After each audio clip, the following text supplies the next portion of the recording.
Traveler from afar, do you worry for the fate of Sumeru as well? Whoa!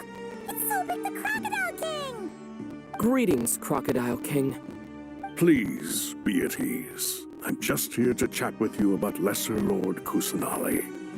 Sounds like you really care about her. Yes, although to be exact, it is a mixture of both concern and curiosity that I feel. Speaking of Nahida, Paimon was wondering how she's doing. Wait a moment.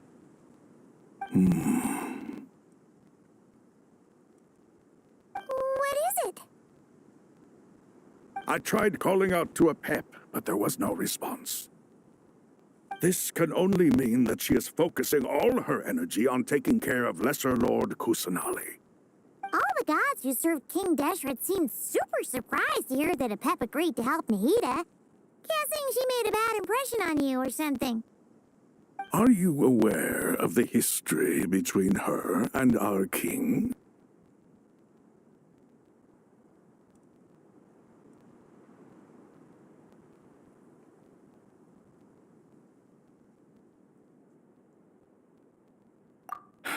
Then you are learned indeed. I'm glad to know that Sumeru has the support of someone like you. At the end of his life, King Deshret tricked the Dendro Dragon into swallowing him whole, leaving her to bear the torment of his sins. The Dendro Dragon despised King Deshret, yet he outwitted her. Rather than bringing disaster to the land, he chose to deceive her and thereby ensure his annihilation. An act that surely displays his love for humanity.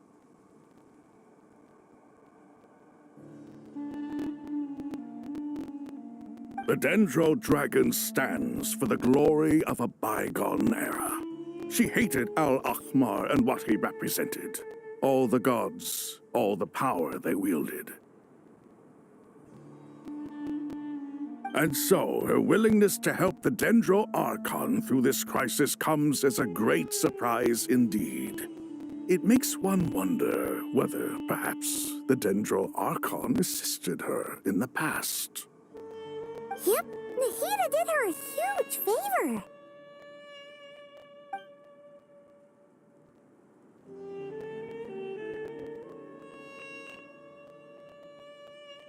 So Lesser Lord Kusanali put an end to the Dendro Dragon's many long years of torment. As much as she loathes the Seven, a pep knows kindness when she sees it. No wonder she was willing to make an exception. Yeah, that's the sense we got from dealing with her, too. She is not incapable of coexisting with other living things. Rather, she actively chooses to avoid coexistence. And this despite the fact that she symbolizes life itself. How ironic. All of this being said, I wouldn't expect too much from her if I were you. Nothing will change her hatred towards humanity and gods.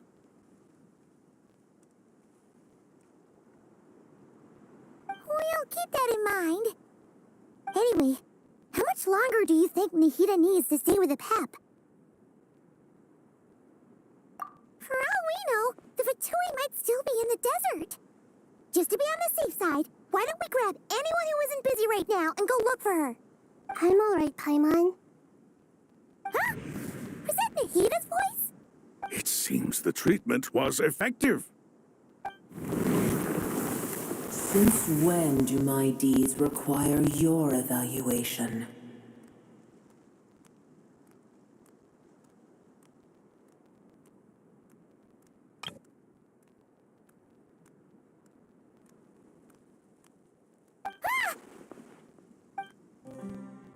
Here will do just fine.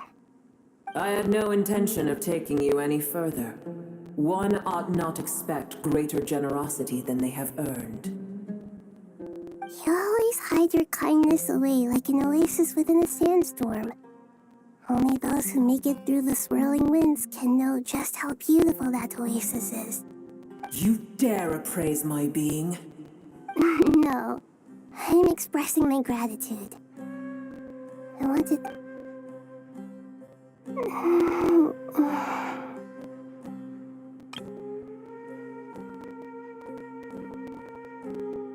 Awake already. You are more resilient than I thought. Pep. I feel much better. Thank you. Gods and their gratitude mean little to me. I would rather you give me your assurance that the situation with Irminsul and Sumero's ley lines will be competently managed. If I suffer any ill effects from the ley lines, you, as the god of this land, will be held responsible. And you would not enjoy being held to account by me. I understand what you require, but I would assume this task even if you did not demand it. Sumero is my responsibility. I must resume my duties as soon as possible. A farcical notion. God of Sumeru, I hope you realize how unextraordinary your strength is. And yet, maybe it is precisely what defines me. A god of wisdom is not meant to rule by force. Then hold steady. We go forth. Well, I'll be. Is that a pep? Do my eyes deceive me? Of all places, the Dendro Dragon has decided to visit the mausoleum of King Deshret? I see that after all this time, El Ahmar's menagerie of ministers remain as vile as ever. It's a pleasure, Dendro Dragon. Had you arrived but a little sooner, you might have attended a meeting of the Seven Pillars. What a nauseating thought. You are not the first insects I have had the displeasure of dealing with today. A swarm of them tugged on my tail on my way over. Goodness knows what hovels they crawled from. What did you do with them? I cast them away. What would you have me do? Keep them as trinkets? Boer, this is where we shall part ways. To be clear, I do not wish to see you or anyone else here ever again, unless absolutely necessary. Then I wish you peace as you return to your dwelling place. It matters not to me. Simply refrain from bothering me again. A force to be reckoned with. At times like this, I feel glad that she has no interest in any of this. Hold on, just hold on, okay? We're almost there.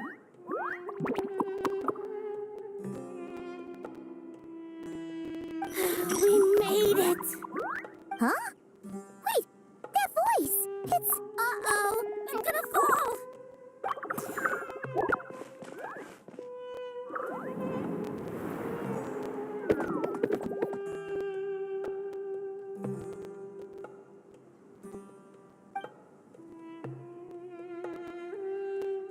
Well, that's a relief.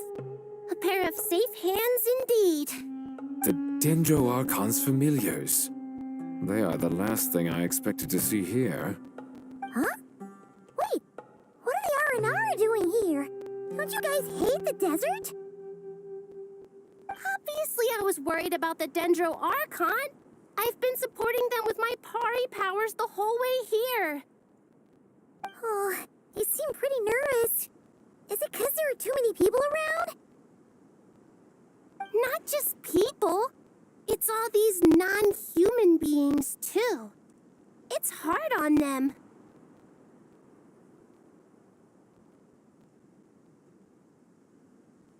I can't believe you made such a long and dangerous journey just for my sake.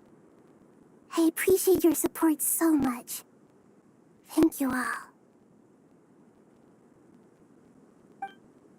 I'll have to ask everyone to wait while I help our new arrival settle in. Once I'm done, I'll gather everyone to discuss our next steps.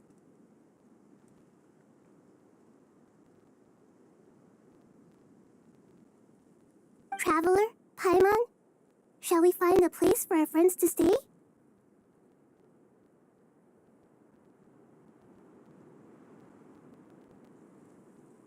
Awesome! Let's go!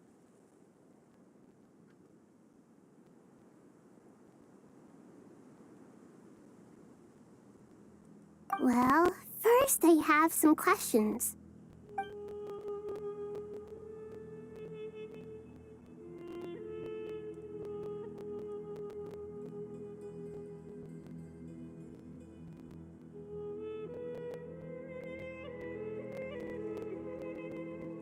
Okay, I think that covers everything. Thank you. We can get going now.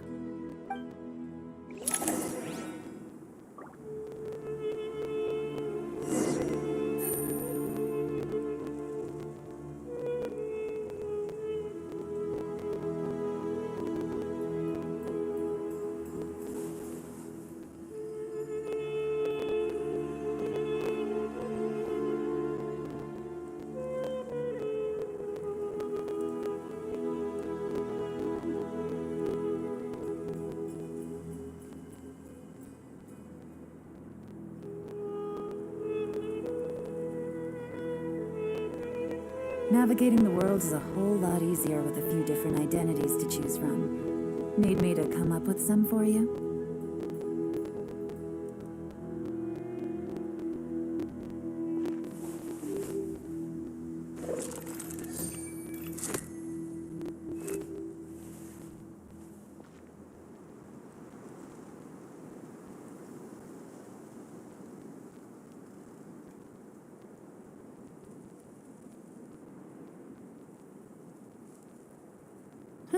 Good roll.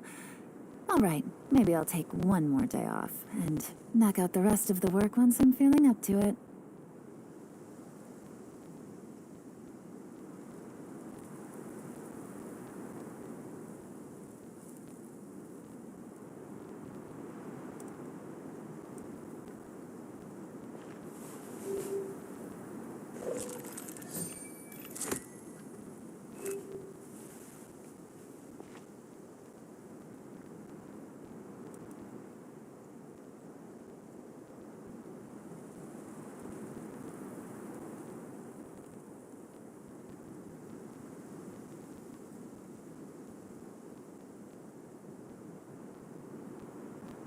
Navigating the world is a whole lot easier with a few different identities to choose from.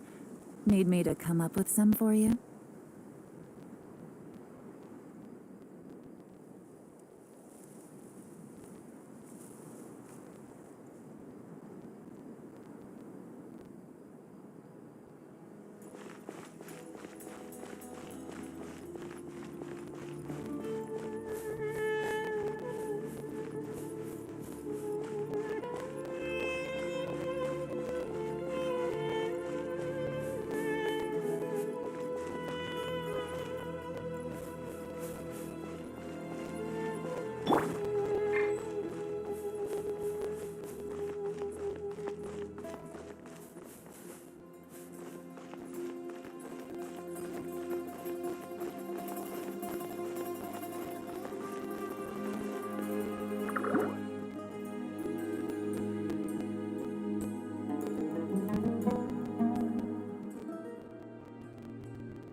Hello, everyone.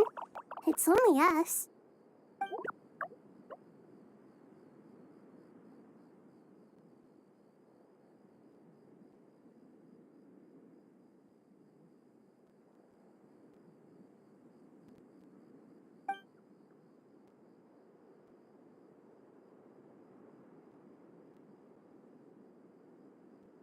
It must be very tough for you coming all the way out here, especially since you don't like the Voluka. Is everyone back in Vanarana doing well?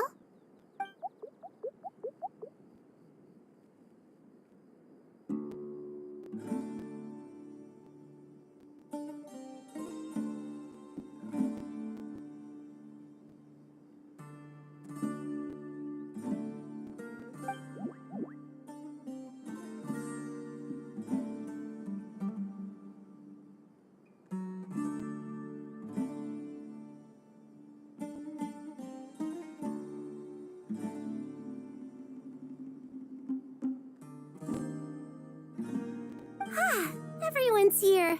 Good. Are you okay? You look like you were about to pass out back there. Then you're forgetting who I am. Don't underestimate me.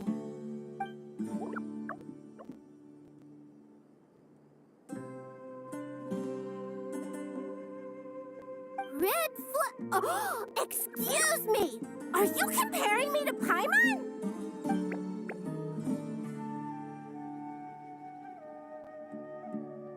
I suppose everyone is gathered here because of me. As we can see, the situation is critical, and everyone is very busy with their various tasks, so...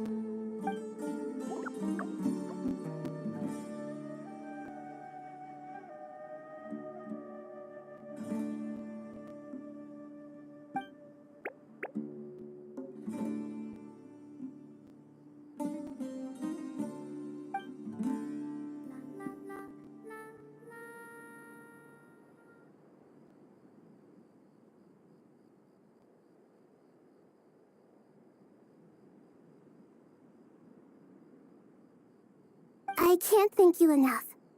Right now, we're focused on restructuring Aru, processing excess information, and helping restore everyone's confidence.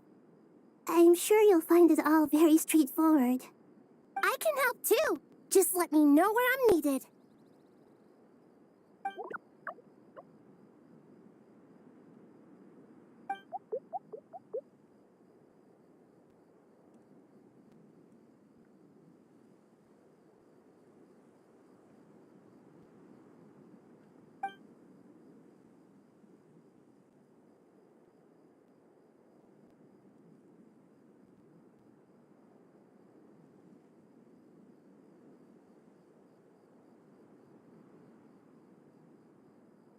Up to no good?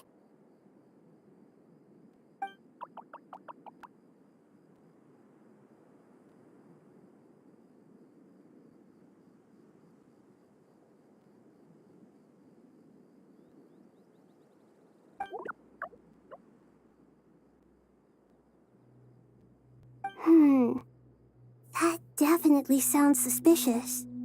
Traveler, Paimon, I have other work to attend to here that needs to take priority. Could I trouble you to investigate the situation Arabalika spoke of? No problem. Leave it to us. Thank you. I'm counting on you.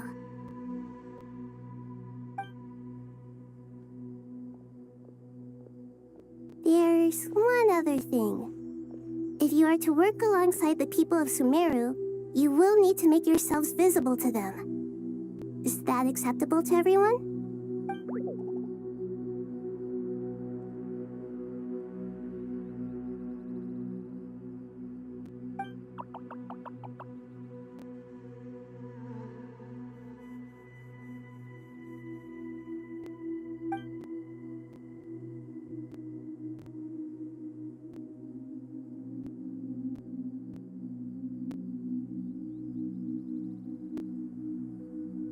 There's nothing to fear. No one here will hurt you. But if you do feel afraid, don't worry. Just call my name and I'll be there. Very well. Now, I shall bestow a small blessing upon you all. Whenever people see you and interact with you, from the moment their gaze meets yours, they will experience the most beautiful of dreams.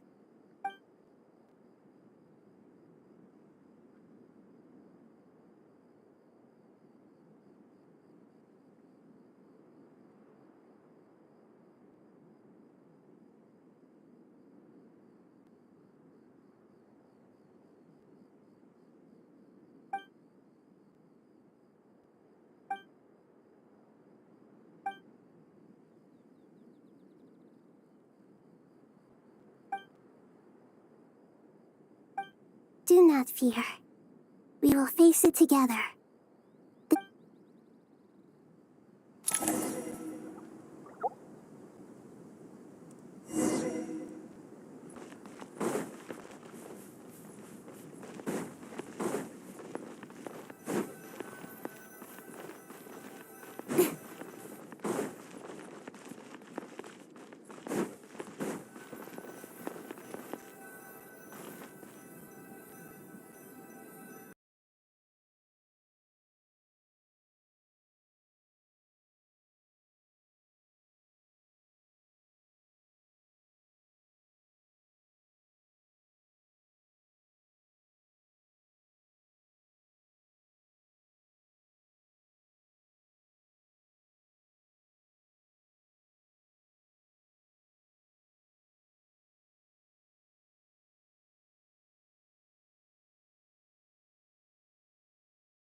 everyone's here.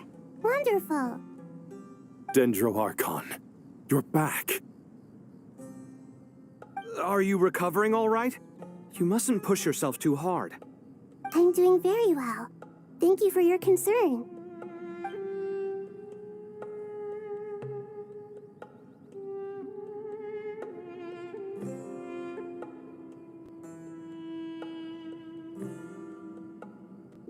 I see. Using the power of Aru to reboot the Akasha and gain access to Ermin's soul. It's a sound plan, although I regret to be the bearer of bad news, but with the state that Ermin's soul is currently in, it's impossible to access via traditional means. Even the Akasha won't change that. Alas, we had feared this may be the case. What about non-traditional means? Non-traditional means? Are you saying... Desperate times call for new measures.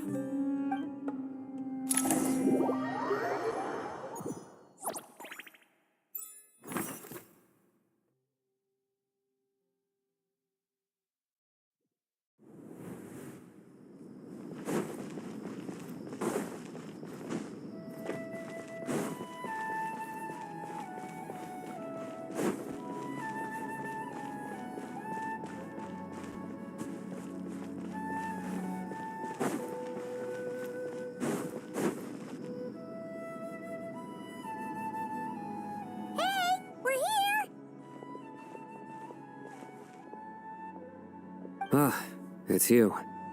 Is there a situation?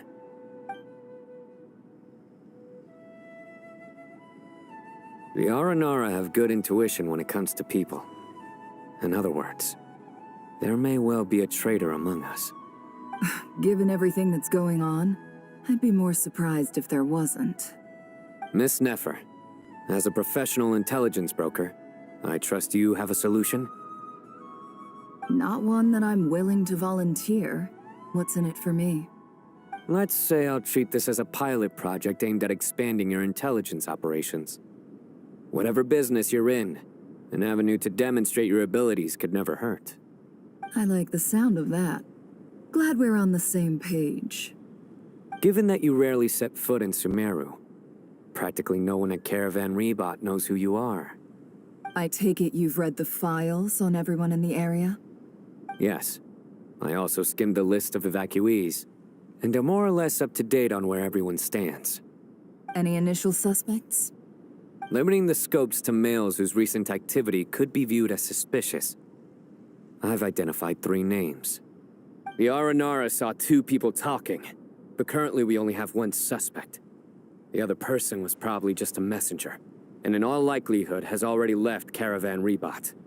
Everyone is heading for the desert per the evacuation order. Anyone willing to turn back at this stage is almost certainly with the Fatui. There's no way it was a spur-of-the-moment decision to act at a time like this. This spy must have been planted long ago. We need to smoke him out from wherever he's hiding. Sounds like you have the beginnings of a plan.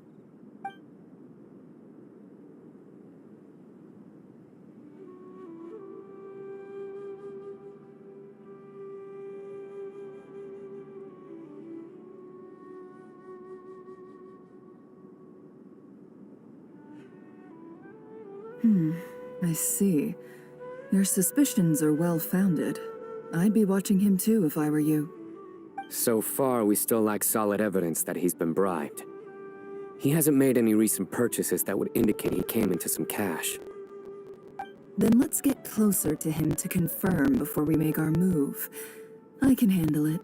I'm not based in Sumeru, so barely anyone at Caravan Rebot knows who I am. And you're certain you've never encountered this person in Nodcry? I'm certain. Besides, it's extremely rare for me to have had any direct contact with Sumeru mercenaries besides Jet. There's no way he could have seen my face before. Sino, stay out of sight and wait for my signal. If he raises any red flags, I'll bring him toward the main road. Understood. I'll take it from there. Excellent. Well, it's a pleasure working with you.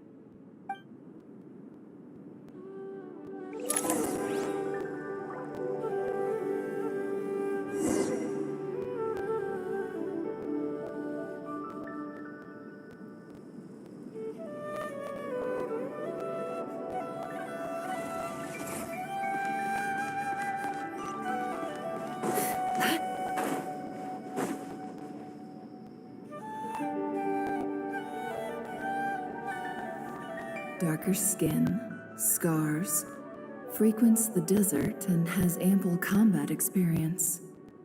Nothing unusual about how he dresses or acts. What's that he's looking at? A coin. Interesting.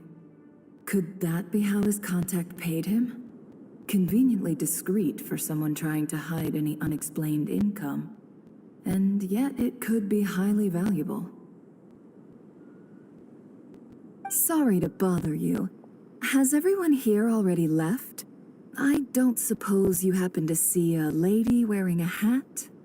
Ma'am, what are you doing in Caravan Rebat all by yourself? The main group evacuated some time ago. Didn't you pass them on the road? My friend and I lost some of our cargo along the way. I didn't want to miss out on potential business, so I told her to go on ahead and meet the client while I retraced our steps. I didn't think it would be so late by the time I found it. And then there was a terrible sandstorm. I guess I must have taken a wrong turn, because I didn't see any large groups on my way here. Forgive me for asking, but just to be on the safe side, could you describe this friend of yours? Sure. She has blonde hair, and she was wearing a hat and a white dress. You'd definitely know if you'd seen her. Yes, I think that does ring a bell. Ah, my apologies. During this exceptional time, the Corps of 30 are under orders to be extra cautious when dealing with unknown people, whoever they might be. I understand. Well, sir, is there anything else you need to know? If not, I'd better try and catch up with them. Hey, wait! They left a good while ago now. You'll never catch up with them on your own. Why don't I give you a ride? I'm here to collect the last few people anyway. We have plenty of carts, so one more won't be a problem. That would be amazing. Traveling with a group will be much safer. I'll have to pay you for your trouble. Hey, let's not worry about the money for now. Wait here a moment. Once I'm done packing up, I'll take you to join the rest of the group. All right, thanks. Let me know if you need a hand carrying anything. No need for that. I'm strong enough for both of us. Okay. Well, I wish there was some way I could repay you. Guess it's my lucky day, running into someone who knows what they're doing here. You might have just saved my life, you know? You're not wrong there. I mean, what kind of cargo is so important that it's worth risking your life to get back? I hope for your sake that it's priceless. Actually, I suppose I can tell you, since you've been such a big help. But be sure to keep it to yourself, or we could both be in big trouble. Oh, really? Sounds mysterious. We're in the antiques business. You understand? Some of our goods aren't acquired through the most legitimate means. We have to be very discreet when we're selling them. That's why I had to go looking for the missing cargo alone. Ah, no wonder. Well, ma'am, in that case, it turns out that maybe there is something you could do for me. I'm all ears. But to be clear, our commission isn't cheap. Think carefully before you ask. We don't want to ruin our relationship before we even hit the road. I'm sure that won't be a problem. My issue is, I have something that's a little difficult to sell on as well. Take a look at this.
Pure gold.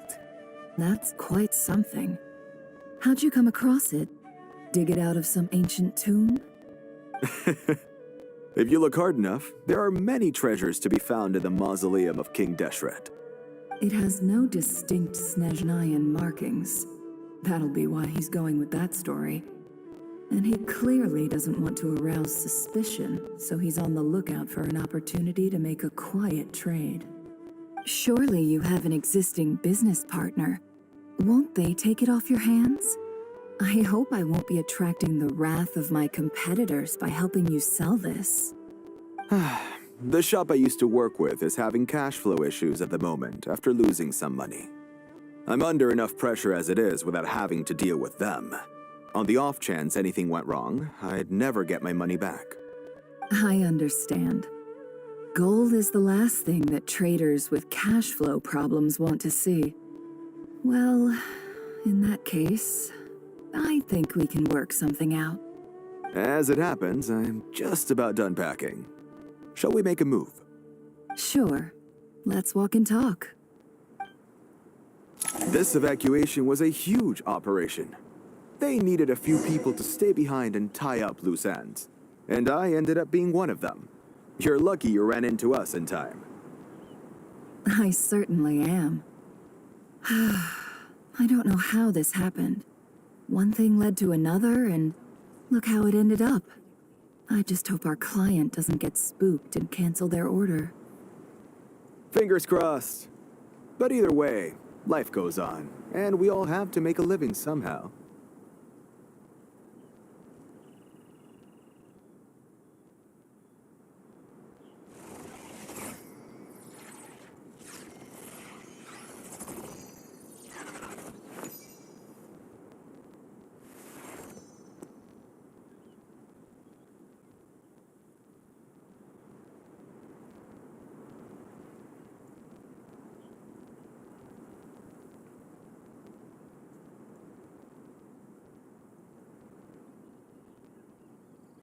Why does Ashru sit up on the counter? To welcome our clients, of course. A kitty's gotta earn his kibble somehow.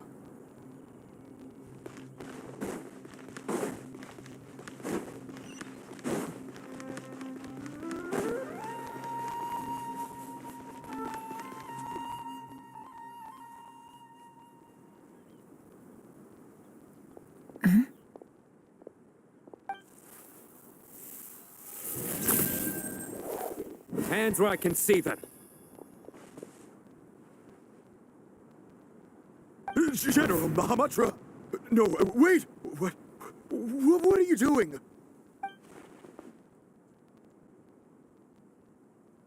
This is the coin? Good. Sadly, you won't have the chance to spend it. Nicely done. Looks like Sumeru's Matra are a well-oiled machine nowadays. Unmarked gold coins are quite difficult to trace. Thanks to you, we have secured the evidence. Here's what's gonna happen.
Southeast from here, leeward side of the hill. That's where he's meeting his contact. Great work. Candace tells me your interrogation skills are highly effective. Hers are quickly catching up. She's improved a lot in recent years. Looks like it's over to you for the next step. Because I'm quickest on my feet? Because you know how to trail a target. Plus, it'll be easier to monitor their activity from the air. Fine. I'll be quick. One more thing. The Traveler just brought a message from the Dendro Archon. Once you're done with this, we're to meet up at the mausoleum of King Deshret. Got it. Will do. Are you sure you'll be okay on your own? Gee, I don't know. Maybe you should come with me. Okay. Then Paimon's coming with you. Really? You do know this is a stealth operation, right? Meaning, you have to be quiet? Paimon, are you sure about this? Well, Paimon at least wants to give it a shot. Like everyone says, if you never try, you'll never know. Besides, being the best guide in Tibet has to count for something. This should be a piece of cake. Fine. Join me if you want. But be warned, if anything goes wrong, I'll have to gag you and shove you into a bush. No need! Paimon will be super careful. Promise. Good. Then what are we waiting for? Let's go. Coming!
Quit following me.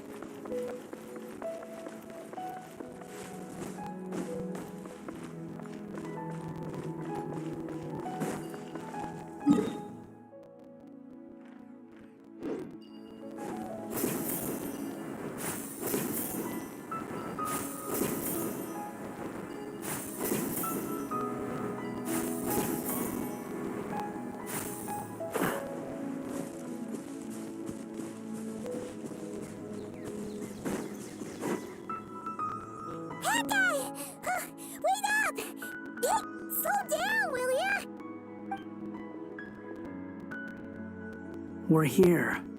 Now we wait. Okay, yeah, cool. Cool. What's on your mind, Paimon? Huh? Nothing? I thought all you cared about besides being a guide was food and sleep. Why the sudden urge to go on a dangerous mission? What's that supposed to mean? Paimon's been on plenty of dangerous missions before. But never on your own. You hardly ever leave the Traveler's side. Just saying. I'm kind of at loose ends right now. So if you did want to share... That guy?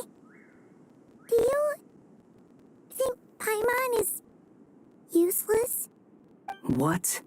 Where's that coming from? When we were in Notcry, Paimon suddenly realized something. Even though Paimon's with the Traveler every single day, whenever we face real danger, she can't do anything to help. Paimon doesn't get like this very often. She just got really scared when the Traveler got kidnapped that time. What if he never came back? What would Paimon do then? And the more Paimon thought about it, the more useless she felt. But, does that make any sense? You know, that feeling of just being completely useless and... Paimon probably sounds so ridiculous right now. You asked the right person. Boy, do I know that feeling. Oh, that guy. I'm not gonna try and encourage you. What I will say is this. When you start doubting yourself, you have two choices. Give up or change. You have to make the decision to move forward. Otherwise, no amount of consultation from other people is gonna help you. So ask yourself, what do you want? To get stronger? To learn more? Whatever it is, go do it. You won't have any regrets if you can... Something's not right. Shouldn't they be here by now? Paimon, is it just me? Or is it a... Should Paimon take a look? We'll give it another hour. If nothing happens, we head back. Okay.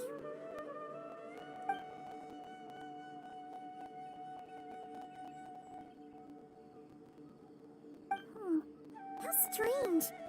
We've been here for ages. Where the heck are they? Have we been stood up? What is it? Did you think of something? Something feels off about this whole situation.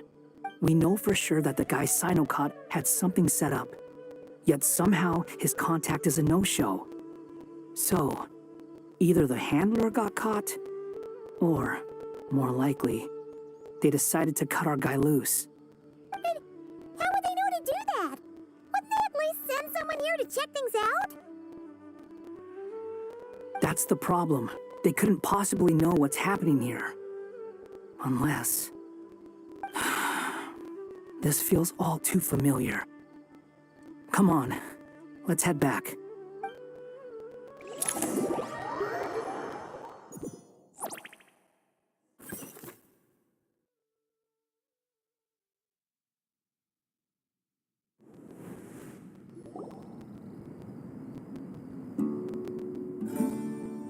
Even though this isn't a formal meeting, I'd still like to start by saying how grateful I am to each and every one of you. Thank you all for coming here and standing by our side. Shesipank and Bennu are currently assisting the scholars with the maintenance of Aru. Please forgive their absence. As for Hermanubis, may he rest in peace. We remember him with great fondness. There have been times when I imagined what it might be like to meet you all. Now that it's really happening, I feel quite emotional. Time has taken many things away, but that which remains is all the more resilient. I must say there is one thing that rather surprises me. You appear to be in good spirits, Lesser Lord Kusanali. But even so, I can sense that the life force given to you by the Dendral Dragon has far from fully resolved the problem of your vitality. Oh no! So even a pet's power didn't work? Don't worry, Paimon. It worked very well indeed. The issue is how closely I'm tied to Irminsul. Until the problem with it is resolved, there is no way I can fully recover. Sumeru has undergone tremendous changes during your absence.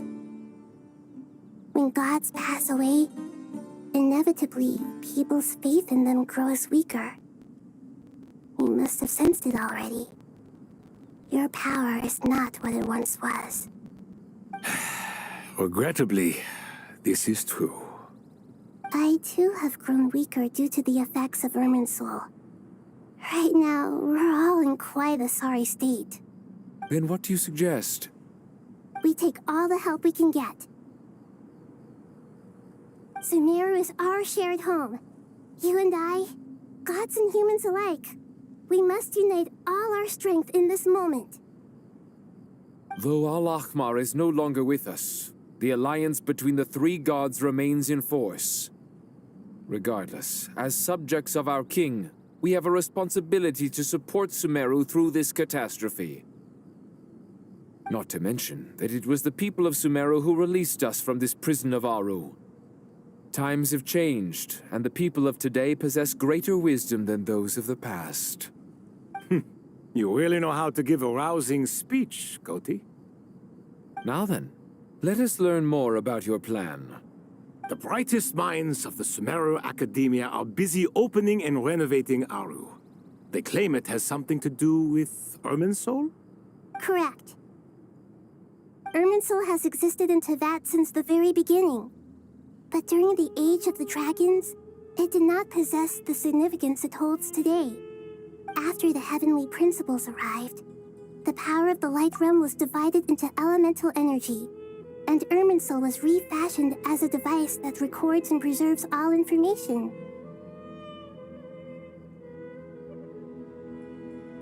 Since then, everything in this world has been inextricably linked to it.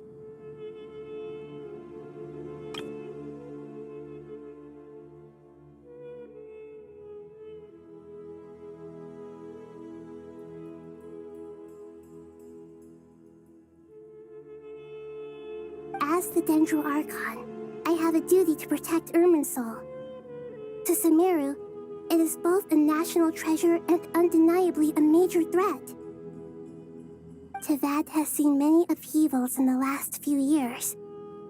The most recent of these was a major crisis in Notcry, which forced Sumeru to be even more vigilant than usual.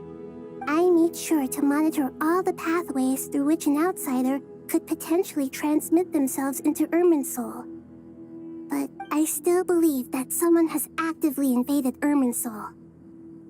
But rather than taking any of the pathways I referred to, the intruder chose instead to utilize the most direct route, by entering Irminsul through death.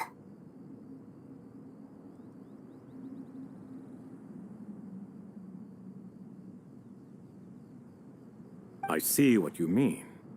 You cannot simply stop all deceased souls from returning to the ley lines because of a potential invasion that could occur at any time.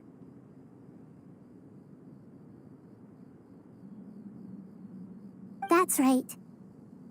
As important as it is to guard against external threats, I couldn't allow myself to stop the souls of the departed from finding peace. Please, understand how difficult this predicament was for the Dendro Archon. Defense has never been an easy task. After Irminsul was invaded, my authority was quickly restricted. Soon after that, the tree began denying access to any connections. I'm sure you feel responsible, but you are not to blame. No one can predict every possible disaster. There will always be trials and tribulations for the world to endure. But the people of Sumeru should not have to endure this. We must find a way to break through the lockdown and connect to Irminsul. And this is why you need Aru. Yes. The only thing in Sumeru capable of rivaling Irminsul in terms of overall function and performance is Al-Akhmar's legacy, Aru. All I managed to do before falling into a coma was make some minor adjustments to Irminsul. Using Aru is a last resort, and a move that comes with enormous risks. The scholar's initial plan was to borrow Aru's power to reboot the Akasha, then use the Akasha to connect to Irminsul and investigate. Unfortunately, Irminsul has suffered far greater damage than they first thought, rendering that plan futile. To rise to the challenge, we had to resort to more extreme and far costlier means. This has led to a number of new contingency plans.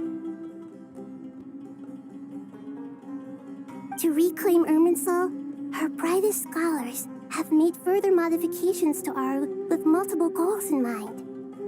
I thank you all for giving them your blessing in this endeavor.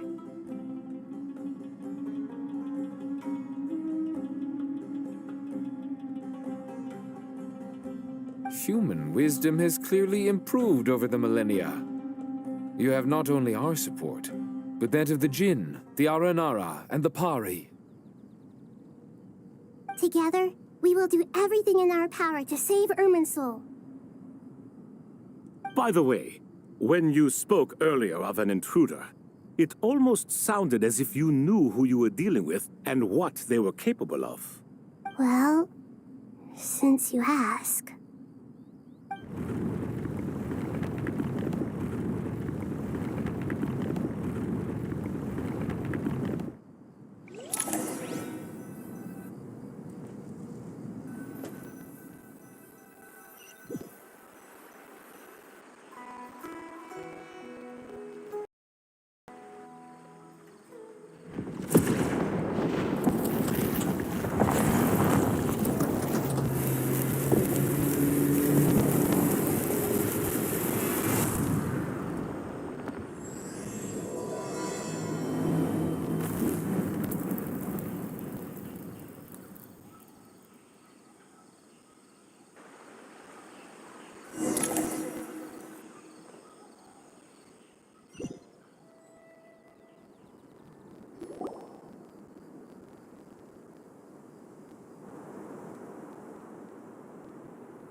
Master Tainari! What is that?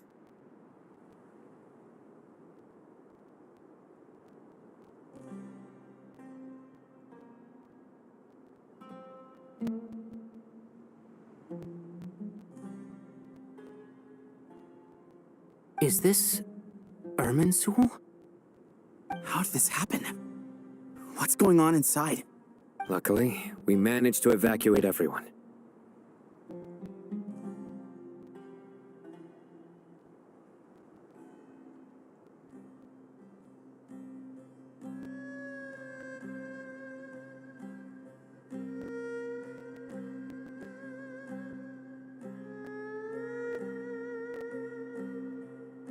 What in the world was that? That was terrifying! Oh my. I understand now, Dendro Archon. You make Not once over the millennia has Irminsul been so terribly afflicted as this. Please continue, Dendro Archon.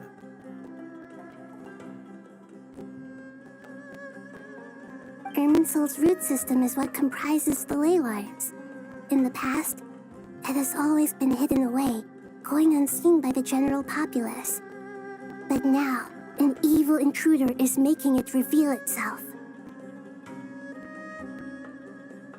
It has become a tree of unbridled greed, a clear sign that a deranged experiment has advanced to a new stage. Blasphemy. From where I stand, an experiment in the name of blasphemy sounds rather improper. But if we are to honor Dottores' will, this is what we must do. The birth of this tree proves to me beyond doubt that this incident is connected to him. But to explain the situation in full, there is someone I need to tell you about.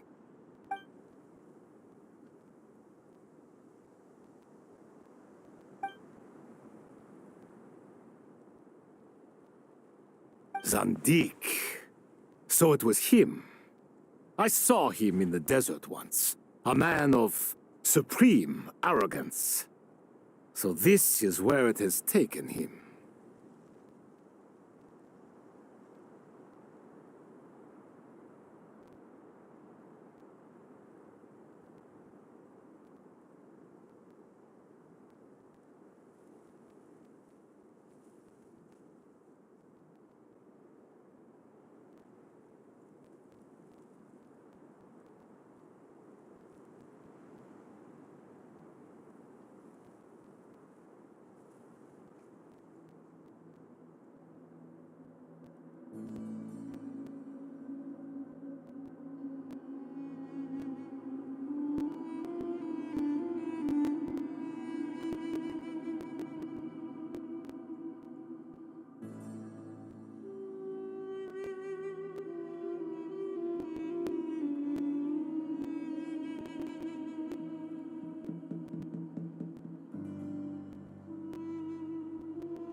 But didn't Dottore die and not cry? How is he still able to do all this? He must still have loyal followers amongst the Fatui. Even so, I'm still unclear as to how he has been able to wield such a profound influence over Irminsul. I can confirm that Fatui forces have arrived in Sumeru City. Furthermore, Irminsul seems to be undergoing some kind of mutation. Evil branches are beginning to grow. Sorry, I couldn't think of any other word to describe it. They don't seem to be fully formed physical entities yet, after all, but they are gradually becoming real.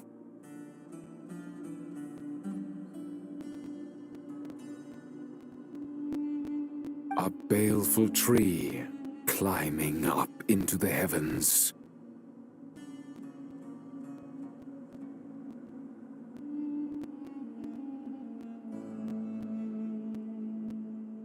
Speaking of Dottore, I have some information on that front as well.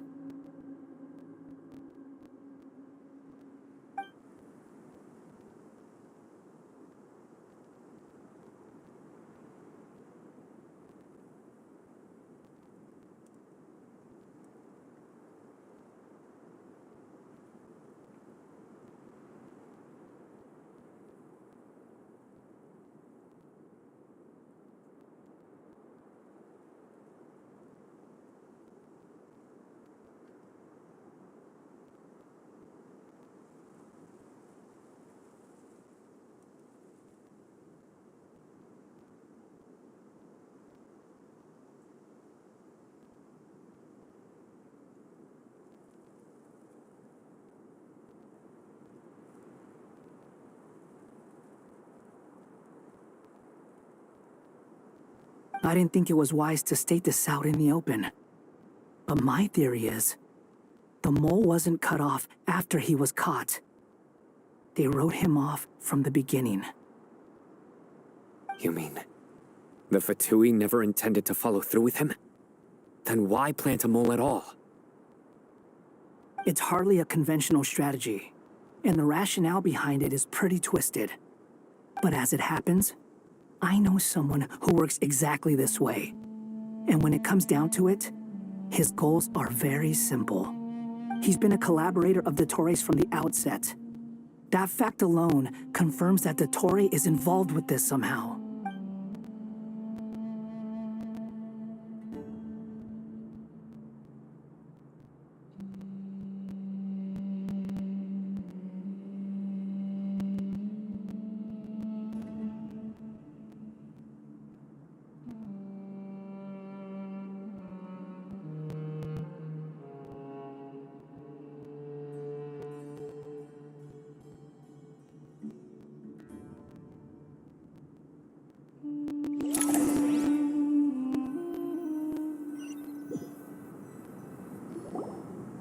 There is still much to be done.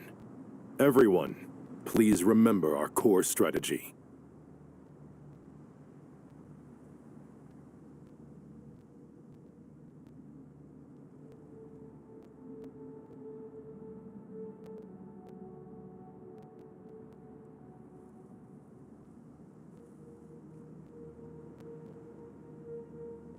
As per the discussions, the following groups must act immediately. Mr. Al-Haytham and Mr. Kave, the next phase of the Aru renovation project must begin right away. Godspeed to you both. We'll give it everything we've got.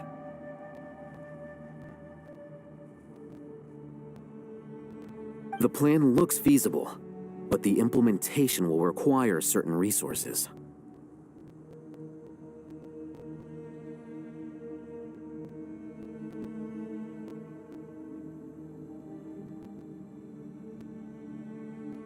General Mahamatra Sino and his team will help to procure the materials required for modifying the terminal.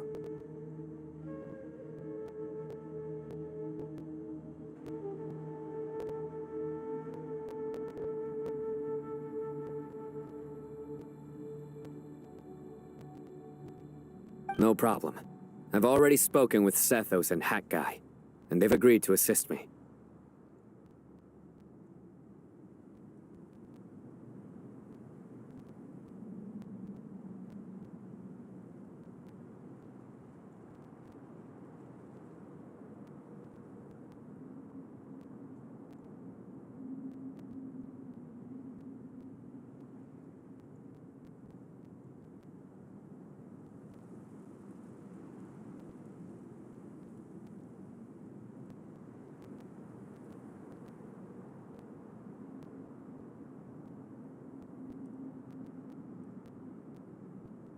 This kind of thing is best left to the fleet-footed, right, hat guy?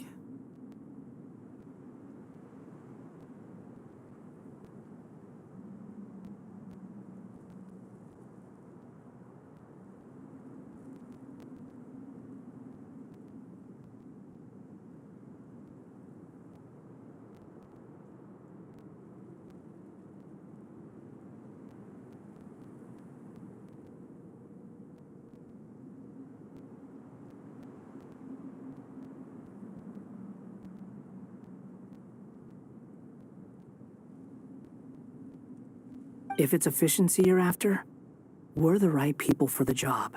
Following up on the elemental energy amplifier we discussed, Ms. Dory, I assume you're the one most familiar with the status of this project. Aside from the Dendro Archon, of course. Yep, that's right. Leave it to Lord Sangama Bay.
Got it. Well, I'd like Madame Farazan, Kale, and Nicole to support Dory on the technical side.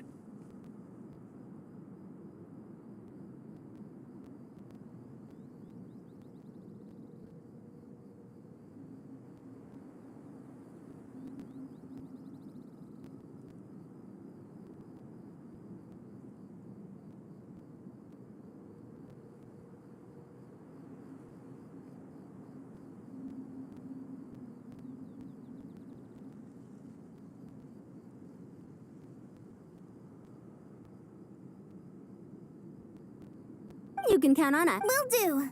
Rest assured, I'll take good care of Kale. Dia, Candace, and Nefer, you'll be in charge of negotiating between the various parties. I trust you remember our goal.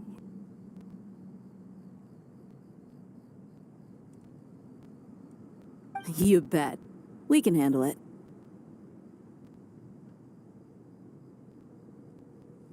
Good. I believe that covers everything. Tainari will provide ad hoc support as needed, if that's okay.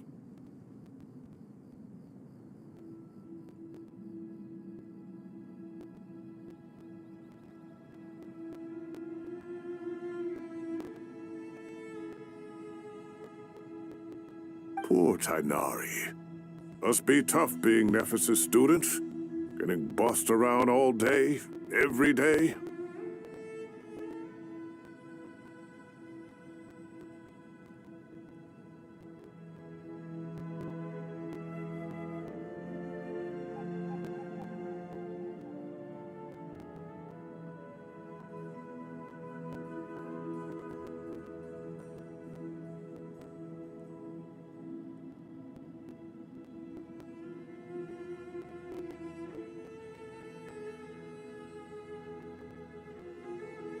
Hey, don't try and drive a wedge between us, you old rascal. All it says to me is that Master Nephis has faith in everyone's abilities. While I'm nominally here as backup, I doubt there will be many situations where my help is needed. Exactly. Finally, Traveler, you and I will head to the border between Sumeru and Natlan. Once that task is complete, I'll be asking some of you to accompany me to the Eternal Oasis.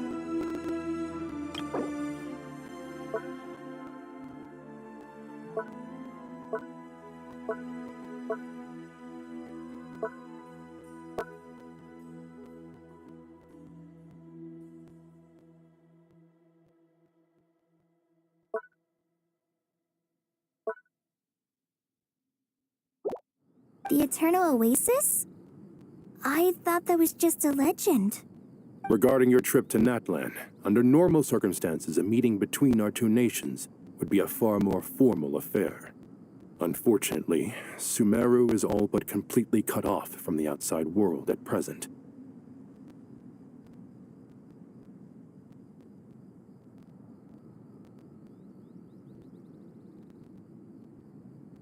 So regretfully, we won't be able to give the Pyro Archon Mawika the grand reception that she deserves.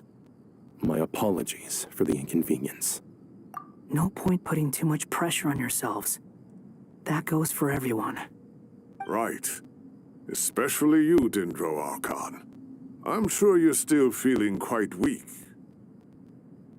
Don't worry about me. The Dendro Dragon's life force will sustain me. Plus, we'll be there every step of the way. Nahida will be just fine.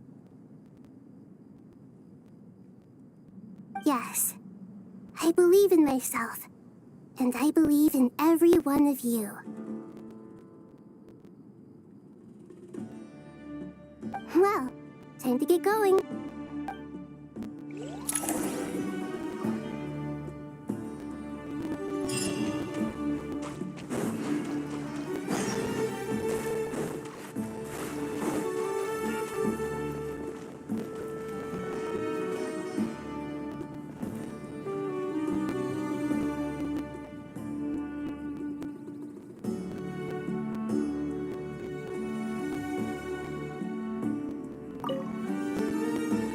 To what extent we can implement the final plan depends on how successfully the Akasha can be modified and configured. And to make sure the configuration works, Aru will also need some further optimization.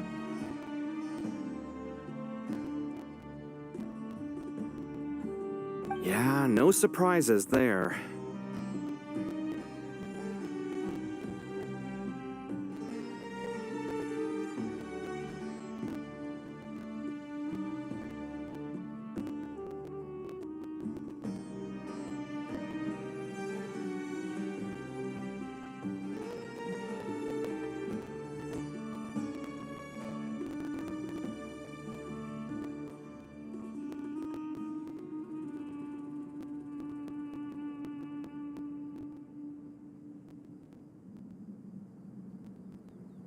Once we roll this out, any Sumeru citizens who already have Akasha terminals can simply continue to use their existing devices.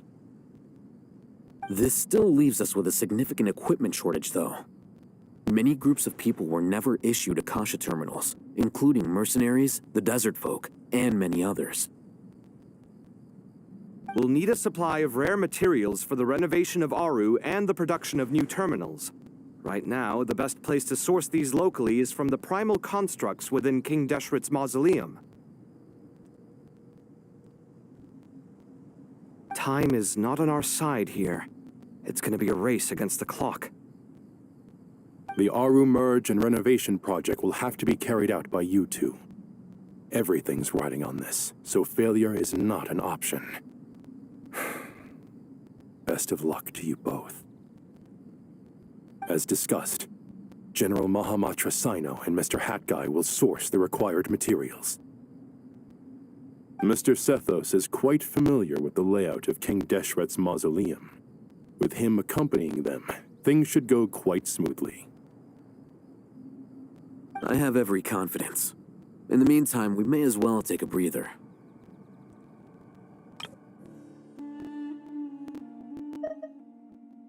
Makes sense. There's not much we can do until the materials arrive.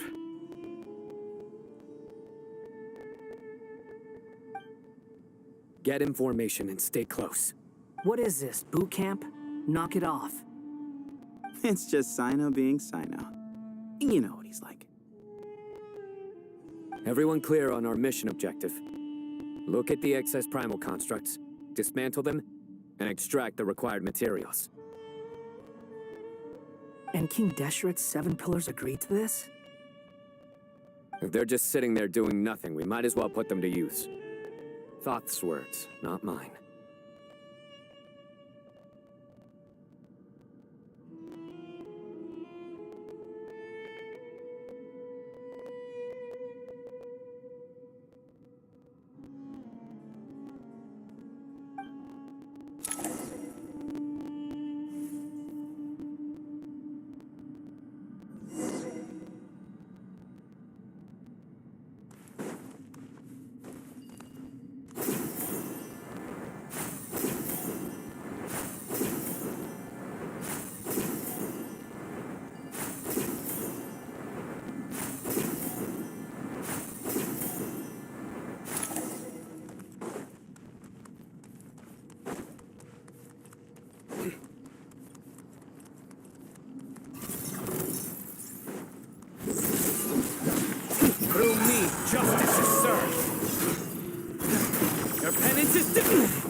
ahead! Sage's wisdom! Cry loud! Wind rises. Futile! Into space!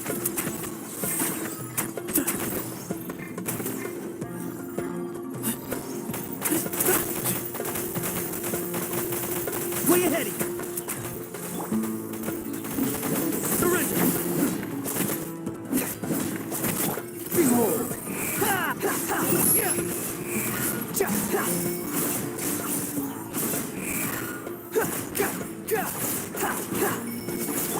Nowhere to run!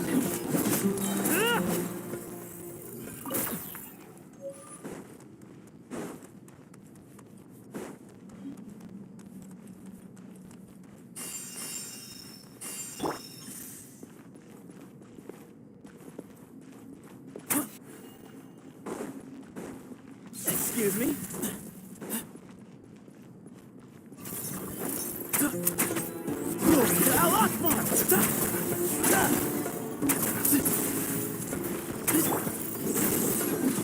Judgment is upon you.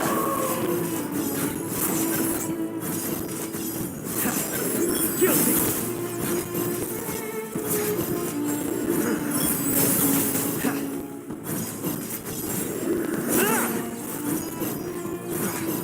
You stand condemned.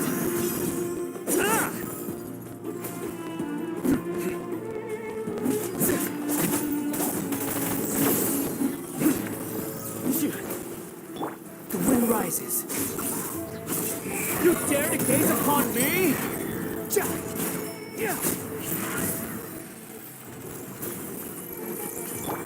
Surrender. Way ahead. Behold.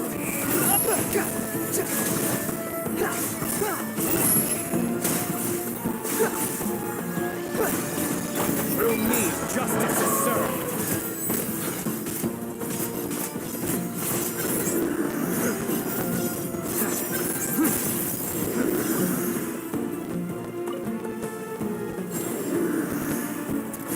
Guilty. These devices should still be usable even though they're broken down. Let's take them back for the others to review.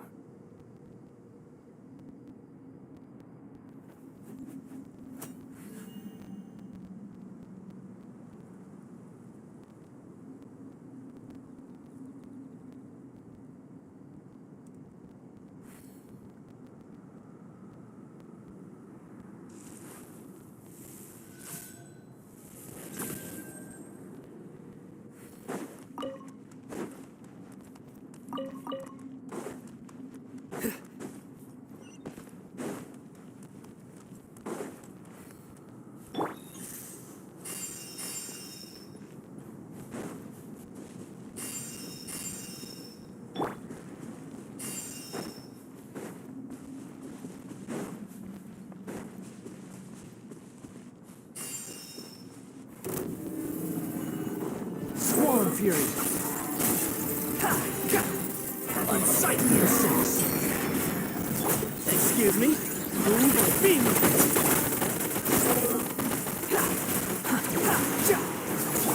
Futile. The wind rises.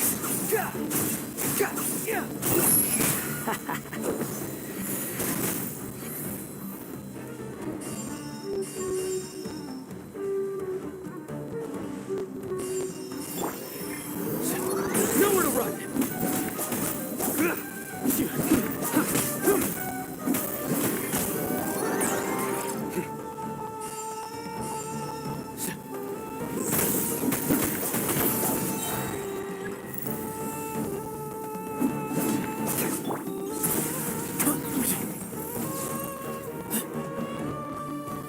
Judgment is upon her.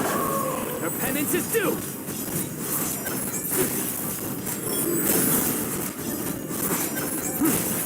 You stand condemned! How many do we need again? Enough to make an Akasha terminal for everyone who doesn't own one.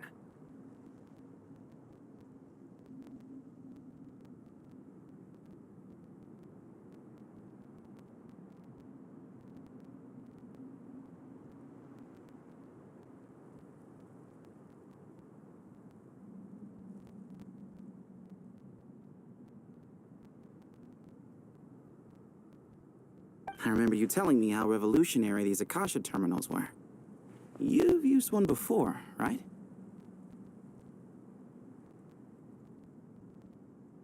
The academia declared the Akasha to be the most powerful and comprehensive wisdom dissemination system in history. That should give you an idea of how powerful it is. Certainly sounds impressive.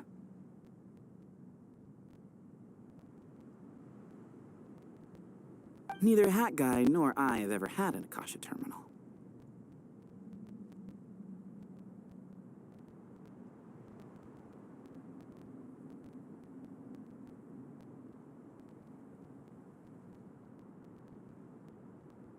Well, if it all goes to plan, that's about to change.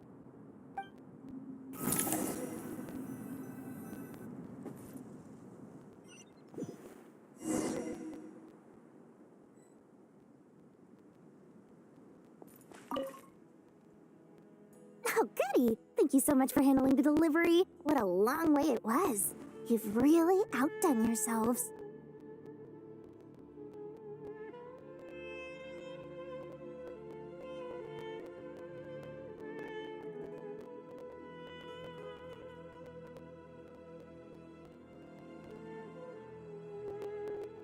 I'm well aware what a bumpy, dangerous journey it must have been.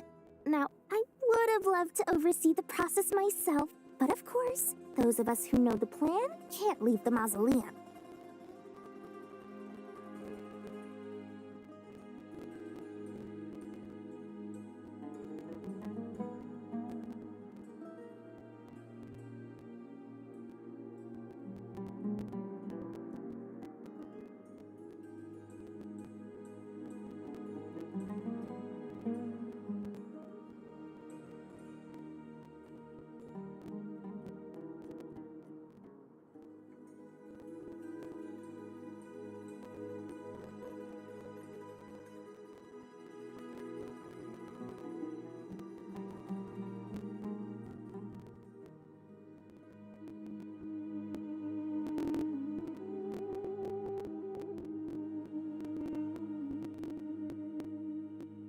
Oh, trust me, I'm patting myself on the back for my assembly work here.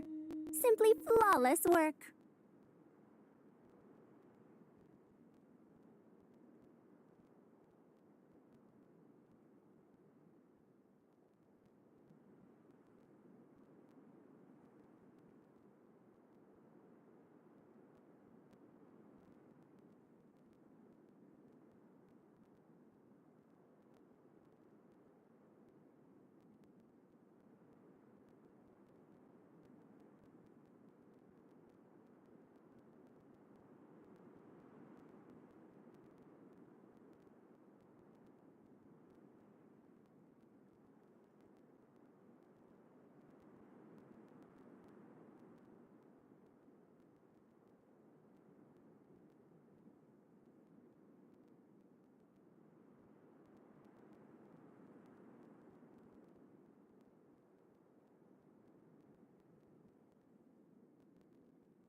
But will you really be needing all of this?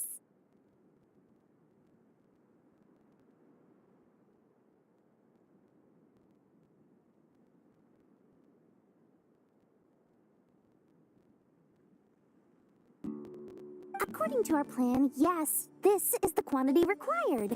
I have no complaints about— I heard you covered a lot of the funding out of your own pocket.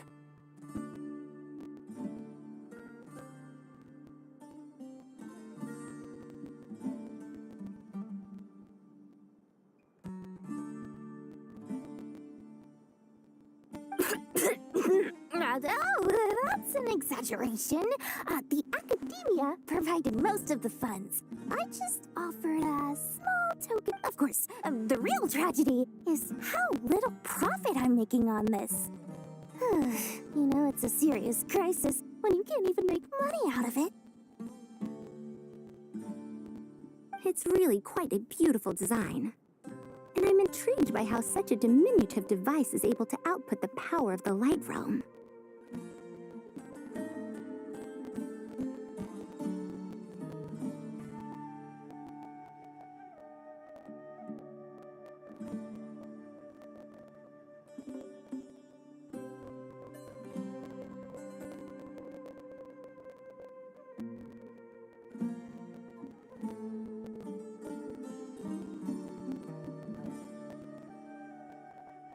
Did you attend the lecture on Light Realm Energy, Madame Farzan?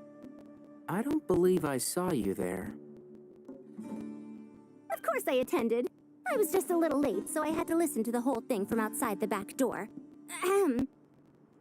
Anyway, I have a perfectly good understanding of Light Realm, Elemental, and Abyssal energy, as well as the relationship between the three. Good to know.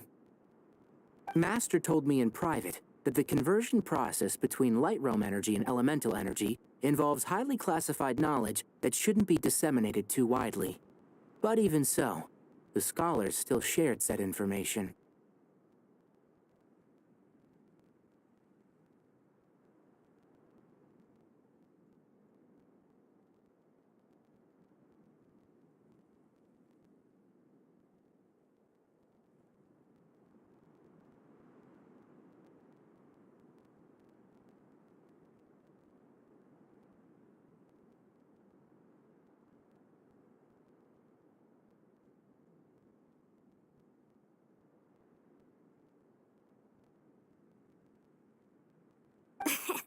Well, you can't enforce a rule that everyone breaks. Is that the idea? At first, the Dendro Archon was reluctant to explain it in great depth for safety reasons. Later, she came to terms with it, and simply informed my master that we would all have to face the question of survival together.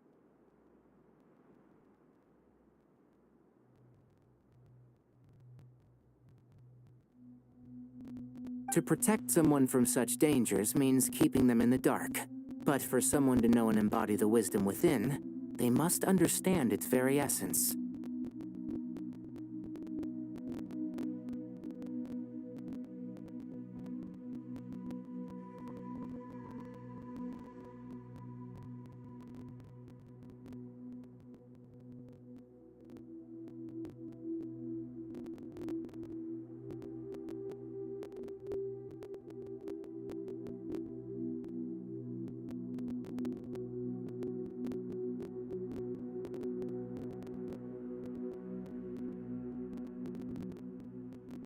It's an information hazard. We're exposed to danger just by knowing the facts. And just like bait, it lures us in by offering us the solution to our problems. But if you're not careful, you'll end up pursuing it down a dark path.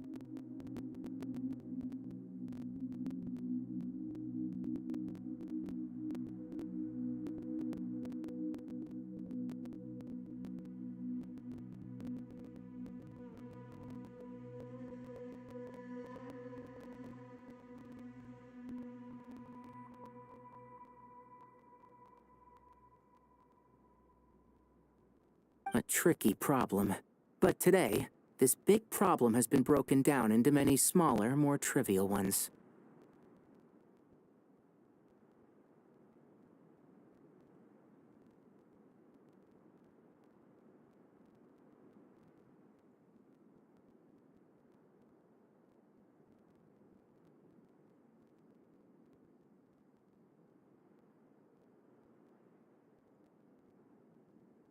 What do you mean?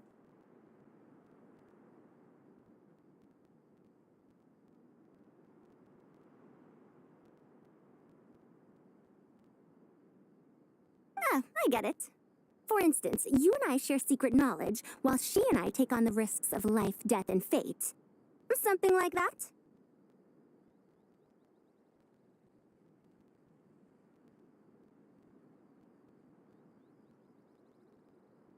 Hey, what? That is not what I call a trivial problem.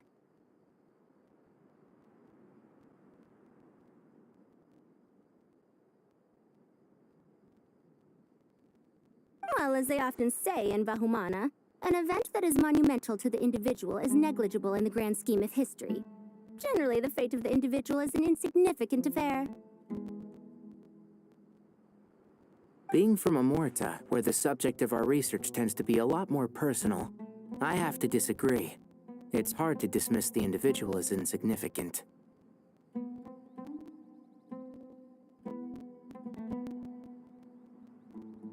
In other words, the big problem of survival has been broken down into many small, interconnected factors And when the same secret is shared with a group of people, the same fate binds them together. Most people would find this unimaginable, but to us scholars, this is the path that has always beckoned to us.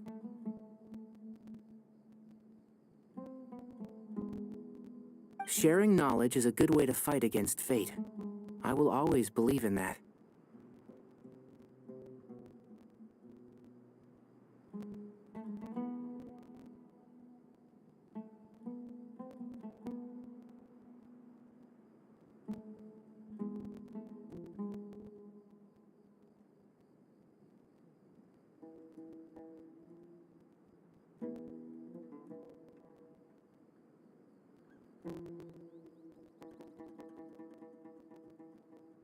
All right. I think that's everything.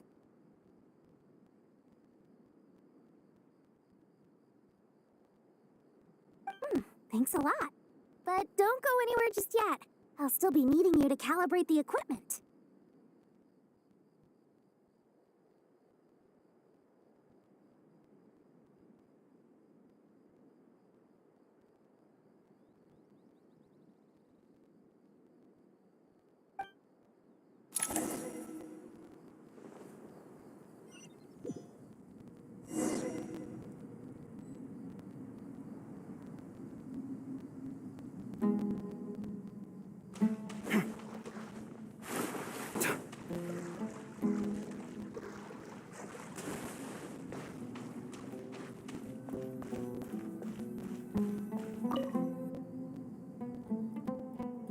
Okay, the materials are ready. We can Al-Haytham, how are you getting along? Most of the information in Aru is written in ancient desert scripts. Some of this is written in a tribal language, while other parts seem to be a variant of an Oasis script, based on the glyph forms.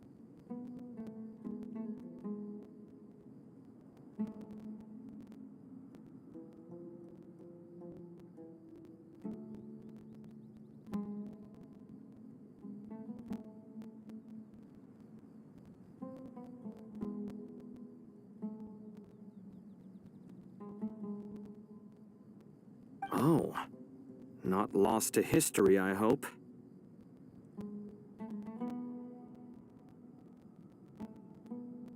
Some are. All we can do is infer the meaning based on the rules of related languages.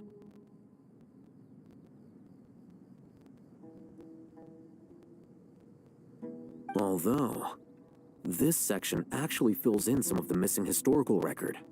I'm transcribing it. After Aru started up, 2 more lines of text appeared here. Can you read them?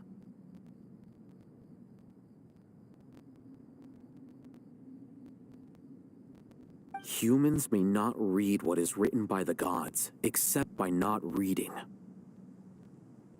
Victory should not be easy to attain, for it symbolizes divine wisdom.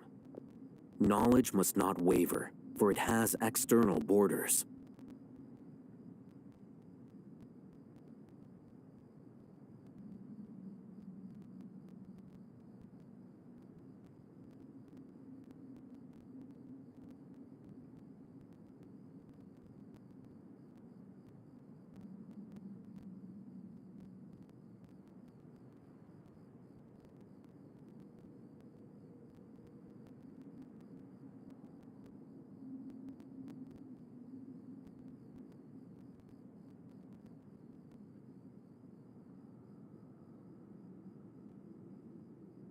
Is this a clue to solving a puzzle?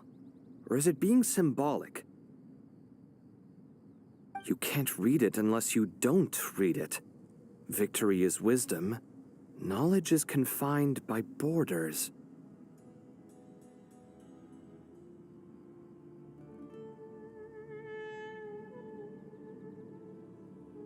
Wait, I think I've got it. It's a metaphor, isn't it? It's talking about...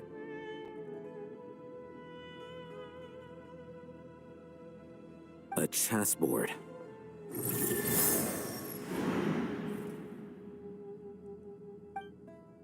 You were right. The youth of today are skilled at solving riddles.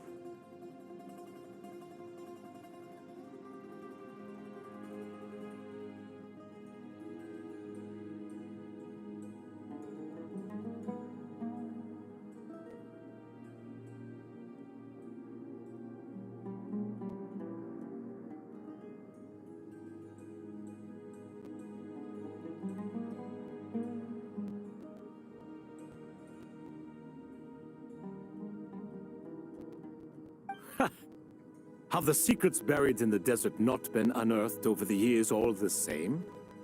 Since Aru is a place reachable through wisdom, this day was bound to come sooner or later.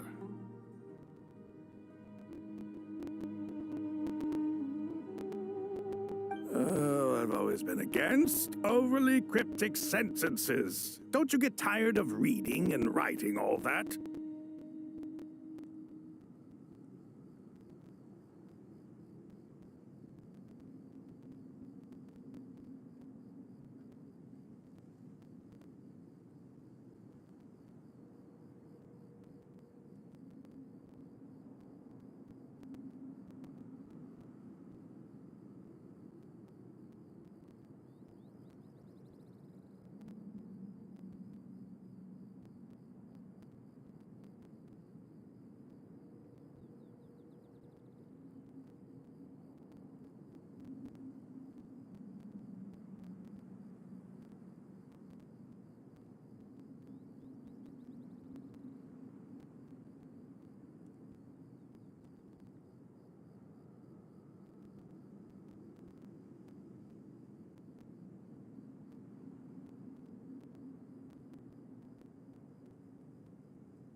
Ah, it's you three. Just in time. We've been delving deep into Aru, and now this board has appeared.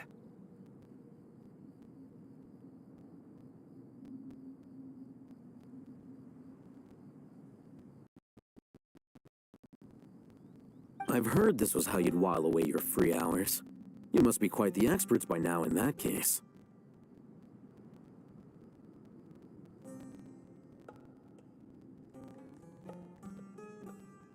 It is true. King Deshret's chess games are some of the most well-loved of all his wonderful creations. If you have ever been to Safhe Shatranj, you may well be familiar with the chess pieces you see here. Is this chessboard supposed to be another vision? Naturally. Visitors, everything is ready. Only by completing the challenge on the— 1 second. It's not dangerous? Why, yes, of course. I should be the one to go, then. Wait for me here. Sounds like the self-confidence of our present company has rubbed off on you.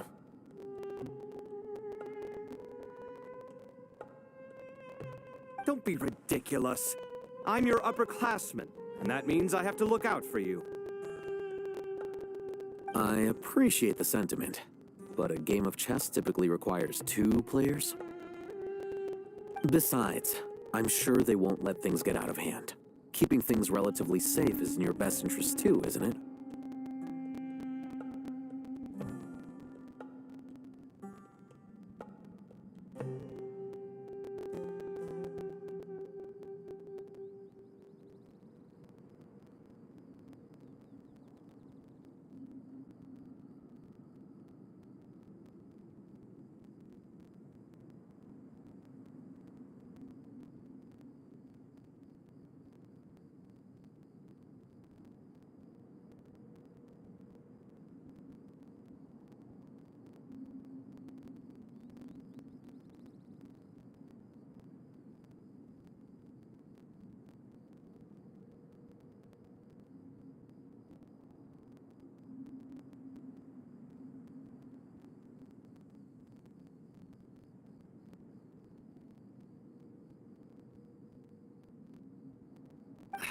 Fair enough. I mean, you guys are controlling the difficulty, so please don't go too hard on us, all right?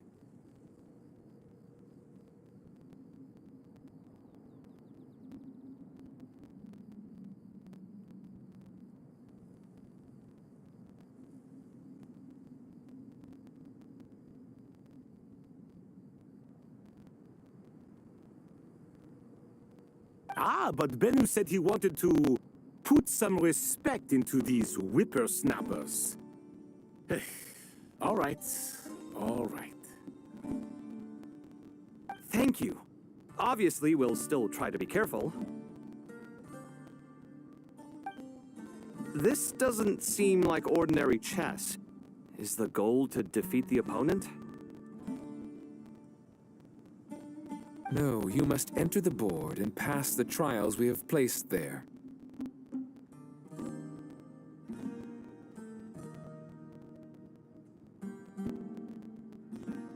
Ready?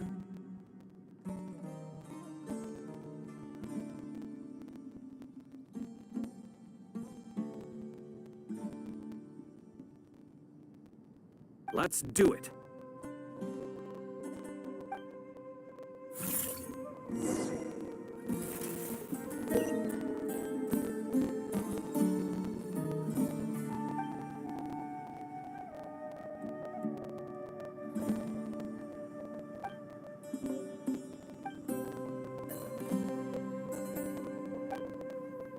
The first trial is posed by me. I don't think this is gonna stop us. But the key to this game lies in working together. Otherwise, you will be deemed to have broken the rules. Looks like it's up to me. Marak, can you open it? King Deshret's favorite primal construct, living on in suitcase form of all things. Amusing. Ho! Excellent work.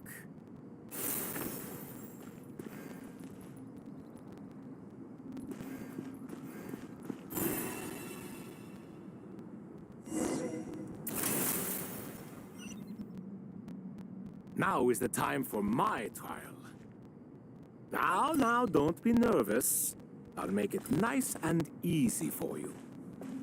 Really? Thanks in advance. We appreciate it.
Ibis King, don't you think this all rather inappropriate? You may as well be handing them victory on a silver platter. Do not expect me to follow your lead. Ha! Suit yourself.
Strange time to catch up on sleep. I'm not sleeping, I'm thinking. It's not that simple, you know.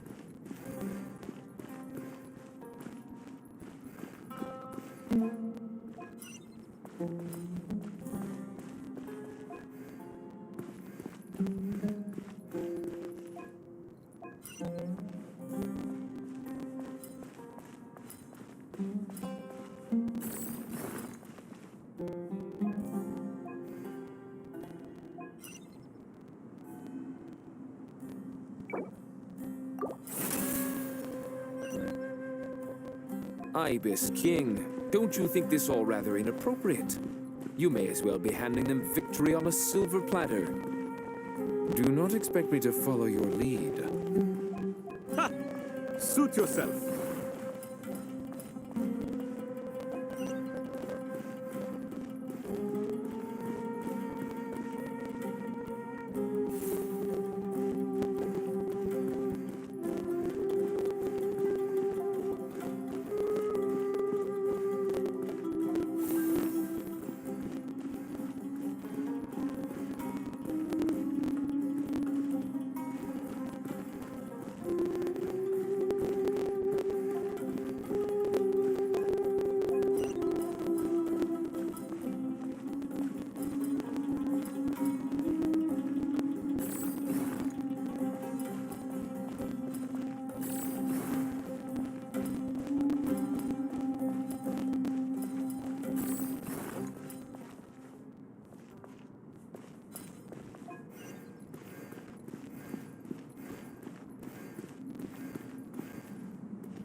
Ibis King, don't you think this all rather inappropriate?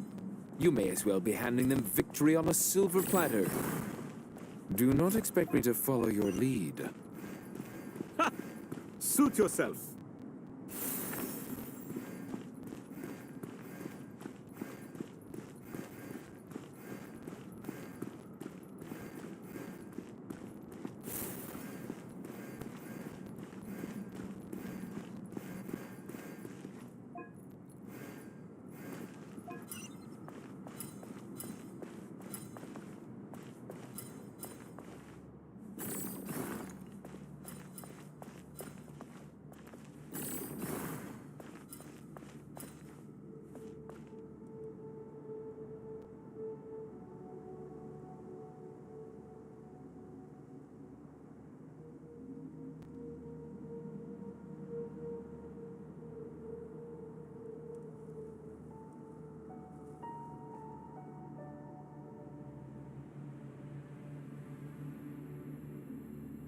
Strange time to catch up on sleep.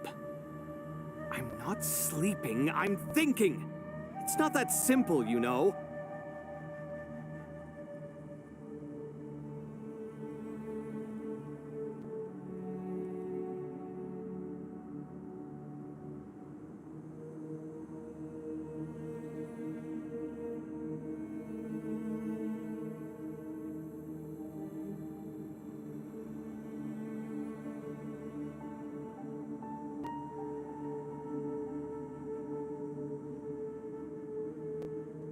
Strange time to catch up on sleep.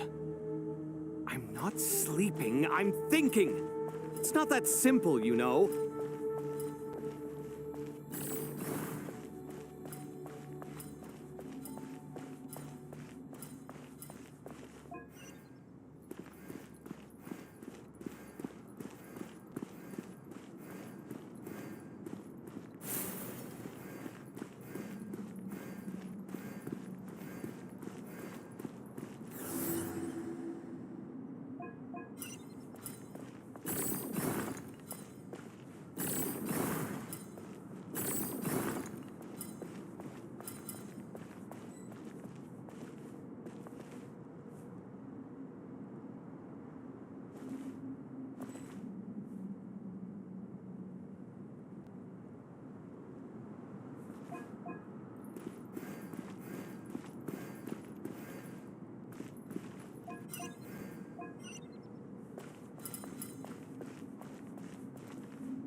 Ibis King, don't you think this all rather inappropriate? You may as well be handing them victory on a silver platter. Do not expect me to follow your lead. Ha! Suit yourself.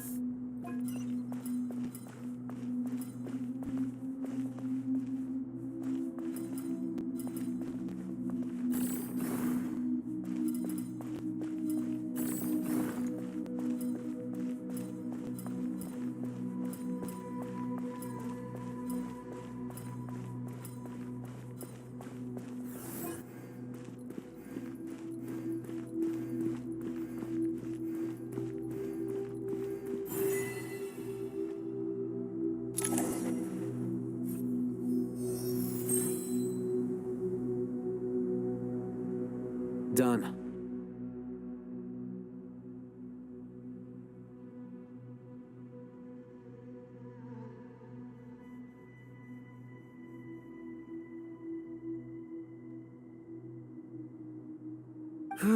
Finally.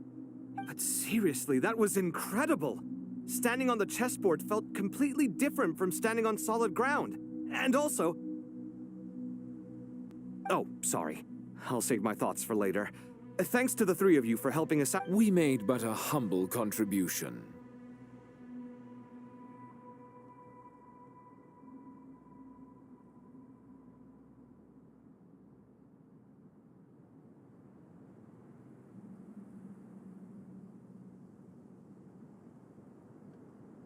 You lived up to our expectations. Bravo!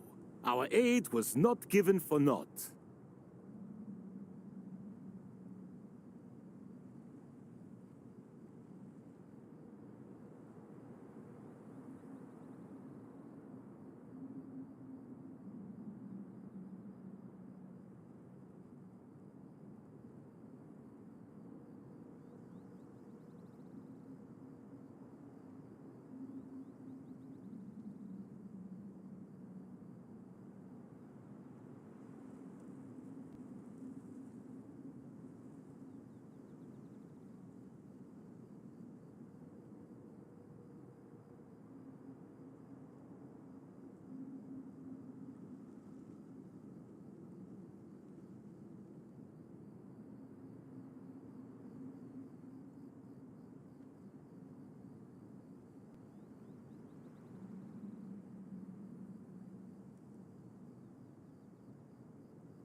In addition to the existing functions, I'd like to ask you for another favor.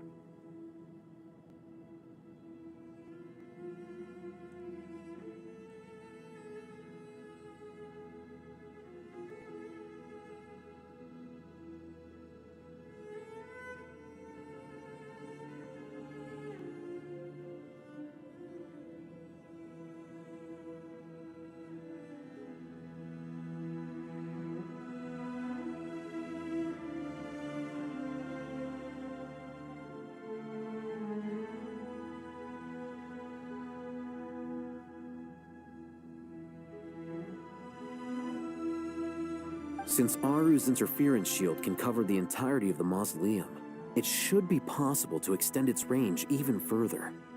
Perhaps you can find a way.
So, building upon the existing functions to... Ah! I'm with you! Imagine for a moment. What would the ideal outcome look like if this function were compatible with the devices? I agree. This is the best solution possible. Please, everyone, we beg you to help us. Me, oh my! Well, since you ask so very nicely, I suppose... Goti? Croco? What do you say? Naturally.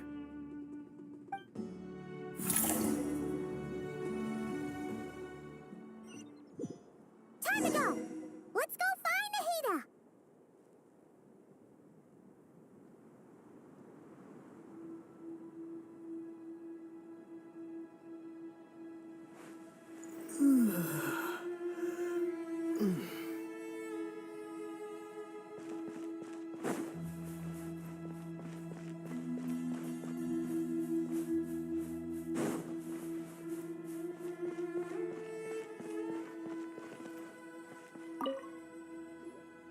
There you are. Miss Nicole truly is an angel. She shows great wisdom in guiding others, and she has already sent word to Natlan on our behalf.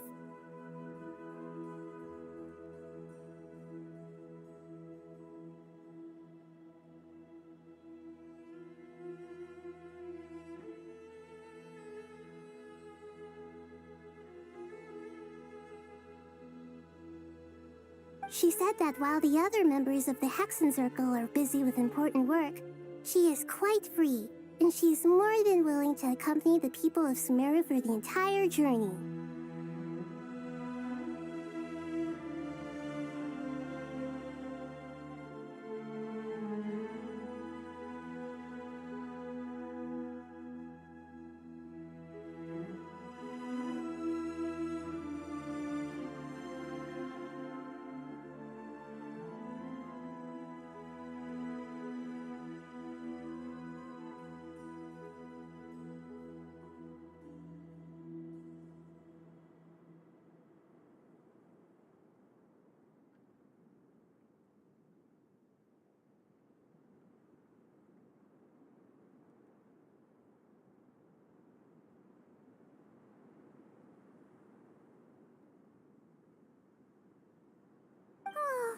Nicole, all right.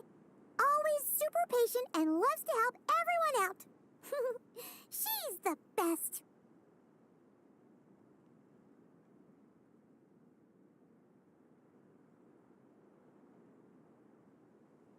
She is. So kind and enthusiastic.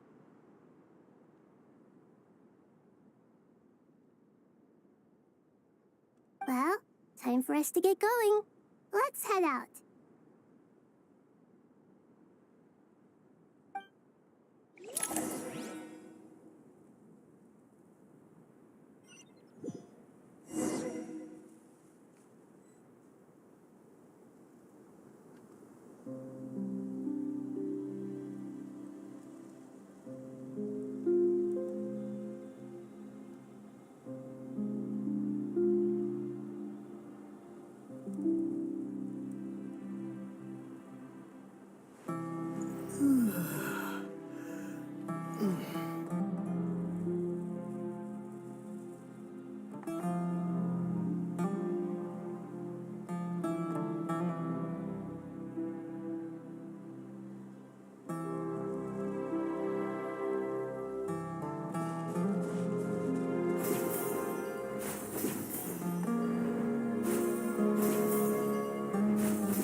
This should be one of the closest places to Natlan in all of Sumeru.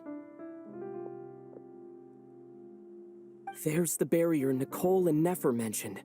It completely cuts this nation off from the others. But why? Why separate you from the rest of the world now, specifically? And if I'm not mistaken, Irminsul was polluted once before, wasn't it?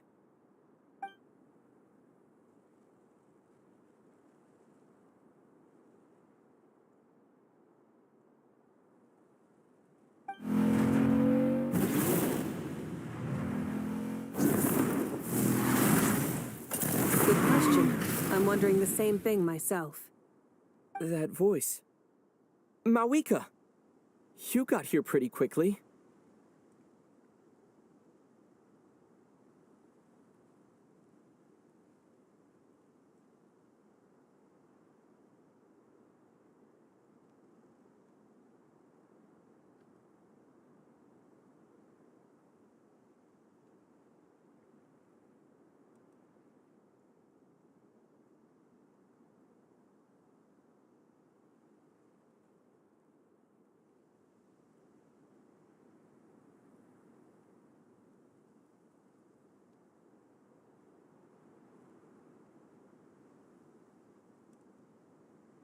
Hello, traveler. It's been a while. Hello there. Hello, Dendro Archon. Malika, I apologize for asking you to meet at the border on such short notice. I also apologize for not being able to greet you in person. The form in which you see me now is one carried by the traveler. The real me is inside the mausoleum of King Deshret, and I am reaching out to you with my mind from here.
Irminsul has been infiltrated by the Doctor. We must be on our guard, as he can spy on information in the world from within the tree. Fortunately, there is no record of the Traveler in Irminsul, and you are still within Natlan's borders.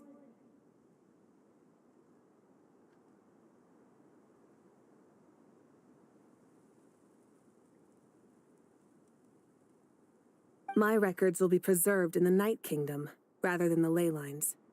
As long as the Night Kingdom remains disconnected from the ley line cycle, the Exactly. So by meeting each other in this way, the meeting essentially never happened. No wonder Paimon didn't come. You were concerned that her activity would be recorded by Irminsul.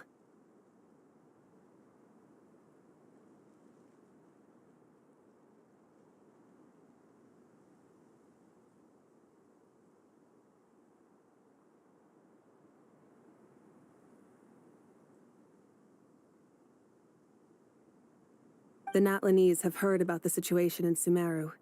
With the borders sealed off, merchants have been forced to stop their shipments. It's pretty serious, and you're the ones bearing the brunt of it. I'd like to address the question you raised at the beginning. I can offer a brief explanation, although it will sound rather cruel.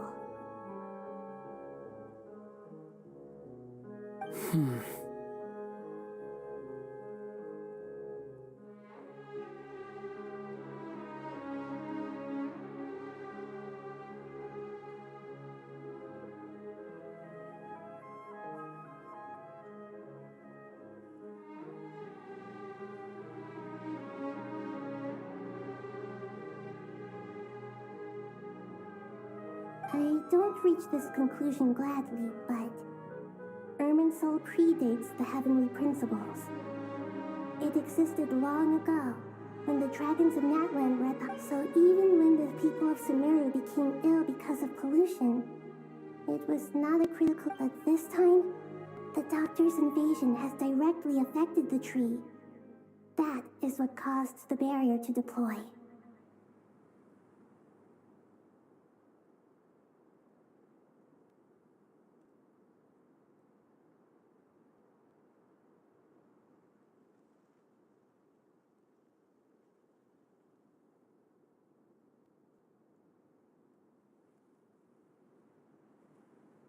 The heavenly principles established a rule that when Irminsul is plunged into grave danger, a portion of power will be reserved to isolate Sumeru.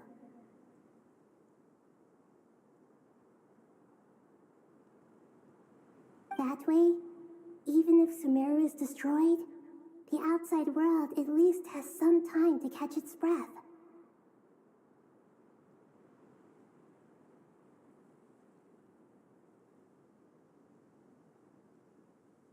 We'd certainly need it.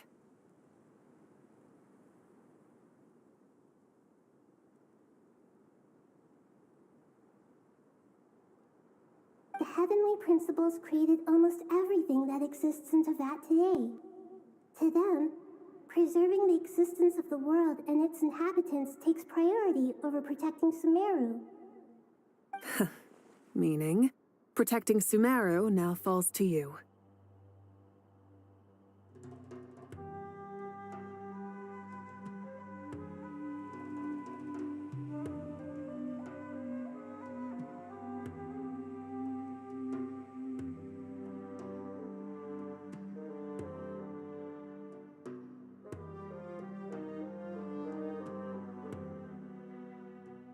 Yes. My own power may be limited, especially compared to yours. But that doesn't mean that we're just gonna sit around and wait for the end. If necessary, I will utilize any and every means at my disposal. Nicole of the Hexen Circle didn't say exactly what this meeting was about. But after hearing everything you've said so far, I think I can guess where this is going. That's right. Nahida and I discussed it at length. We both know how presumptuous this is, but... You need the Pyronosis, don't you? Yes, you guessed correctly. Originally, I only intended to borrow it, but the situation is far graver than I foresaw. Why do you sound so nervous? There's no need to be shy. Surely a gnosis is pretty important to a god. I guess, but it's not as if losing it would suddenly render us powerless. But I'm sure you don't need me to tell you that. With all the nations you've traveled to, and all the gods you've met, you must, as far as I'm concerned, a gnosis is basically an elemental energy enhancer.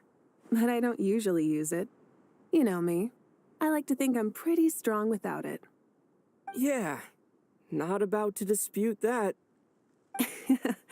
So you see, you don't need to sweat it. Here, take the Pyronosis.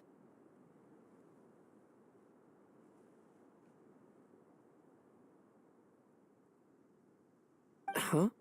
Just like that?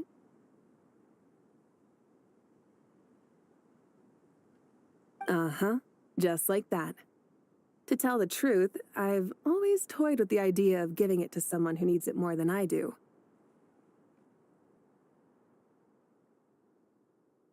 I know you accompanied Nahida here to try and increase the chance of success. It's a good thing you did, because your involvement is one of the main reasons you've managed to persuade me. Are you sure about this? Handing over your gnosis just because of me? I won't try to quantify it, but trust me. Handing over the gnosis to Tumaini is far from the craziest idea I could think of. Besides, even if you hadn't come here personally, I think I still would have agreed to Nahida's request. Irminsul doesn't just affect Sumeru. It impacts all of Teyvat.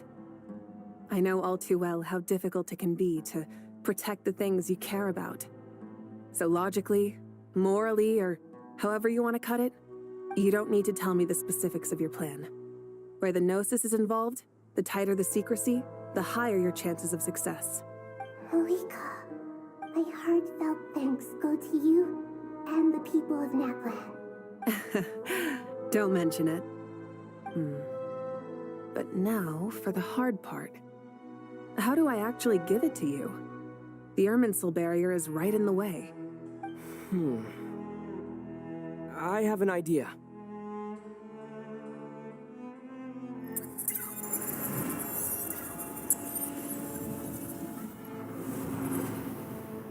Just as I thought. Incredible. What did you do? Just made a lucky guess. This seems to happen quite a lot. Things that apply to everyone else don't seem to apply to me. I figured the same might be true here. Irminsul usually produces effects based on the records it holds. Since the Traveler is a descender, Irminsul contains no records of him, and thus has no way to impede him. Is that right? You really are full of surprises. Catch. Whoa! Thank you, Mawika. Thank you for trusting us with something so important.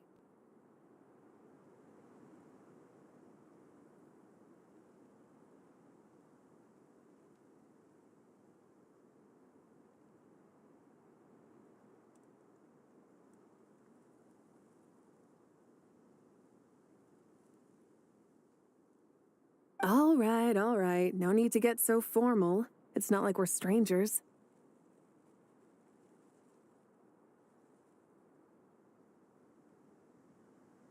Besides, there's still one problem.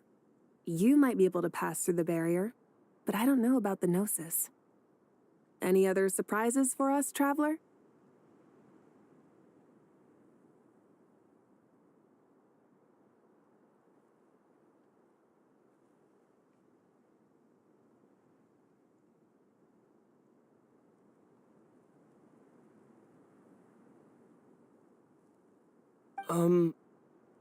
Let me try something.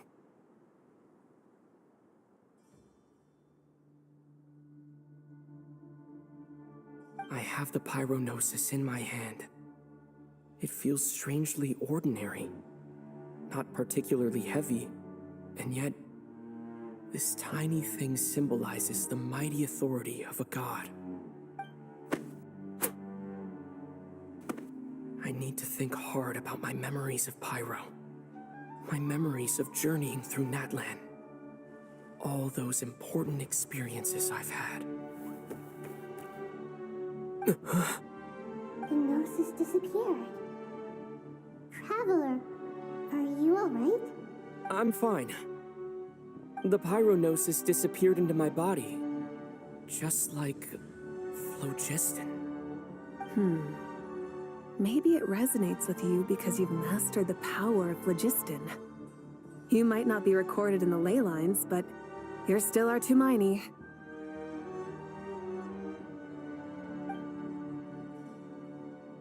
Whew.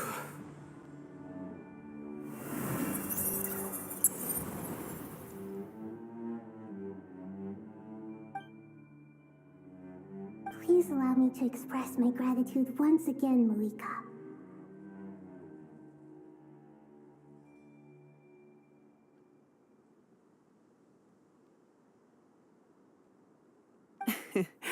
Pleasure. Well, I've given you all the help I can. The rest is up to you. Good luck. We won't let you down. Yeah, we aren't about to lose.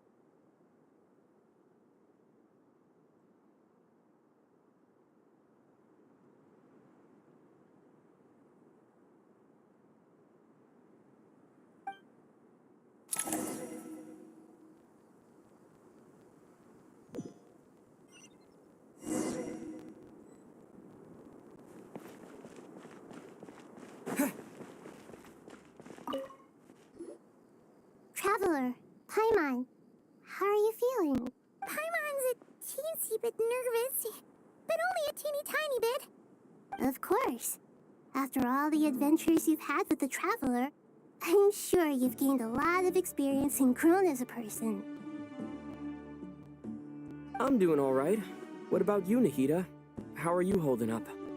With the negative effects of Irminsul, I'm a bit like a piece of fruit that's been burrowed into by hungry insects. But please don't worry. We all know what we're getting into, and we've prepared as well as we can. I believe in everyone. I believe in you. And I believe in myself. Stoking the fire inside oneself is certainly one way to live, but knowing when to rely on one's companions is also... I've been quietly learning little things from everyone, like plucking tufts of fur from a sumpter beast. Me too. With the constant traveling, I'm always learning and growing. That's the journey of life. I think there's someone else here who would share that sentiment. Don't worry about what I think. I was just passing by and happened to overhear your conversation.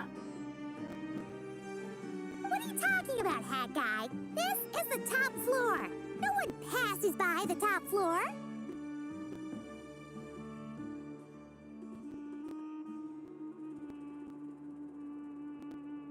Says who? You can fly just like I can. I would have thought it makes sense to you of all people.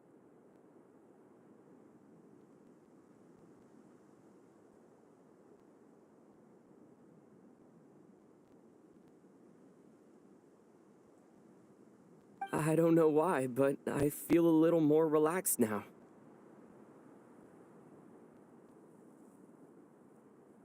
It shows that you feel comfortable laying down your burdens in our presence. It means that Sumeru is a place you can trust, where you know we have your back.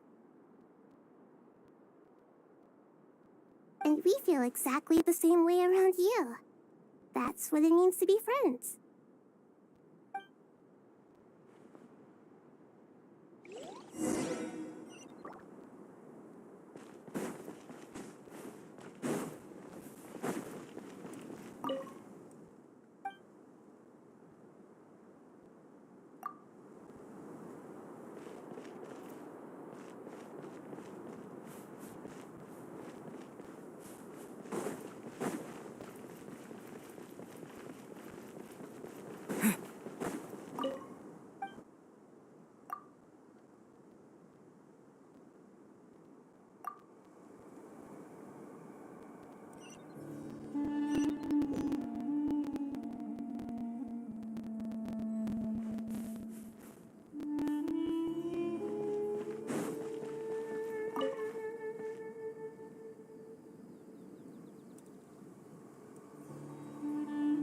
Look at the time. I should head back. I'm so sorry. I was in a hurry and didn't look where I was going. I'm fine. Wait. Have we met? Not exactly. I think we may have crossed paths by the house of Dana before. Oh. You're Hat Guy! From Vahumana, right? You recognize me? The clue's in the name.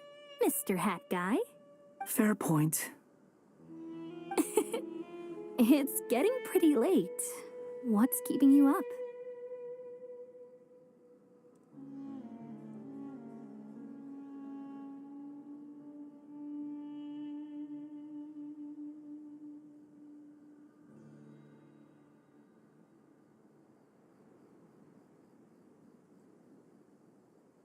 I could ask you the same question.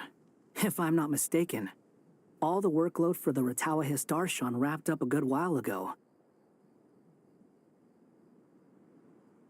Well, I have something of a background in Satyavada life, so I was helping the Dendro Archon make some preparations. But I must have lost track of time. Did you find the experience enlightening at all?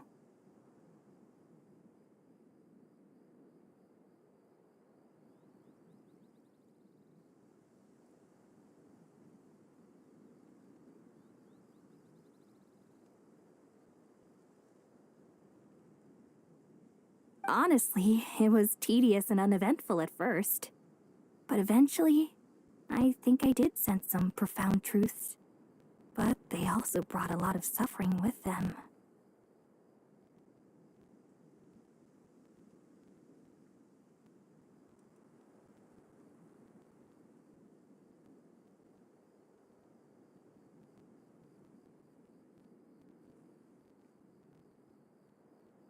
I was told that I even shed tears while I was meditating, though I have no idea why.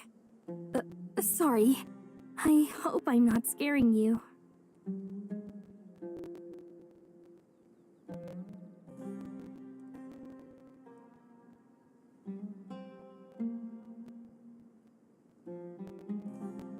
Not at all. It just proves you're very accomplished in your research. Good night. I wish you all the best for tomorrow. Thank you, sir. You too.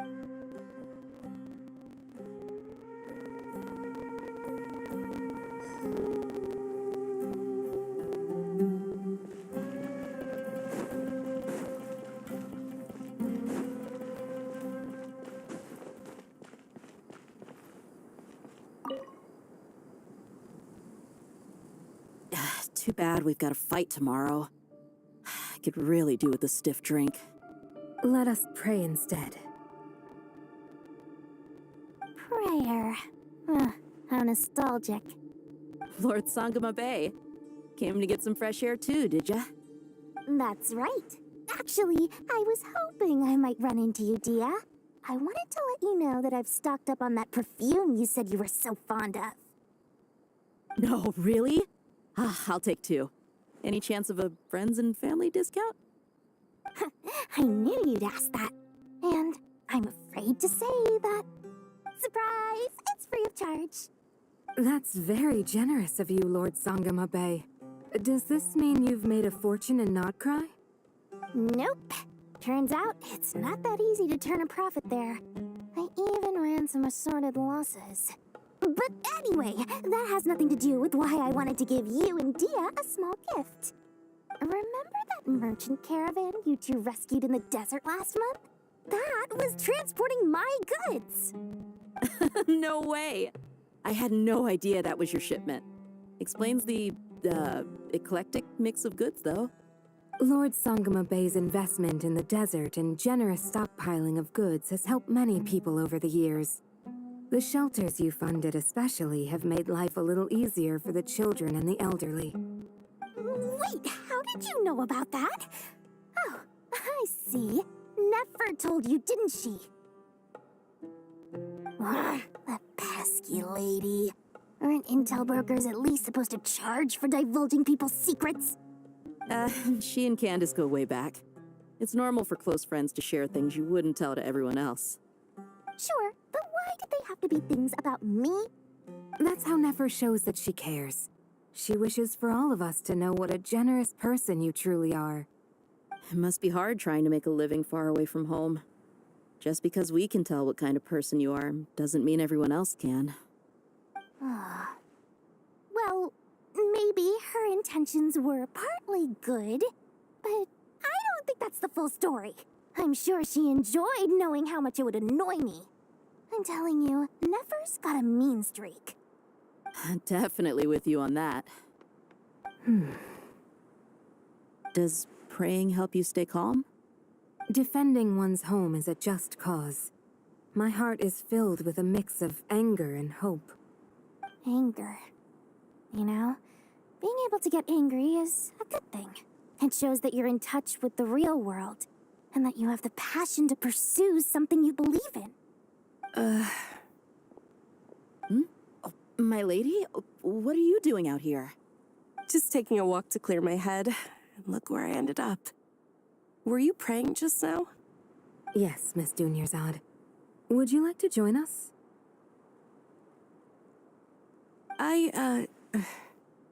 Come on, it's fine. She won't mind who you pray to. Oh, then sure. I remember you, Miss Dunyarzad. You visited my shop before. If I recall correctly, The god you worship is the Dendro Archon, correct? That's right. She is such a gentle and kind god. But to me, she's more than just a god I worship. I see her more as a friend. And so do many others. She's not some... Agreed. She's a wise teacher and a good friend. I spoke with several people during the evacuation. Everyone's aware that tomorrow's battle is one that ordinary people can join too. A battle. To fight, oh, it makes me glad. I can finally do something for those who protected me. You've grown so much since we first met. Oh, a compliment? Ooh, more please. Thank you. My lady, you've always been a remarkably strong and ambitious person. It's indisputable. And that's not just a compliment. It's a statement of fact. What are you praying for? Our beliefs may not be entirely the same, but we both wish for the same thing.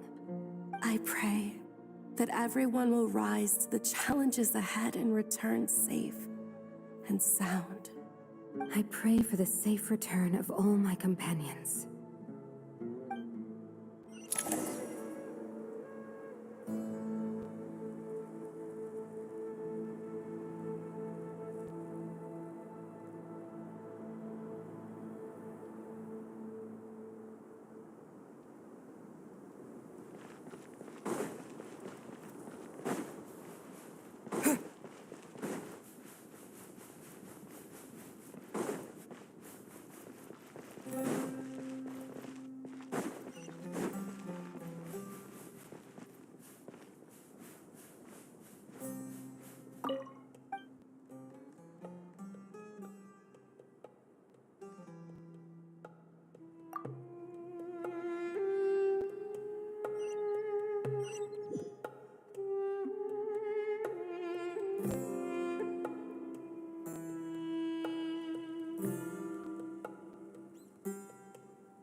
Something on your mind, Miss Nefer? Nothing in particular. It's just, right now the future feels strange and unfamiliar. But the future has not yet arrived. How can you say how it feels? Some people know that there's an impending disaster. Others remain blissfully unaware. Each group is imagining an entirely different future while walking towards the same one. But when they get there, they'll still find they feel differently about it. People are shaped by their circumstances. Different circumstances create people with different perspectives. I've always found the perspective of the Vahumana Darshan to be a particularly incisive one. Even at the height of the crisis in Nodcry, people held diverging opinions. But things are different this time. Indeed. Regardless of faith, gender, wealth, skin color, or eye color, everyone in Sumeru knows what will happen. The world has never been an especially fair place. Yet now, against all odds, a moment of unprecedented unity and equality is about to take place. It's fascinating. If only my father could have lived to see this era. Era. To me, that term represents a much greater span of time. It can be an... Do angels even feel fear? Yes, at least I do. I fear the gap. Time renders all memories insignificant and reduces all splendor to nothing. But those memories are the one thing I do not want to lose. You're very human in that regard. If angels draw too close to humanity, our wings burn away in the bright flame of awareness, and we fall to the earth. After spending so long among humans, I have lost much of my former glory. Maybe that's a good thing. You're more human than some humans are. I've been talking to Kale a lot in recent days. We seem to be in completely opposite situations. I suppose that makes us good case studies for comparison. Case studies for who? Myself, I suppose. After comparing the two of us, I suddenly discovered that I desired more than before. It was a gentle, pleasant sensation. Just as most people pursue glory and miracles, I too am pursuing miracles of my own. Guiding humans to make the miracles in their hearts a reality. That, it does.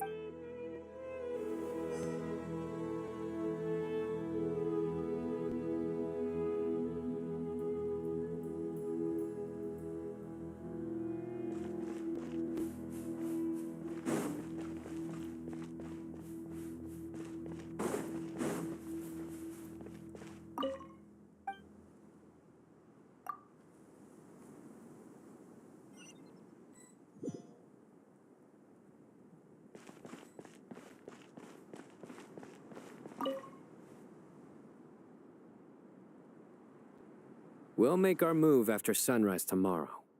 Good. Is everything ready? As much as possible. That'll be enough. Don't let the pressure get to you. We'll take things one step at a time. That's how we've always done it. Master Tainari! Mr. Sino! So this is where you were. I brought some juice and some water. Would you like some? I know how easily you get dehydrated in the desert, so you should definitely have some water. In which case, I'll have the juice. I gotta ask, though. Who's on juice-making duty at a time like this? Madame Farazan said she was feeling a little nervous, so I told her about the automatic juicer my friend invented. She took it right off me and started making carton after carton of juice. A juicer? Did Sucrose send that to you? Yeah. I hadn't had the chance to try it out before this incident occurred, but I couldn't bear to leave it behind in Gandharvaville. The juice is very sweet. I think so too. Kale, how are you feeling? Physically, I'm okay, but it just still feels strange to me. Why would a great power like this come to someone like me? I know the feeling well. That same question ran through my mind every day as a kid. At least now, you have someone who can relate to you. All the more reason that you should apply for Spontamod. Tainari fiercely opposes the idea, though. Those two things are completely unrelated. What are we all chatting about, Would anyone like any juice? Oh, you have some already. I had some earlier, ma'am. Maybe give the extra to someone else? Very well, very well. I shall be off then. There's this enormous power, and then there's little old you. You feel like there's no connection between the two. And that sense of dissonance is difficult to get used to. Yeah. But after all this time, I can't believe this stuff still gets to me sometimes. Makes me feel a little childish. Kale, just because we normally keep the conversation light doesn't mean we can't discuss deeper issues. I don't think it's childish at all. You were the victim of a terrible crime. It's normal to struggle with the fallout from it. You have absolutely nothing to be ashamed of.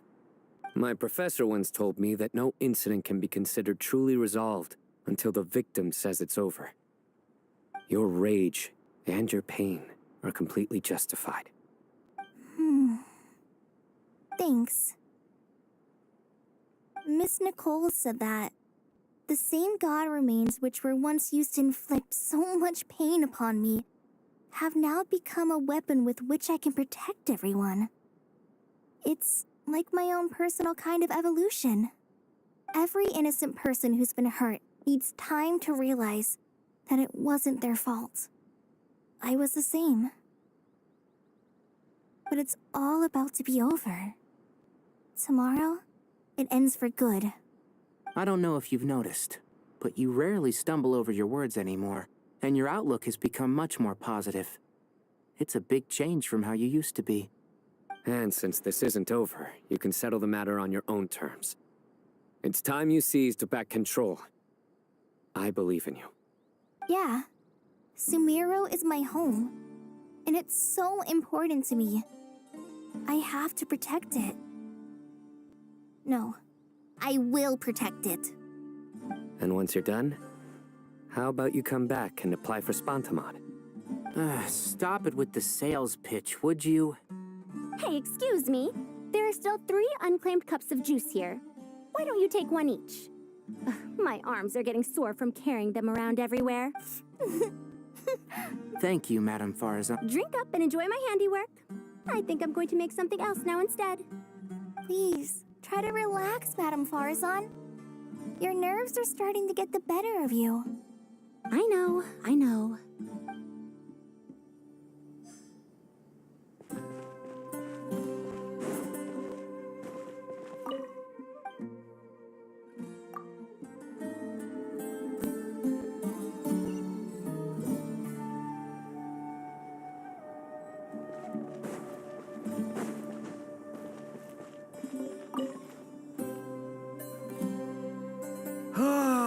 It's finally done. Ugh, but I have a nagging feeling that there's something I've forgotten. Oh, there you are. Everything wrapped up on your end? Okay, fair enough. That was a pointless question.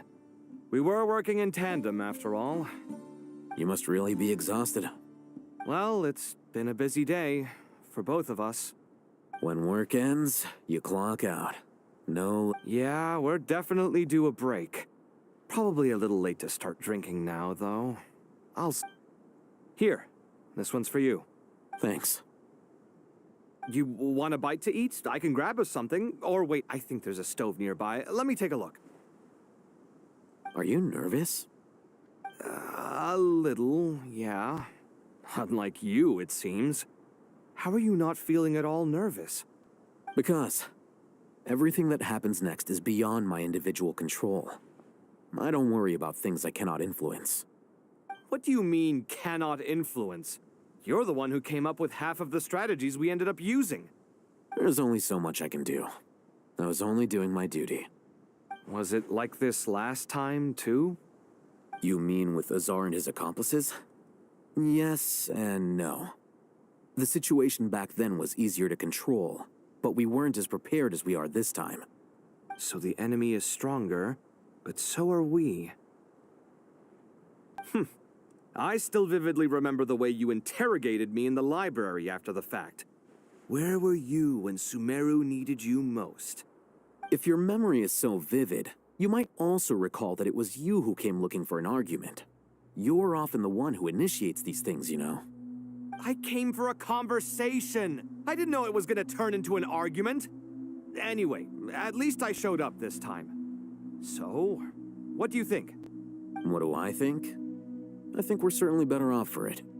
It's good having me around to help out, huh? Absolutely. As a citizen of Sumeru, you displayed a remarkable sense of responsibility in the face of disaster. Certainly feels that way. I just shudder to think how the world would have ended up if we hadn't gotten control of the situation. So, do you think this is what impending disaster looks like? The sky is so clear, and there isn't a whiff of decay or destruction in the air. It's hard to imagine that the fall of humanity could happen on an ordinary day like this. Awful things happen all the time. Sometimes people can stop them, and sometimes they can't. What you and I have done is increase our chances of stopping this one. Lofty ideals may provide no defense at all against nihilism, but perhaps little decisions can. Oh, nothing. It's nothing. I hope everything works out tomorrow. It will. As long as we stick to the plan, our chances of success are good. It's really strange. You're my junior, yet you always seem to act more like an upperclassman than I do. I think it's mostly a matter of temperament. Ugh. Walked right into that one, didn't I?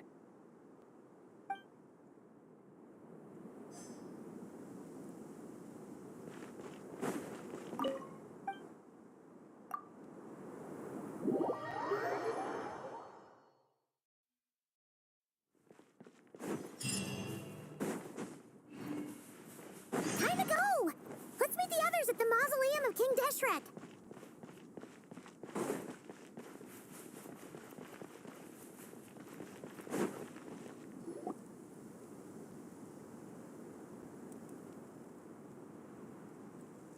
I have not felt this way in a long time.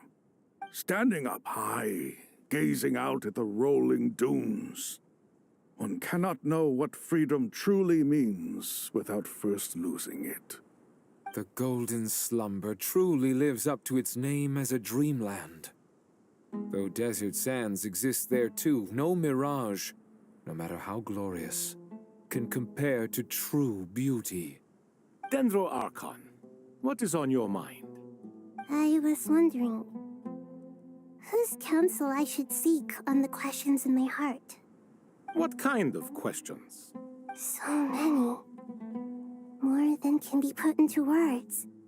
As I once said to a friend, we look, we see, and we comprehend.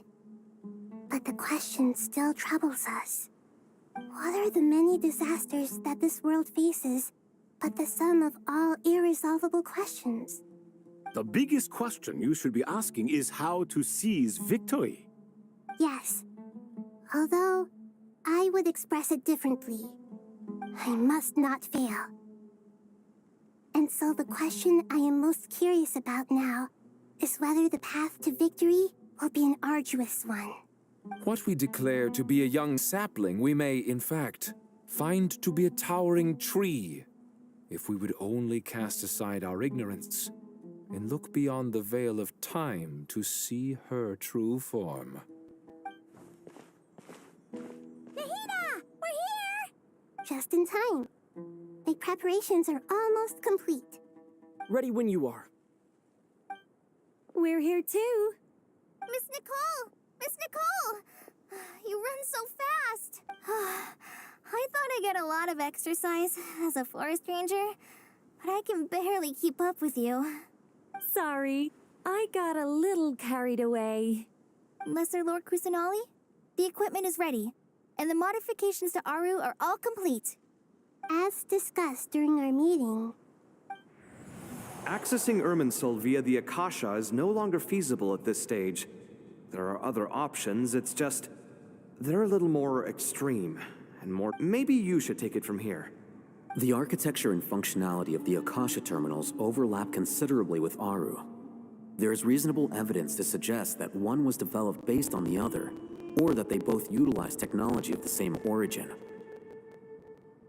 As long as the transplant and merge operation succeeds, Aru should theoretically work on a scale greater than the Akasha and approximately equal to Irminsul. It will become the largest active computing device in all of Teyvat. A system this powerful is capable of a lot of different things. In the past, the Akasha was primarily used for one-way information transmission, but I suspect it could also serve as a central bridging hub.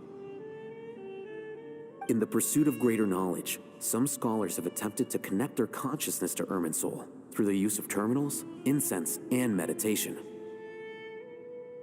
Correct. In academic language, scholars who reach that stage are said to have entered Satyavada life. Hypatia has performed this practice many times in the past, and she was once under my care for a period of time. Right. And this at least proves that there is a zone within Irminsul that can be connected to. that's right. Providing wisdom to the people is one of the very reasons for Irminsul's existence. I think I understand where you're going. Please, continue. In that case, I'll skip to the conclusion then. We need to further modify Aru, merge it with the Akasha, manufacture terminals, and distribute them to every single person we can reach. Every person? Even the desert folk? Yes, everyone. I've already calculated the amount of raw materials we need. So you mean we're going to get new Akasha terminals? Yes, but this time the people of Sumeru won't be using them to acquire knowledge, just to connect to Irminsul. That's the key. When we evacuated the city, we brought all the important assets from the House of Dana, in case we ended up needing them. Fortunately, this included the Akasha system's main terminal. We've checked all the relevant records, and one thing is certain.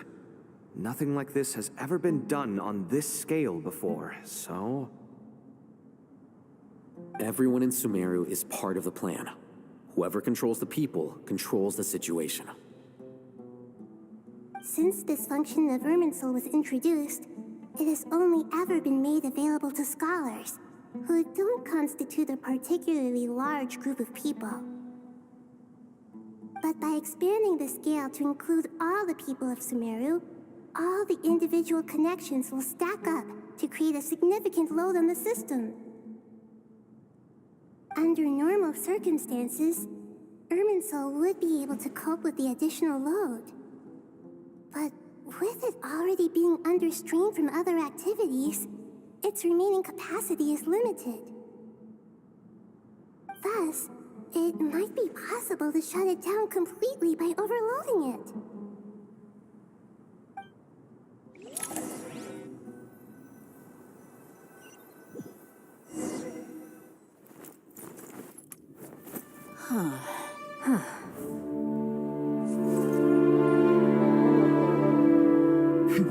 Counting down. 3, 2, 1. Are you ready? Ready.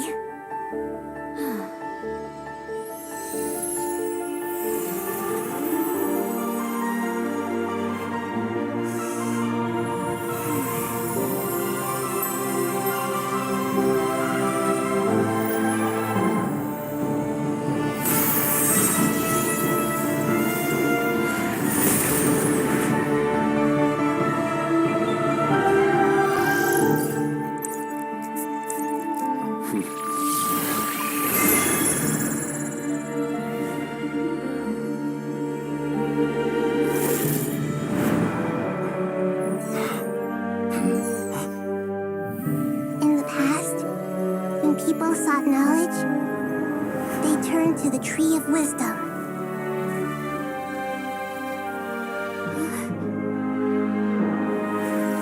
Today, we use it to save Sumeru and the whole world. These boughs that nurtured learning must not become tools for destroying the world.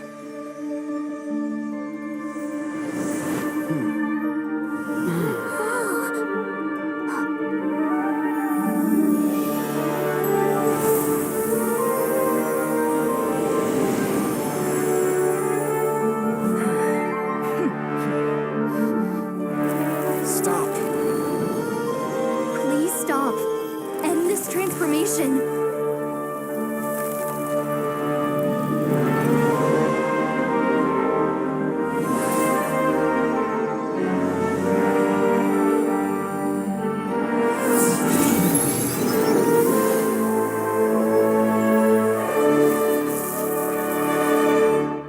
You would shut down Irminsul just to stop me?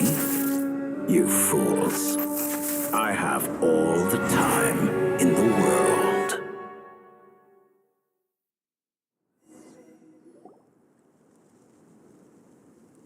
Success! The evil Irminsul tree is stopped growing! Great.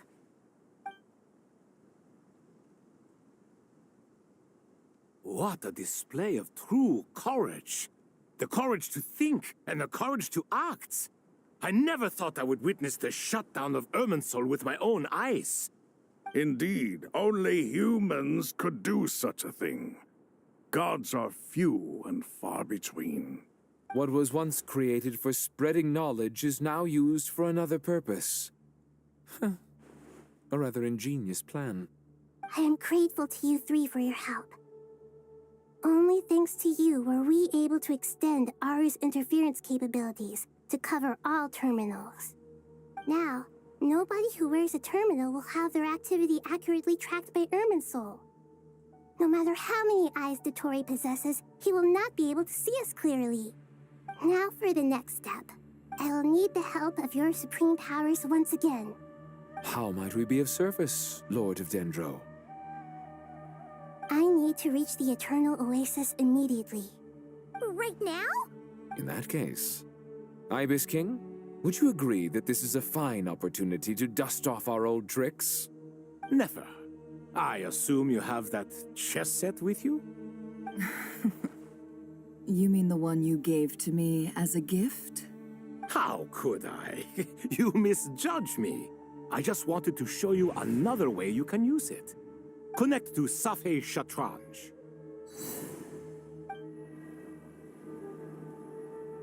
Safei Shatranj? You mean that place in the desert? Thoth's chess set gains its power from the chessboard laid out in the desert by King Deshret and ourselves. All ceremonies conducted using the chess set must be activated via Safei Shatranj. In other words, the chess set is an extension of the chessboard. In the past, moving a chess piece was a sacred and momentous act. Transfer initiated. Entering live combat mode.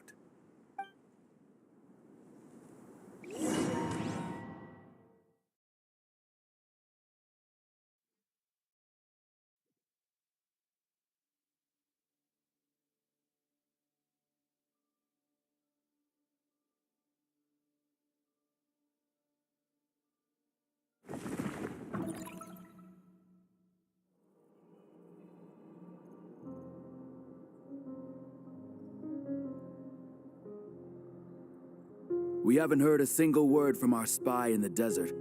I'm afraid he might have been captured. Never mind. But we spent years turning him. And a lot of Mora. Nothing comes for free in this world, but the loss is not without its purpose. For a small price, we have wasted a precious amount of the limited time they have. Quite a bargain, if you ask me.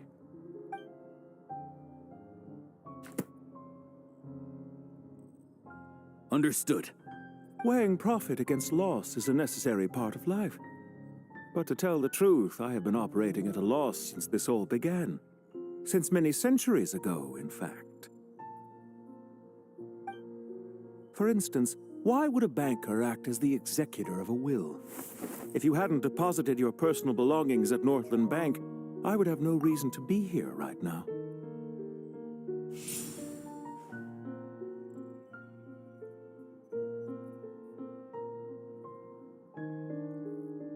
Dottore, I've placed your final data backup into the ley lines as per our contract. I trust we are now square for the safe deposit fees you paid. Is it not a little petty to split hairs like this, given our amicable relationship? I consider sound bookkeeping a matter of principle. Do not forget that you only live to see this day thanks to me. In fact, every day of your life since you met me, you've been living on borrowed time.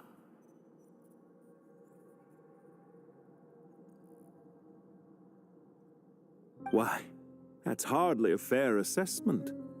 I will concede that my survival was perhaps at your whim, but I became a harbinger on my own merits. Managing money is not like other professions. Mine is not a role I could have acquired based on your recommendation alone, and certainly not one I could have lasted so long in without genuine ability. The information stored in the ley lines is quite comprehensive. Rest assured, I have not forgotten how strong your pride is. Well, I presume you have no sense of fragmentation while talking with me. How could anything possibly go wrong with such strict measures in place? The remainder of your soul was split in two, with one half sent to Nodcry and the other stored in the most secure vault of the Northland Bank. Though I must say, your disdain for the other segments is quite amusing. Zandik is you, and you are Zandik. Zandik created the segments, yet you, a segment yourself, reject him.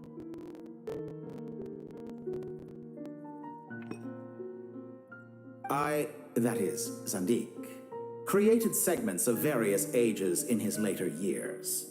To achieve this, he had to freeze time and part with a portion of his soul. but as constructive as it sounds. It erases my uniqueness. If each segment is equally me, then by the same token, none of them are truly me. A soul living forever in the past inevitably holds different views than he did in his later years. The same thing that completes me also restricts me. You too might ask yourself which stage of your life you want to be preserved at. The day your business failed, or the day you were framed by a gang and sold off to a medical lab as a test subject. We needn't dredge up the past. This undesirable plan was eventually scrapped. Lesser Lord Kusanali was quite right. I needed an opportunity to eliminate myself. And after that, I concluded that there was no more effective plan than directly splitting the soul. Once the soul is transferred out, you will find that creating a physical body is far simpler than creating a puppet. The other half of your soul suffered a crushing defeat in Nodcry, you know. And yet in the process, I obtained the information I always wanted, did I not? Because now we finally know where the best testing ground truly lies. I once thought your ultimate goal was to ascend to godhood. But as it turns out, that was merely one of your experiments. Experiments take many forms. Most people are too eager for success, too fixated on the end goal. They forget that the experimental process itself is just as important. A suspiciously vacant seat, a new face. I trust you can put two and two together. The reason it doesn't exist is because someone tampered with the record. What can I say? After all your efforts, you really did uncover the world's secrets. So, is the new world you promised a lie? No, it never was. I am glad to be able to control Ermin's soul from within. Now I shall attempt to create a new world inside the existing one. Almost everyone faces the prospect of death, but not a single person has ever been able to experiment unrestrained in the afterlife through sheer force of will. I am the only one to have overcome this enormous challenge. Would I not be letting the world down if I didn't make the most of the opportunity to experiment? Clearly, the dividing of your soul did not affect the magnitude of your ego. Out of all the versions of you that have ever existed, this you is the most insane and the most radical. Is that why you chose to work with me? Which was it then? My insanity? Or my radicalism? Could I call myself a venture capitalist without a suitably ambitious plan to invest in? Yours happened to fit the bill quite perfectly. Well then, I must say, while I am surprised enough that you showed up at all, what surprises me more is that you chose to present yourself as my former subordinate and not as the banker Pantalone. Why make things harder than they need to be? Exposing my true identity in a situation like this would only serve to destroy diplomatic relations between Snezhnaya and Sumeru. I daren't imagine the consequences. Showing up in the name of the original antagonist gives you the recognition you rightly deserve, while also being sensitive to Snezhnaya's predicament. It was an easy win. As for why I'm here, if you're suggesting that your credit is in the negative, I won't argue with that. Many people say that about you. I'd argue that a significant factor in your willingness to cooperate is the fact that you have but a few years of life left after my death. Living and dying together has a way of binding two parties together rather closely. Is it not true that a relationship should be judged by both the positive and negative returns it yields?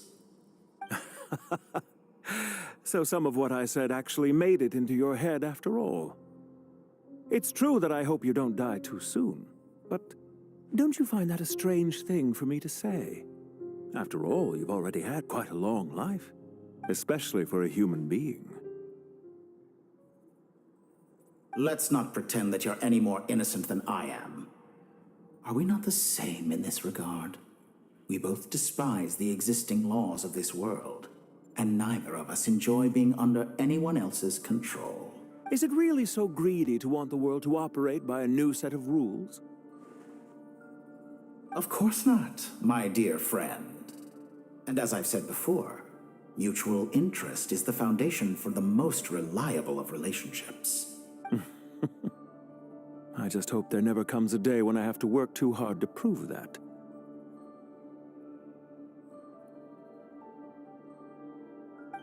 Regrader, sir. People have been spotted approaching Sumeru City. How strange.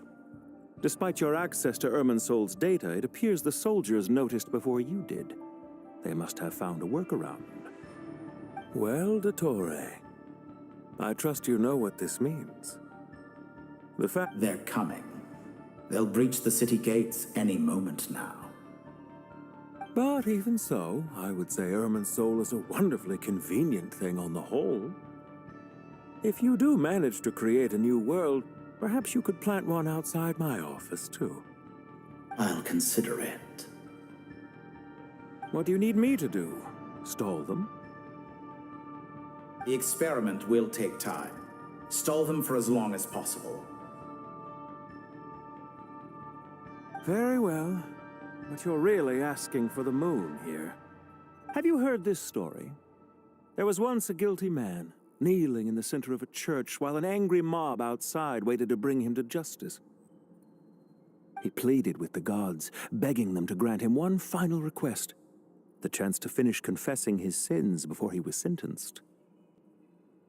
Many suns and moons passed, seasons changed, and still his confession continued, as if he intended to speak until the end of time. Are you suggesting I worship you as a god? Or were you hoping that I might confess my sins to you? Certainly not the latter. That would make my life miserable indeed. For someone who despises them so, you never seem to have any objections to me creating or becoming one. At first, I thought you'd be furious. Concerned I would terminate our partnership, were you? Not at all. You had reasons why our partnership must continue. Don't you find people's attitudes toward gods amusing? A god descends from the heavens and people worship it unreservedly, blindly, and yet, when they see an ordinary person gain godlike levels of power by virtue of their own hard work, they treat him with nothing but suspicion, even if— Is that supposed to be a compliment? No. I was just thinking. I pity the man who would call you a compatriot. There's no need to be so self-critical.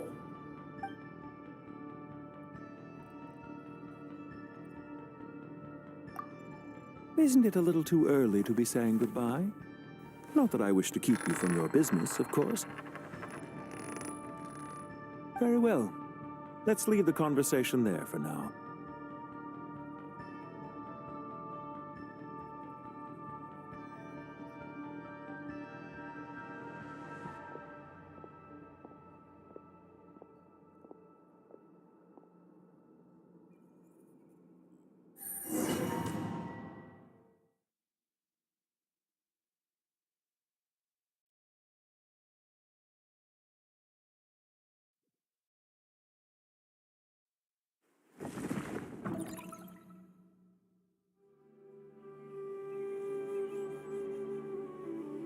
The power of King Deshret's 7 pillars is truly remarkable. With just a chessboard, you can move an entire unit across the material plane. Yeah, sets us up for a much easier fight. Really makes my day. The last time we stormed the city, it involved a lot more running around.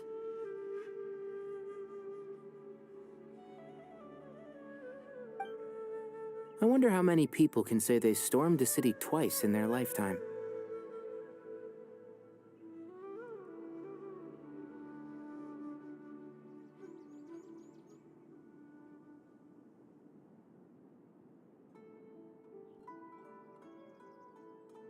I was just thinking that. I've definitely had more than my fair share of unusual experiences in my life. This is my first time here, actually. We never usually leave Gandharvaville.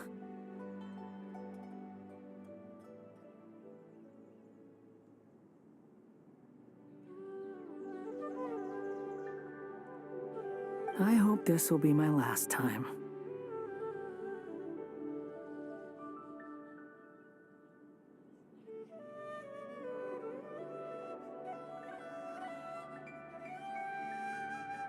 Does everyone have to chime in? Can't we just fight?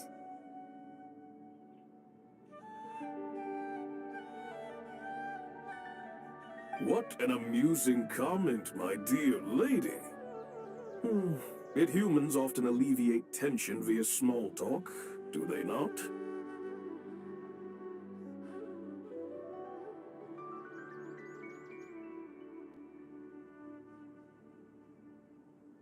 Whoa! Why is Candace's shield talking?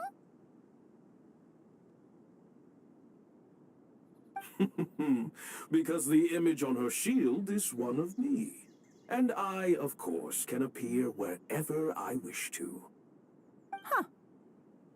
Well, la-dee-da. Isn't that fancy? Could I get in? You wish for your gauntlet to speak? Why, certainly.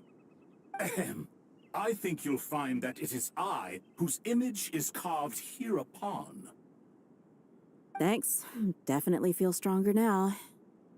You're welcome, my lady. I am glad to lend you my power. Sino, what's the situation? There are troops stationed at every entrance. As we expected. A frontal assault will suffice. Everyone, stick to the plan. We'll take the main entrance. You head for the House of Dana's side door. Move out.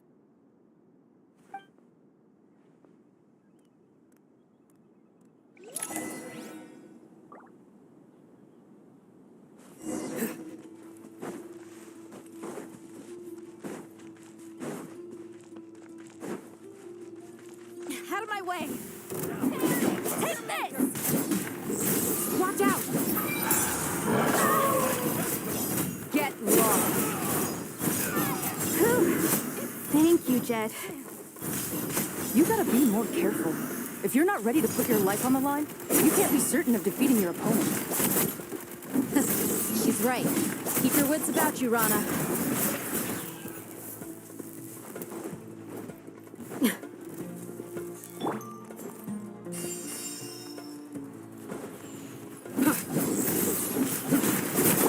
Do your work! Gloves off! Leaving so soon.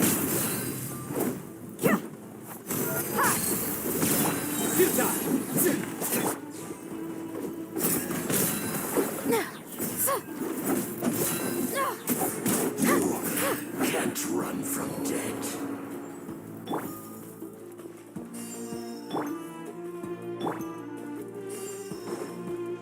Take them out and secure the harbor.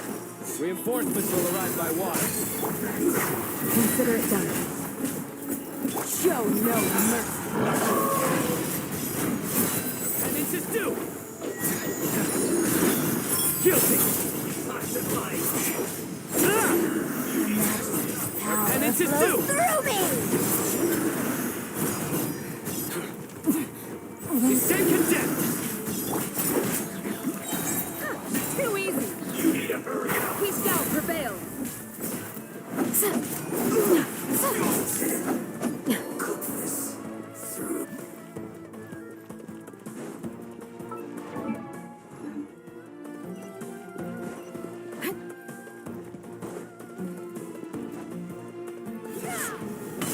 Pay your dues. Change of plan. They're dead meat!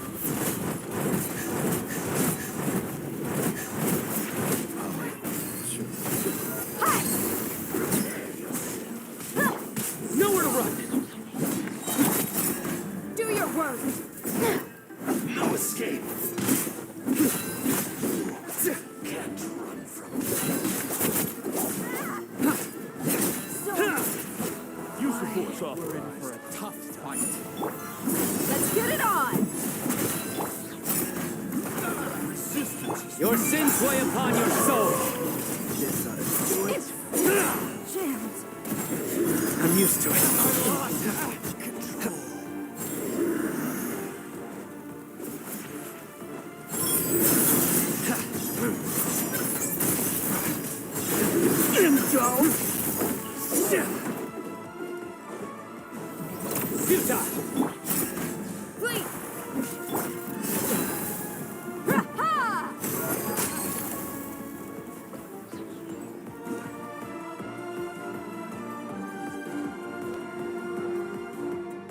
Waterway secured. Brothers! Sisters! Perfect. Just in time. Welcome. Once we've linked up, we'll continue the advance. The team has arrived at the north entrance, as planned. Good. Press on.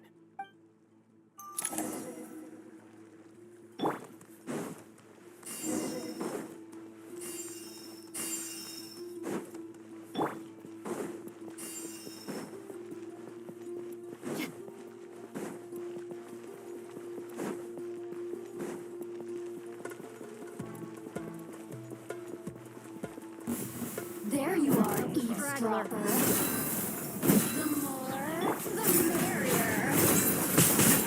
Grant us your blessing! Nowhere to run! Gloves off!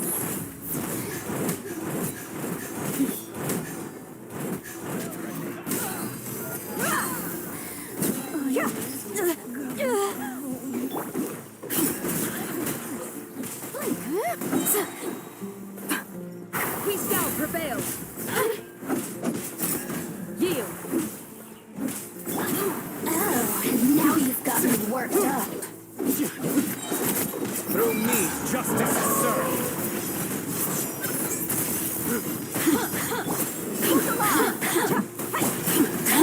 You're exposed!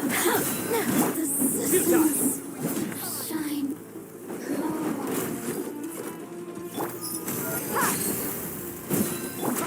Hear my prayer! Too easy!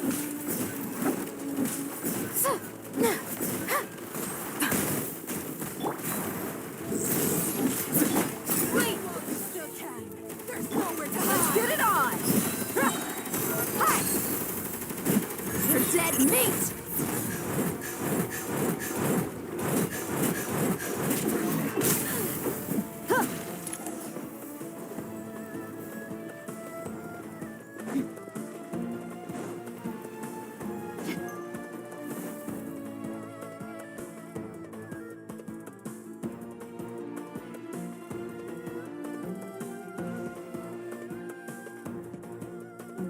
Look out!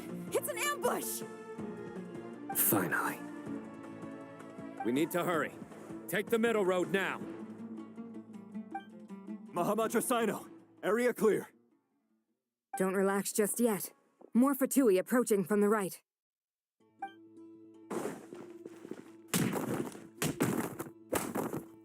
Irminsul cannot track our movements. If necessary, we could split up. Don't worry. We'll wipe them all out. As you can see, our people came raring to go. Good, good. How are things with the Traveler? Can Tainari keep him safe? Don't underestimate Tainari just because he's a forest watcher. He can handle it. All right. You know that's not what I meant.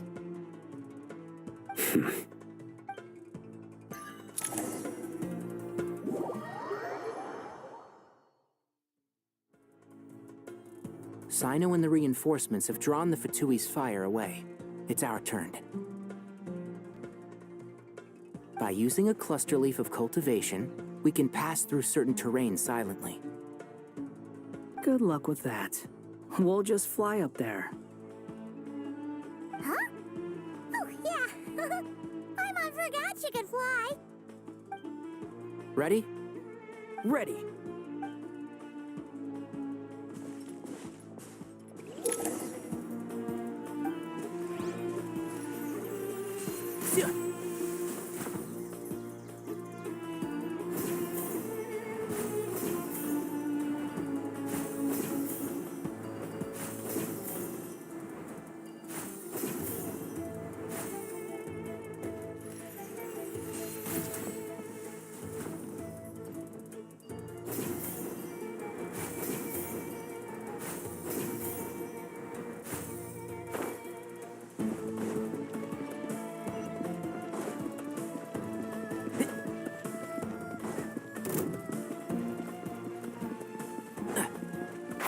Can't see? Squall Fury.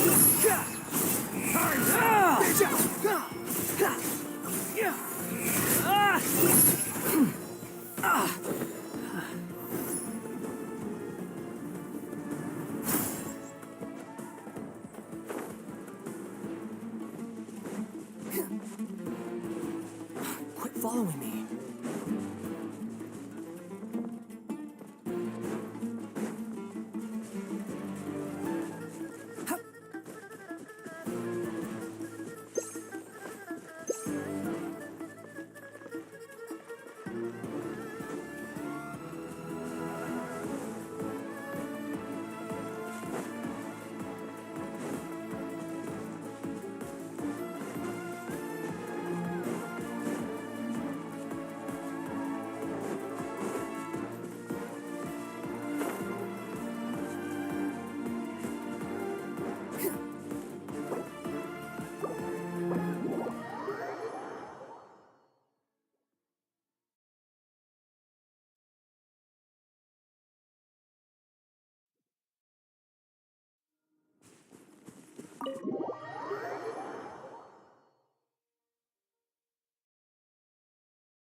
Keep up.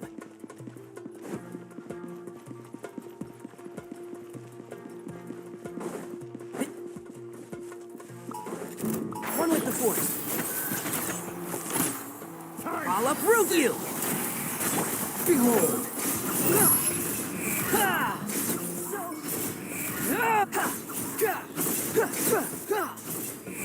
Upon the gale.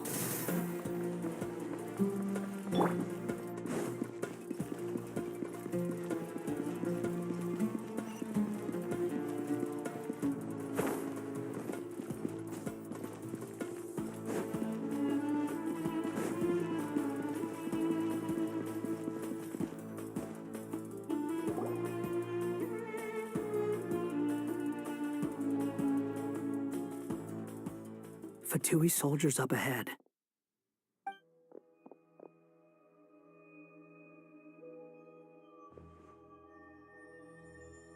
Careful. Prepare for battle. Hey! There's people over there. You have some nerve showing your faces here in the center of Sumeru City.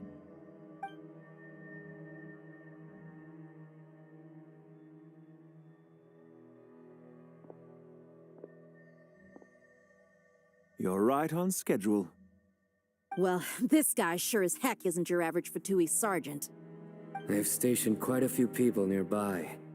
It definitely looks like they were waiting for us. But something feels off. Everything about this guy feels too deliberate. I highly doubt he's just a subordinate of Dottores. And he's no mere sergeant. Whatever his rank is, it's high. Much higher than we thought. So you've been waiting for us. But it looks like you're geared up for a conversation, rather than a battle. Very clever, General Mahamatra Sino. I know you're the one in charge of this siege, and I look forward to making a deal with you. A siege? Sumeru City belongs to us! Historically, yes. But things can always change. We have quite a sizable force with us, you know. For instance... There's a Fatui ambush at the north gate.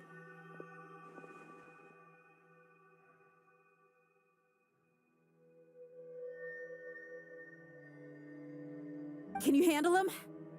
We can for now. Yes, I'm quite sure both sides can hold their ground for the time being. The battle has not yet reached its climax.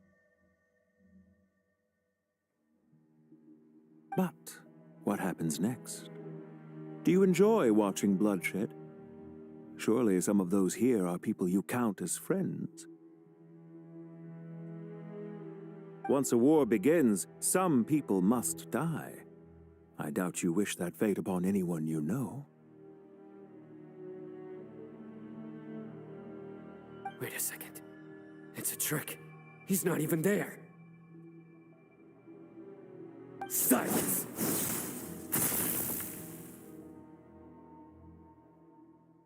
He disappeared. What was that? A ghost? Curses! He was never there to begin with. That was just a shadow projected there to lure us in. Enough talk! Attack!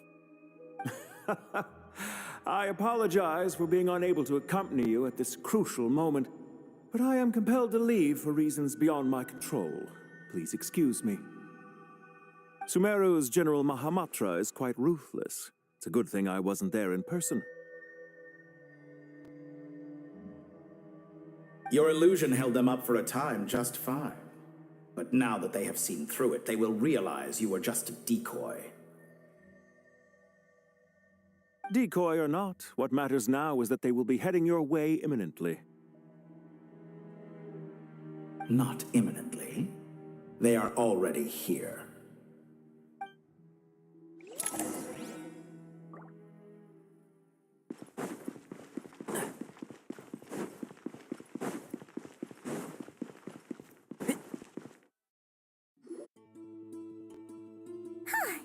We made it! This is far enough. Tainari, you go help Sino. Don't worry about us. We'll manage. Are you sure you don't need me to stand guard? No need. Once the connection is established, we'll disappear from the sanctuary of Surasthana. Go help the others. All right. Goodbye for now, then. Please tread carefully.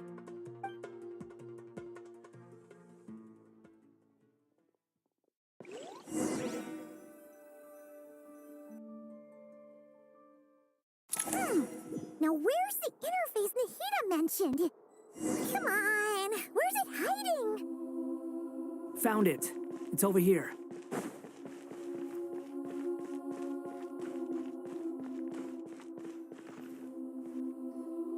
We can connect to the inside of Irminsul through the Sanctuary of Surasthana's built-in security system. You should be pretty familiar with the process. Is it the same route as last time? For the most part. We don't need to adjust any of the parameters. Then I should be fine. And Paimon? Once you're both ready, we'll set off. Wait! The stakes are way higher this time, right? Maybe Paimon should stay outside and help the others. That... Huh? Why are you staring at me like that? It's nothing. I just suddenly realized how much you've grown. Hey, you've grown quite a lot yourself. Don't you two start getting into it again. Well, anyway, Paimon thinks she's pretty knowledgeable. Who's the best guide into Vatican? And don't forget, Paimon's a college student now. If we say Al-Haytham's not a weirdo, it's hard to explain how he came up with the idea of you applying to the academia. But for all that he counts, you're doing surprisingly well in your studies. She just goes to show how important it is to have someone supporting you. And Paimon's not the only one. Let's not forget that you only became a student because of Nahida's personal recommendation. That's fair. I have learned a lot in Sumeru. Oh yeah. Did you ever come up with that ugly nickname you promised me?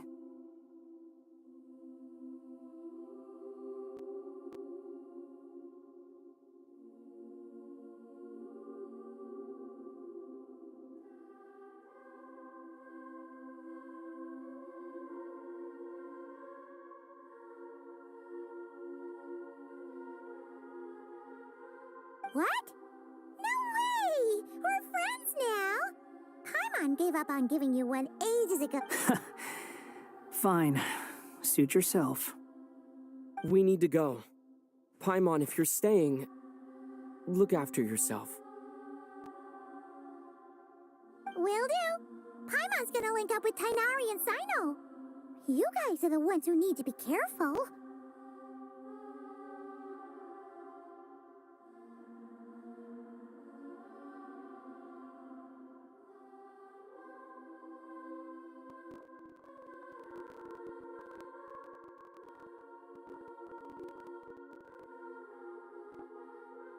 We will be. Bye for now.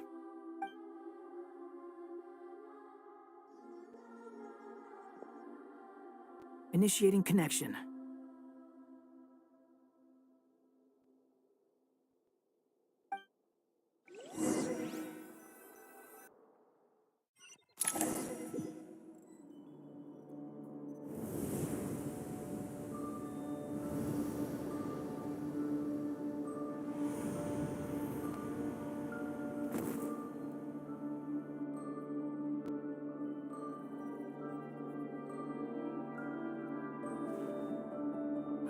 Well, here we are again. Come to think of it, I still don't even know where we're going. Thanks to our terminals, it should be impossible for Irminsul to read. I can... Don't tell me. Only you need to know. That way, whatever happens to me next, it won't affect your progress. Listen to me.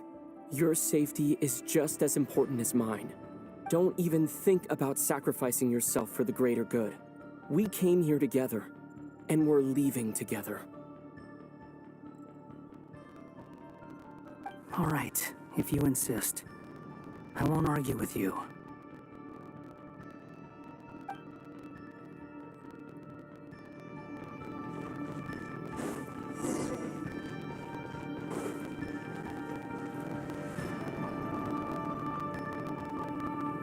This place looks so different from how I remember. It's a complete mess. Like someone's turned the place upside down. Must be Dottore doing. Either he's searching for some information he needs, or... It's still changing. He has to know we've entered Irminsul. But luckily for us, he can't pinpoint our location. Be on your guard. Don't let him find us. The red parts have probably been corrupted by Dottore's power. Don't touch them, or you might alert him.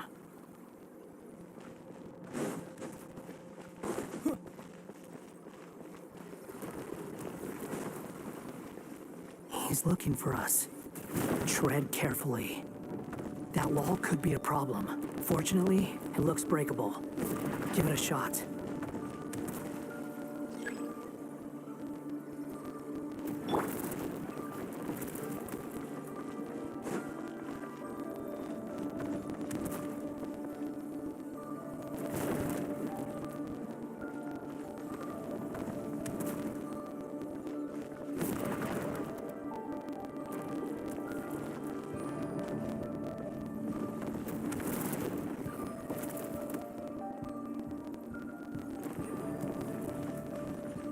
Rises.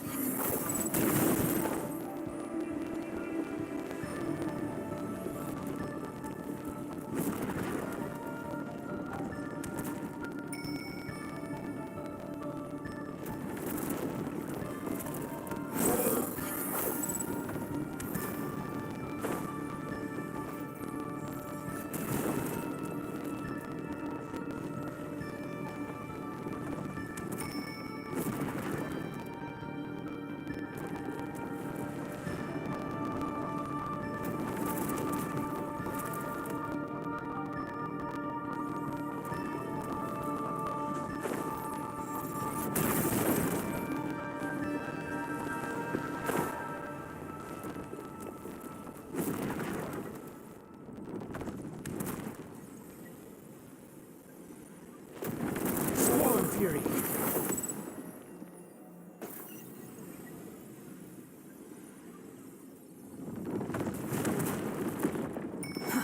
Too slow.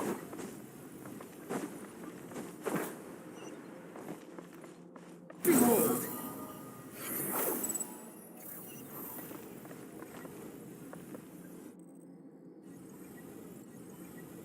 The wind rises.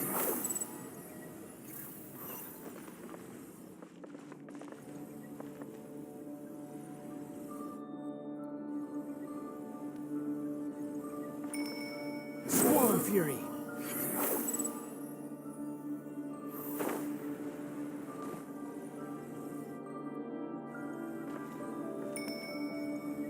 The wind rises.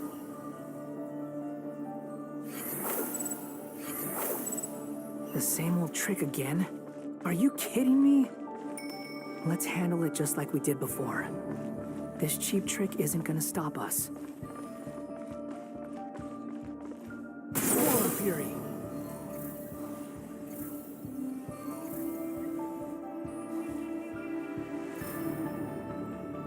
Oh no, it's a trap. Is that why he was using the same trick over and over again? To get us to lower our guard?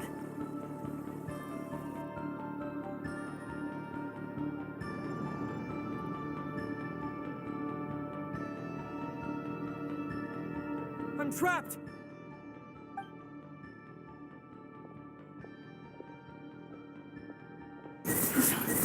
Why won't this thing budge? Hello? Hello? Nicole, is that you? Yes, it's me. I'm monitoring your progress from inside the Eternal Oasis, and I have to say, this terminal is simply marvelous. It makes tracking you so much easier. I couldn't see anything at first, but now that you two are inside, I can use your location with support from the terminals to get a partial view of the situation inside Irminsul. It's not the clearest image, but it's better than not being able to help at all. So, here I am. I can't intervene directly, but I can help to guide you out of the jam you're currently in. So please, just follow my lead.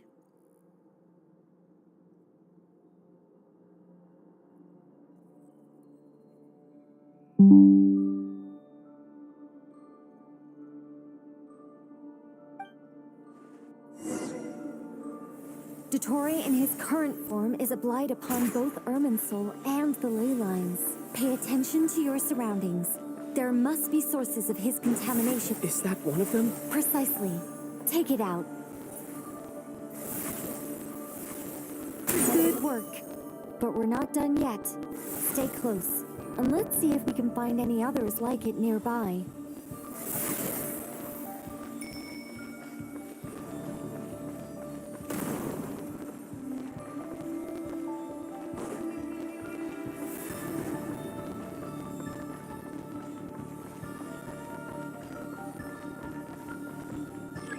Fury.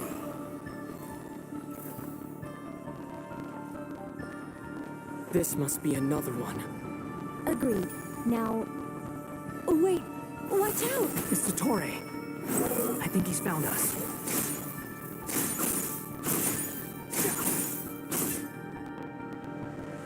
The seal is broken.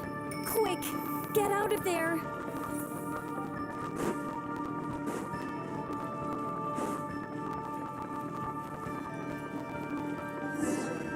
And where exactly do you think you can run to? Wait, what is that? Pursuers! That's gotta be it! Run! Don't let that thing touch you. Dodge that attack!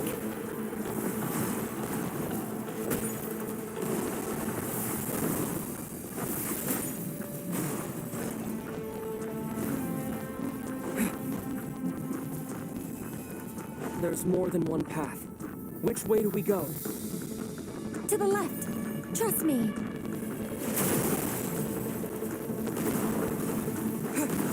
Fleeing like vermin. What a pathetic sight. Hey! Watch yourselves. Stay focused. There's a cliff ahead. Jump! More of those corruption sources. Destroy them as you did before, and open the exit as quickly as possible.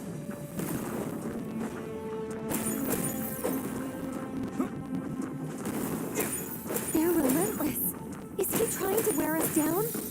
You'll just have to destroy these too.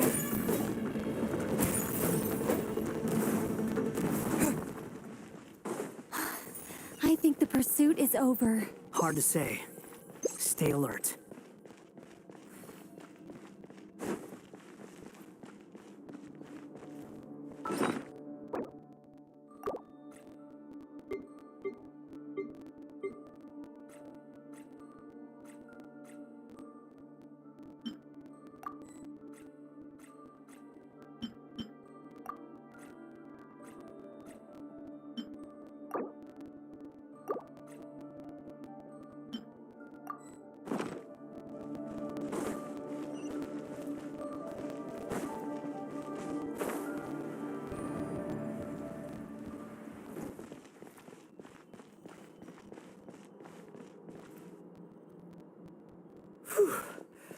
I think we've made it to relative safety. Goodness. You doing okay? I'll be fine. Don't worry. Take a short rest, and then... Nicole? Nicole! The connection's been cut. But that means... Look at you supporting one another. How very touching.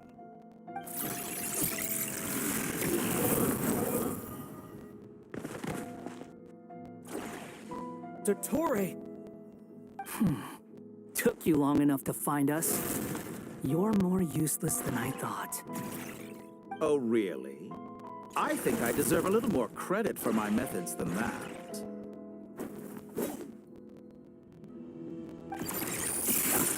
Rather than hunting you down, I chose to let you roam free.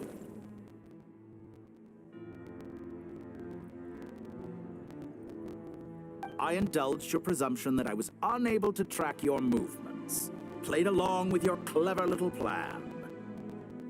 Fleeing is for animals, but I rather enjoy watching you flee. Some things lose the will to run altogether as soon as you put them in a cage. If that's true, then why did you come looking for us? Because I wanted to observe you up close, of course. Don't misunderstand me, I'm not here for a fight.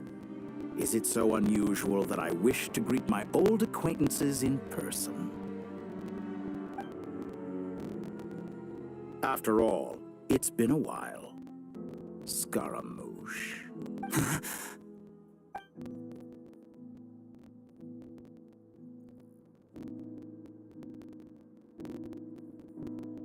Why are you so afraid? I have done nothing unprecedented in discovering the truth. Nor did I go to any great lengths to uncover your story. You made a bold series of moves in deciding to erase yourself.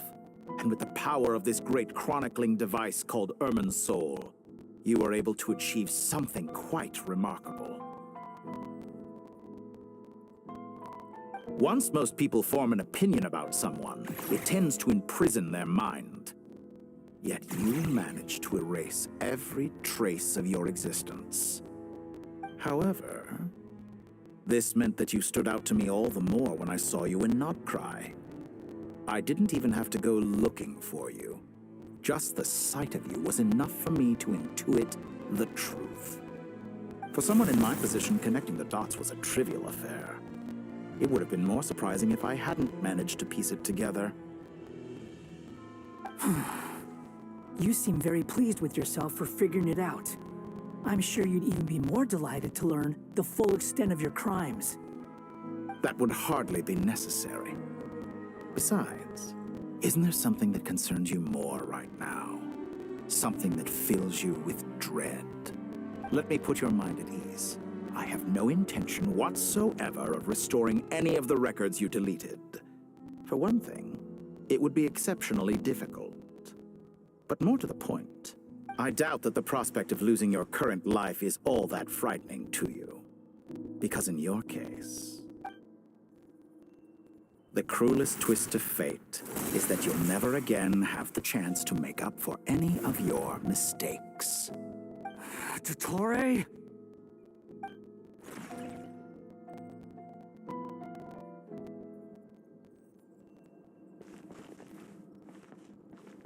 All here shall bend to my will.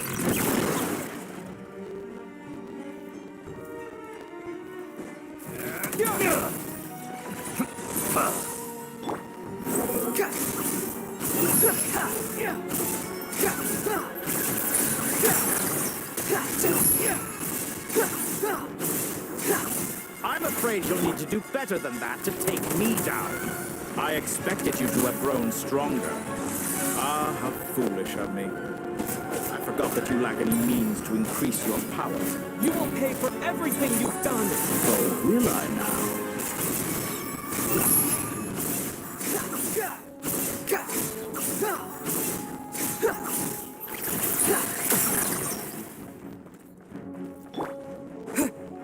Honed in flame! Behold! Upon the gale.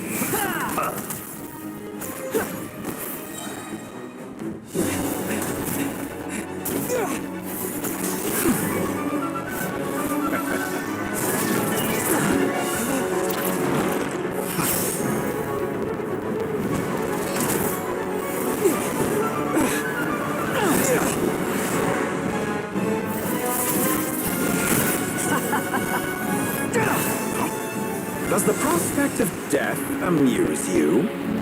I could ask you the same question! I'll distract Ettore. You focus on the mission. Got it!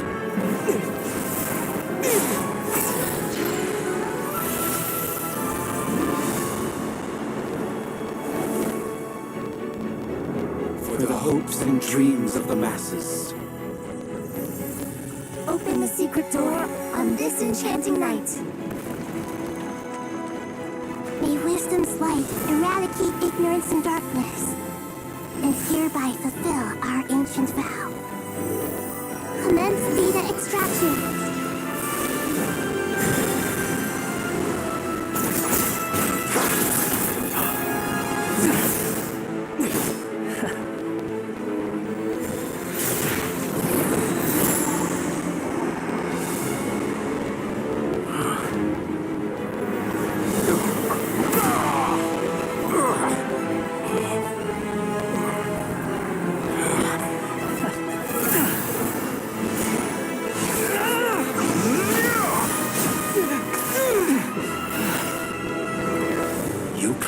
Outdated ideals and stand in the way of progress. You will pay for interfering with the grandest experiment of all time.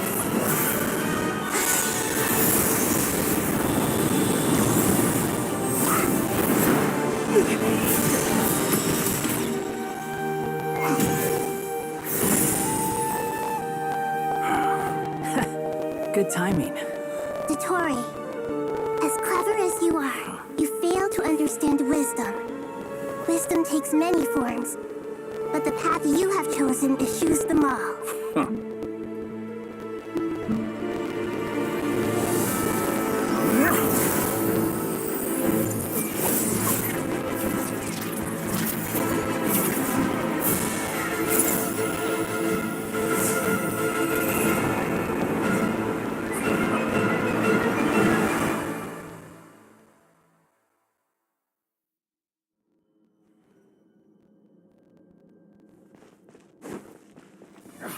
My strength is fading!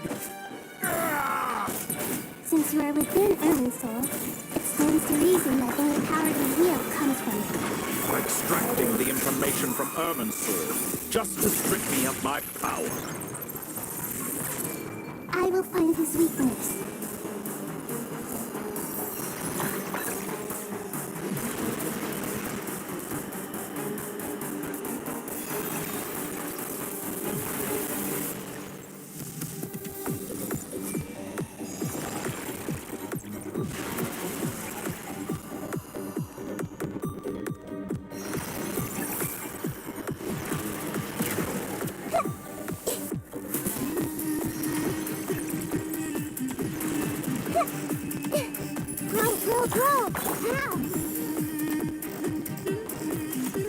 Admire your attempt to introduce a new variant, but it's nowhere near enough!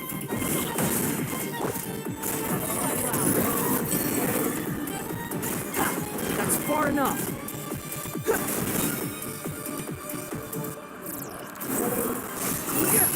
Just like a little budding fly!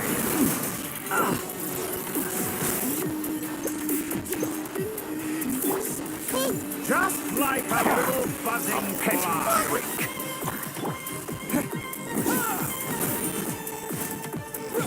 Wind rises.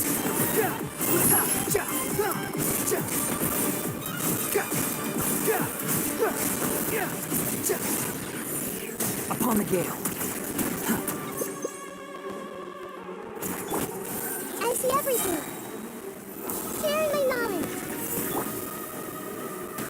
Burn all before you! Blade of the primal flame!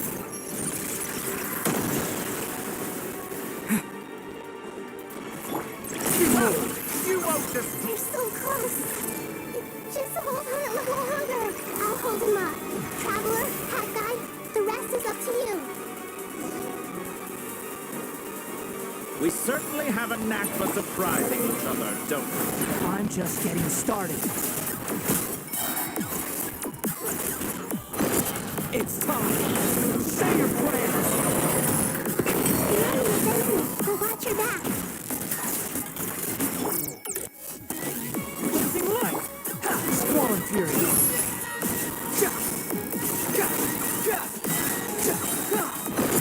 It's time! Say your prayers! Muso no Hitotaki!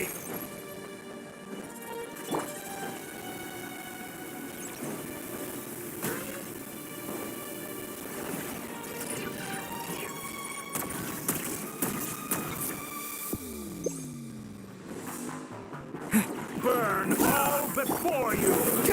Blade of the primal blade!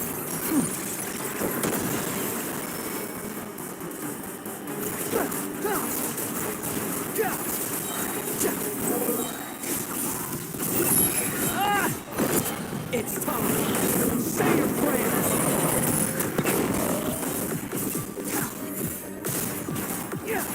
Let's try this! Fortune forward! Muso no Hitotaki! Quit following you.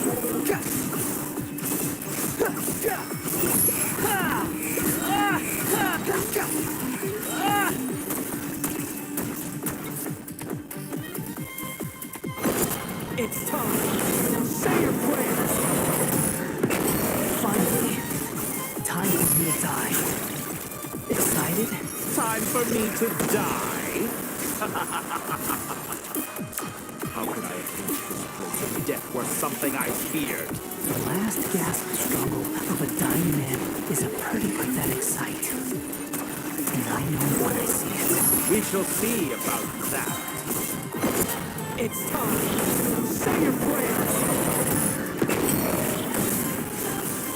Muso no Hitotaki! Blazing light.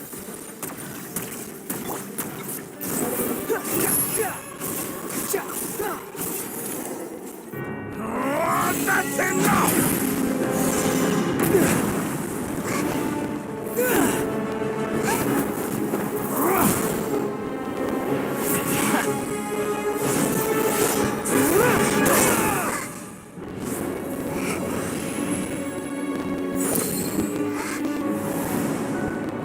It's all yours. Do with it as you see fit.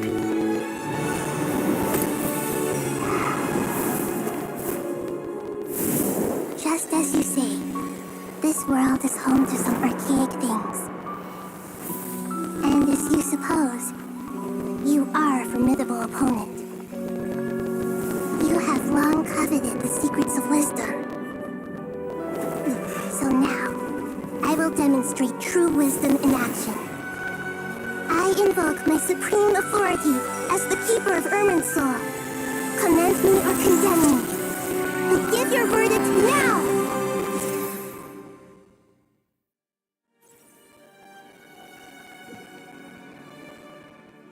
Blessed One of Wisdom, Mahakusaladhama, are you certain that you wish to exercise your authority to destroy Irminsul?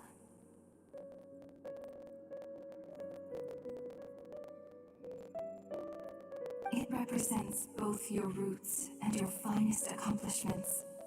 You truly intend to abandon the very thing you have always fought for?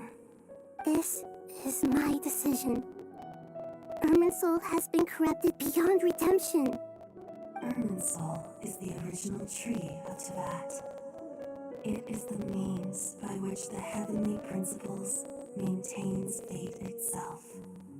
The 7 Archons should honor and revere it, for their authority was bestowed upon them by the... It is precisely because I honor and revere it that I fight for the humanity it exists to protect. Wisdom is knowing how to weigh the options and make the right decision. If you truly care about the fortunes of this world, then... Planting a seed begins the chain of cause and effect. Since you have become a great tree yourself, why should the loss of another tree be anything to fear? Till we meet again, Lord of Dendro.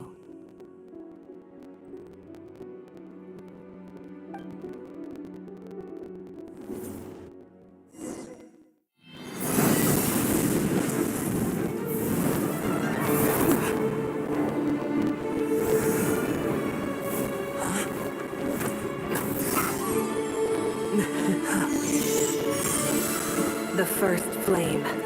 The pure, cleansing fire.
Shall we?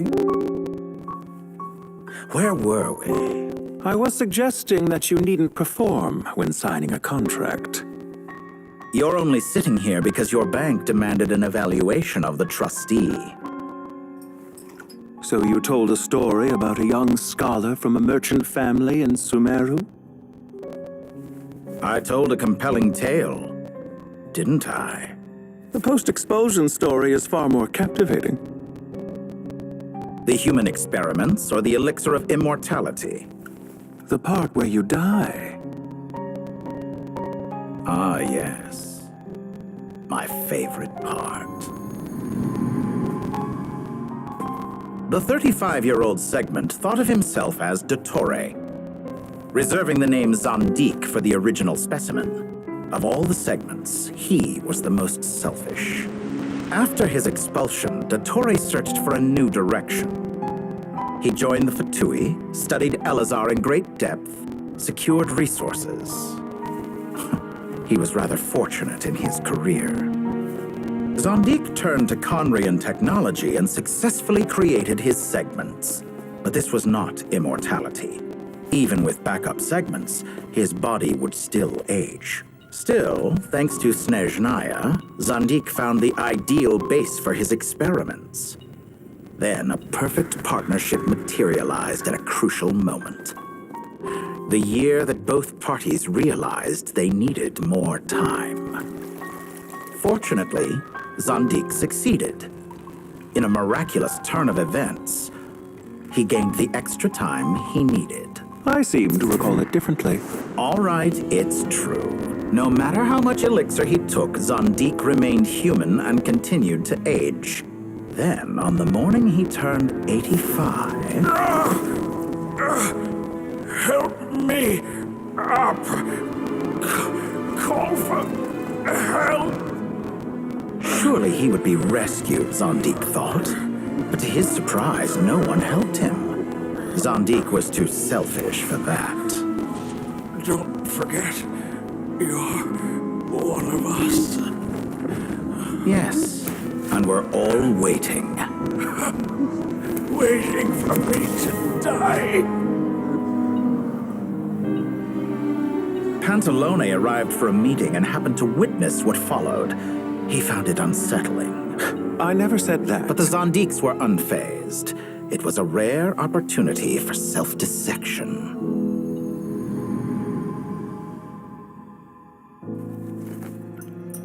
What does all that have to do with you depositing your data at Northland Bank? It has made me cherish my time in this world all the more. Fair enough. So you do have a sense of self-preservation.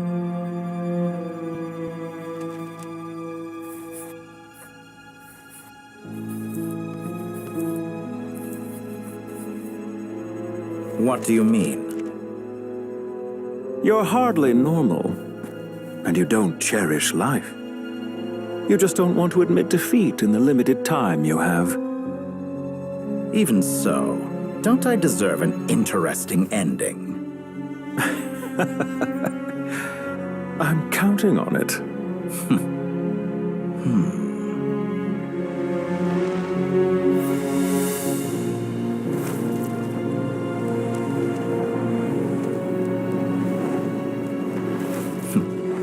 If nothing else, I expect my funeral will be a grand affair indeed.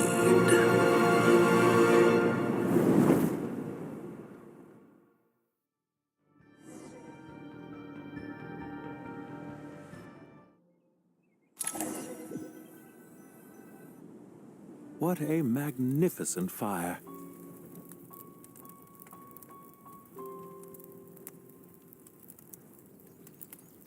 In Snezhnaya, we light fires to ward off the cold. Fire, it seems, is antithetical to ideas such as cold, frozen, and unchanging.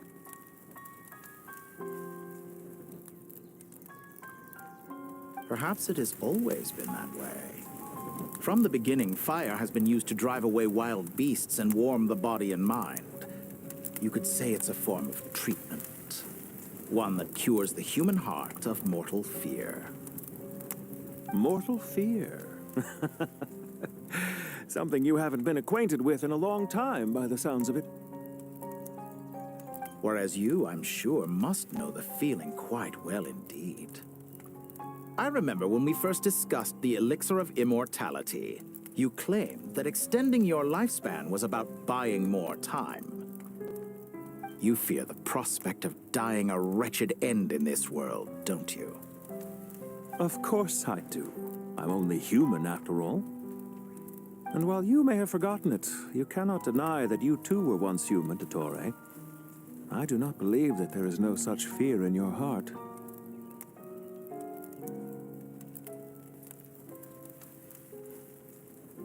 Perhaps you are right. But I abandoned it long ago and devoted myself to my experiments. I have felt no fear since. From the very beginning, I never thought you could win this game.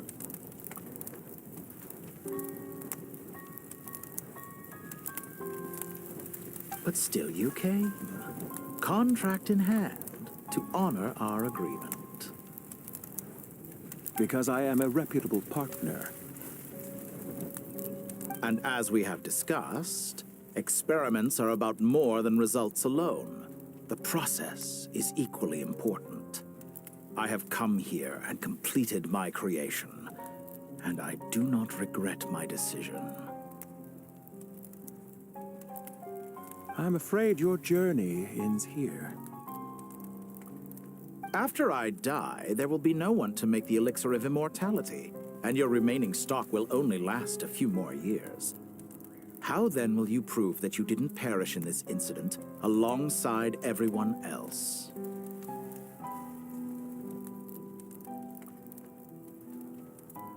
When I feel optimistic about market environments, I never forcibly adjust them. They have their own direction, and I myself am one such environment. I have been quite particular about many things in my life, but where the manner of my death is concerned, I choose not to be.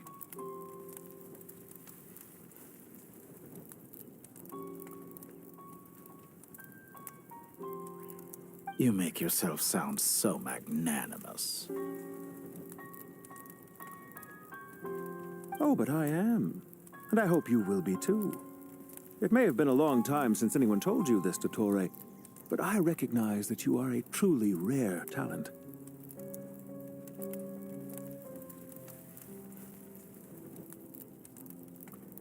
Ha!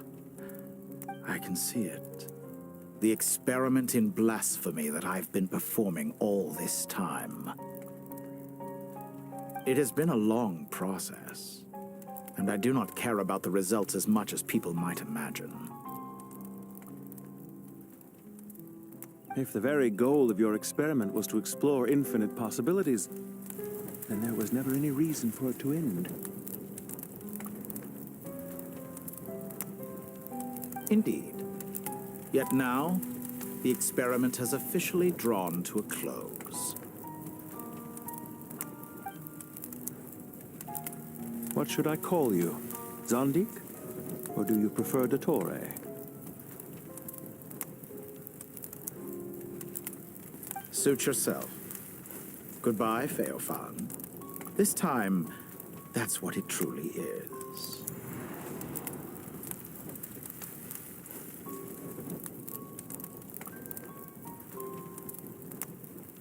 And don't I know it? Goodbye, Zandik.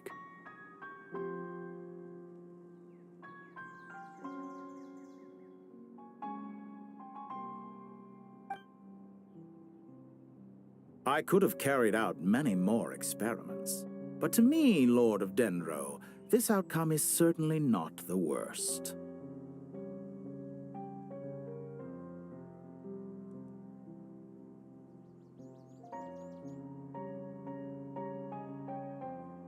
I believe you.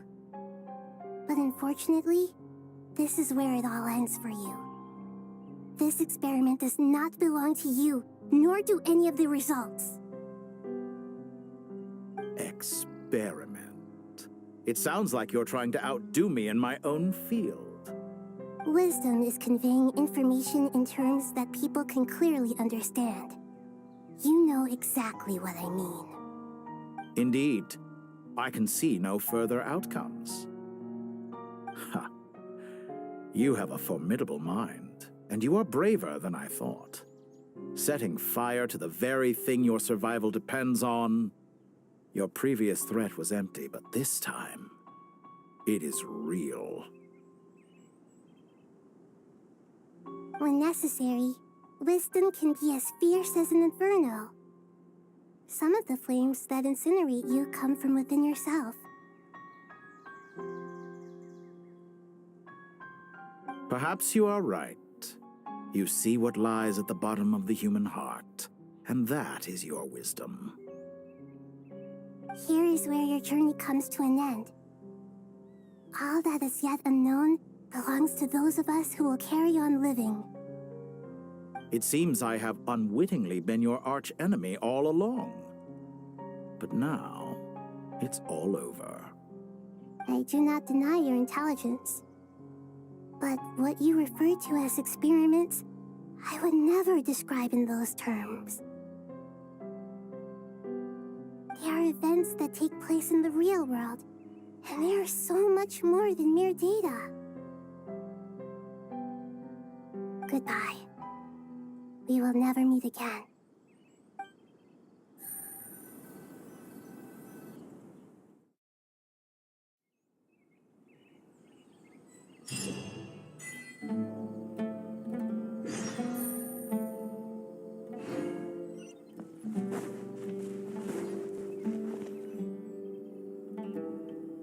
Well, that's the last of them. It was a long, hard road, but we finally finished escorting everyone back. I just pray that we'll never need to leave again. I hope we can stay here forever in this peaceful paradise of our own choosing. Paradise. In the annals of the Temple of Silence, that word carries great significance. It represents the hopes and desires of the gods. I wouldn't think gods need such a place. People always think they're the only ones who can lose their homes. They forget that gods too need a place to reside. As the Goat King once said, "A god without his people shall cease to exist." Gods need their believers every bit as much as their believers need them. Only we can truly understand how much the desert faith has faded over the centuries. But we still talk about the gods as though they're part of our lives. Given the myriad ways in which gods and humans interact, I'd say they really are. How else could Dunyarzad consider the Dendro Archon a friend? Well, that sounds about right to me. Describing them as friends sure makes us feel a whole lot closer. If you told me a few years back that I'd have this many friends, I'd have called you a liar. Belief is a choice, just like friendship. We've made our choices through battle. The right ones, wouldn't you say? I'll be heading back to the Temple of Silence. I heard the Goat King and the Ibis King decided to pay us a visit. How about you? It's back to Aru Village for us. Still plenty of supplies to distribute and people to help. Until next time, old friend. As long as you can find the time, you're always welcome to visit us in Aru Village. Right back at you. Make sure to drop by the Temple of Silence the next time you're free. Word is that 2 of the other 7 pillars, Chesapeake and Bennu, might also be dropping by. Since you're wearing the symbols of their power, it'd only be fitting if you came to see them for yourselves. Dropping by? That makes it sound like they're visiting a neighbor's home. Well, the temple was founded by Hermanubis, so I guess to them, that's exactly what it is. Guess that's true. All right. We'll make sure to find time to stop by. Stay safe on your journey home. I will.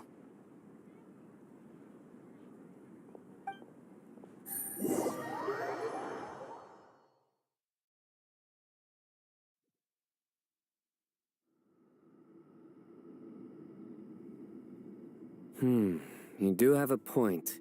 See? Retirement has always been a problem, especially for old-timers like us who've been locked away all these years. You've naturally. What do you think, Layla? Huh? Why would you think to ask me? How could I possibly be qualified to decide where the servants of King Deshret should live? Sorry if my question was unclear. Do you think their statues will stand out too much if we place them here? Hey, I never agreed to this. How could we possibly allow our statues to be left in Hermanubis' home? That would be like breaking into someone's house, then pretending it belonged to you in the first place. Different beliefs can coexist. We still need to respect one another. By which you mean, you two plan to stay at the Temple of Silence, for a while at least, but you have no intention of relocating your statues here. So, you see this as sort of a family visit? Family. You could say that. In a sense, Hermanubis would view this as his home. Just look at this place. Magnificent, is it not? The sad truth is, in the past, all 3 of us invested so much into misguided ventures. We failed to build what we should have, and wasted so much time instead. And what do you mean by that?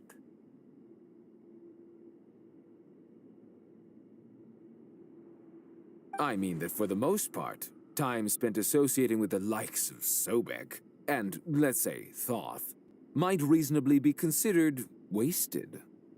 Why does that not surprise me? Go on. Anyway, given how much time we'll all be spending together, I'd say that the bonds we built will end up proving to have been a sound investment. Once Sethos, the current leader of the Temple of Silence, returns, you can discuss the matter of staying here with him. But judging by the expressions of everyone here, I imagine you'll receive a very warm welcome. This sacred ground houses untold knowledge, after all. What better place for the servants of King Deshret to appear in the mortal world? How about we share a meal together first? I imagine it's been many years since you last tasted fresh food. Oh, that sounds wonderful. After so many hundreds of years, I can only surmise that desert cuisine has become a lot more varied. Are we having a get-together? If you'd like, I can help prepare some food. After all, Lord Thoth, you helped me so much in the desert, and I still haven't properly thanked you. Oh, my, that would be wonderful. I'm touched that you still remember. How the times have changed. To the people of today, it seems the Ibis King has become a kind and passionate god. And you, Mr. Herreshoff? What kind of god do you wish to be? To be honest, I haven't given it much thought. How about you, Dendro Archon? Do you have any hopes for your future? Me? I'm very happy with my current life. Forgive my bluntness, but you do not seem to derive your authority from majesty and might, like Lord Al-Ahmar. Clearly your approach has its advantages, but also its dangers, don't you think? I do, but projecting a majestic front doesn't really suit me. Besides, my relationship with others isn't simply one of a god and her people. Not putting on airs might earn you more adoration. Exactly. Besides, I really like parties where everyone brings their own food and we all come together to share. You should join us. I'm sure you'll find it fun. Last time when we got together for a picnic near the NVIDIA forest, it was quite the occasion. Seeing as you're already here, how about we hold the next one in the desert? Can we do that? Wouldn't Tainari have to transport a ton of drinking water? Don't worry, I can help out. Layla, would you like to join us next time? Me? Sure. The more the merrier. That way we... Don't take this the wrong way. I just think you should know. When it comes to passing the time, chess is more our thing. In that case, Dendro Archon, what do you say? If I were to compete against you, I can't say with certainty I'd win, but I certainly wouldn't mind giving it a shot. Where's Sobek? I'm sure he'd be good for a few rounds. Cards, cards, cards! I'll always prefer chess.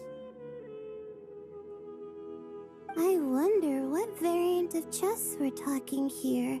Mr. Thoth, is there some sort of astrological significance to this game? Oh, I'm glad you brought that up. As long as the leader of the Temple of Silence agrees, we can search Hermanubis' place for books to teach you how to play.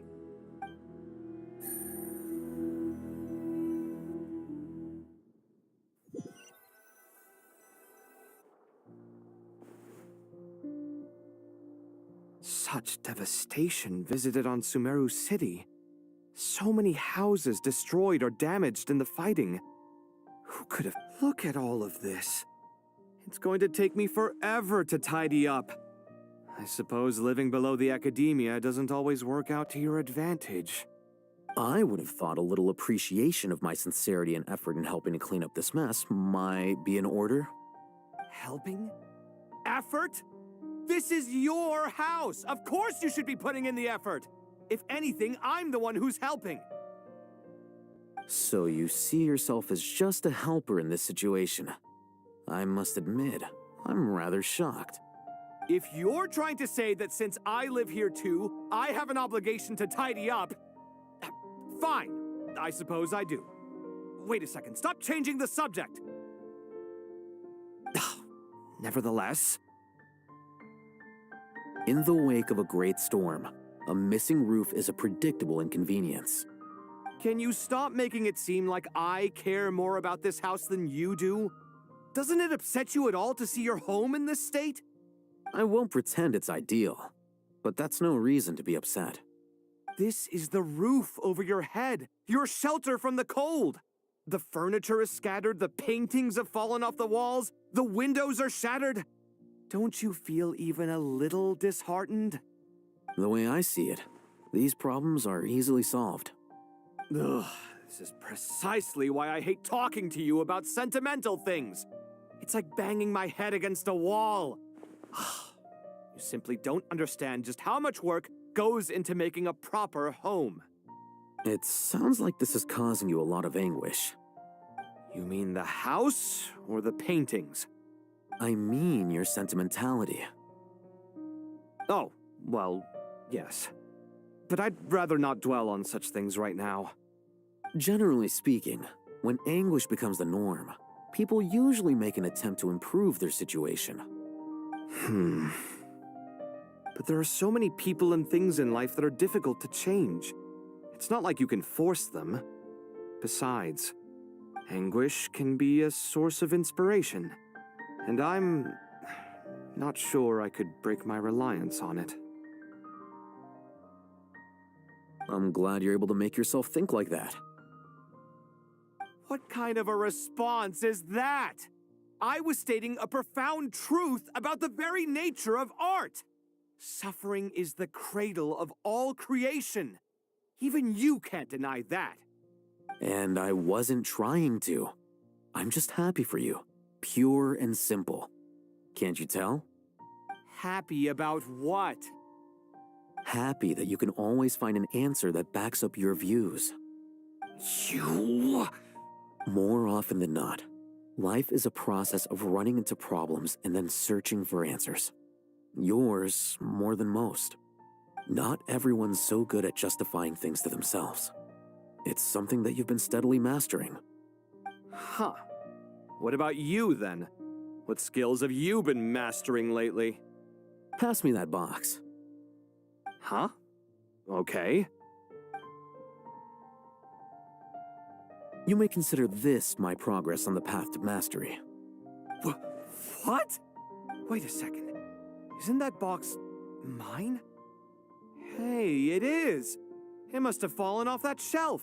I'll hate them! Those are my paints and inks! Would you like me to put it in your bedroom for you? Huh? I mean, sure, if you don't mind. What kind of progress is this? Does he think he can bribe me? Not that giving me back my own things is much of a bribe. These books on the floor, they're a complete mess. And this one, didn't he say it was an out-of-print collectible? It's completely covered in dust, and some of its pages have even fallen out. Ugh, guess I should help him repair it. This one too. And this one.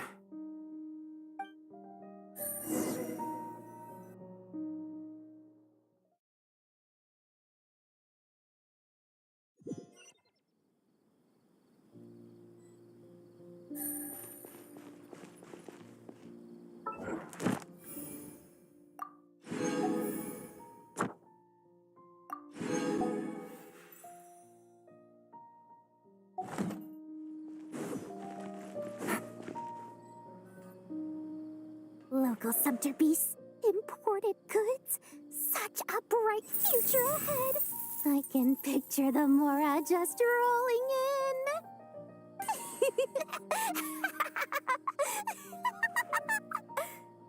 in. You do realize you sound like a choking cow? It's called being imposing. Can't you feel it? Are you not intimidated? Oh, I'm positively shaking in my sandals. What commands do you have for me, oh mighty Lord Sangamabe? You've got a lot of nerve, Nefer. You went and told Candace and the others everything, didn't you? Seriously, do you have any idea how differently they see me now? Surely that's a good thing. I presume they're more disposed to actually like you now, maybe even view you as a friend. You traded my secret for sympathy! Thanks to you, I've lost every last shred of my mercantile majesty. How am I supposed to make anyone think I'm a big, scary investor now? The dark days of Lord Sangamabe are behind you. Why not take this chance to make a few honest friends? Speaking of friends, since when did the notorious Lady Nefer gain such an admiration for holier-than-thou types? A moon chanter here, an angel there? Who'd have thought it? A coming together of fates, nothing more. No need to throw around accusations of admiration. Forget it. You're right about one thing at least. Making friends is never a bad thing for a merchant. So, I really took a loss this time. I'm trying to see if you're really crying or if those are just crocodile tears. A little birdie told me that when Lord Sangamabe makes money, the tears flow from the center of her eyes.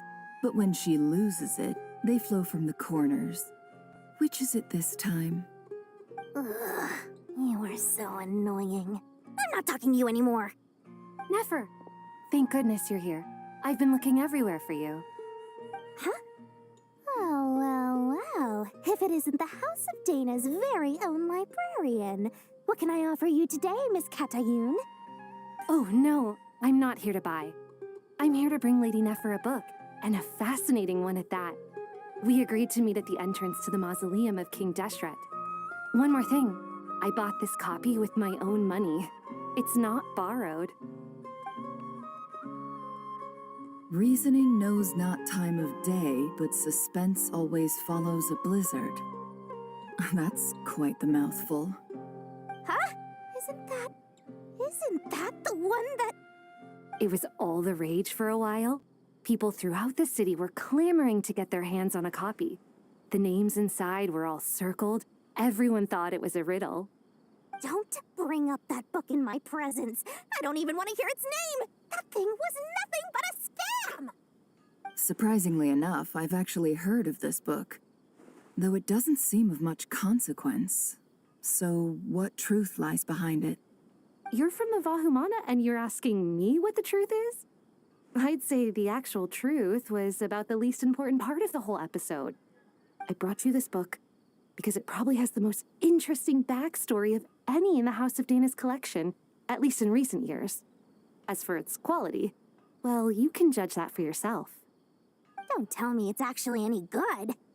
You may not know this, Lord Sangamabe, but Lady Nefer has a fondness for books with... How should I put this? No eye for good literature, huh? Perhaps she feels that bad books hide interesting secrets? But I shouldn't put words in her mouth.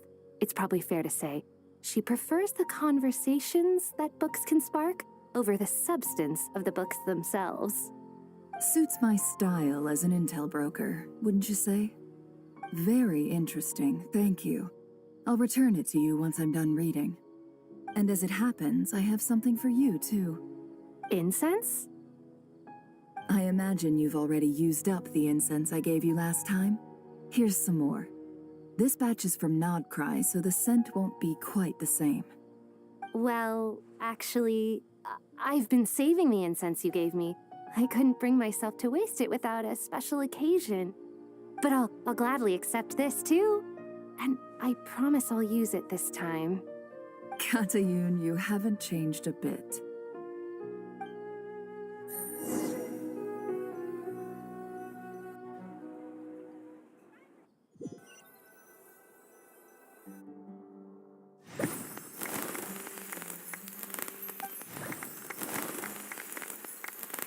Congratulations, Kale. Well done, Kale.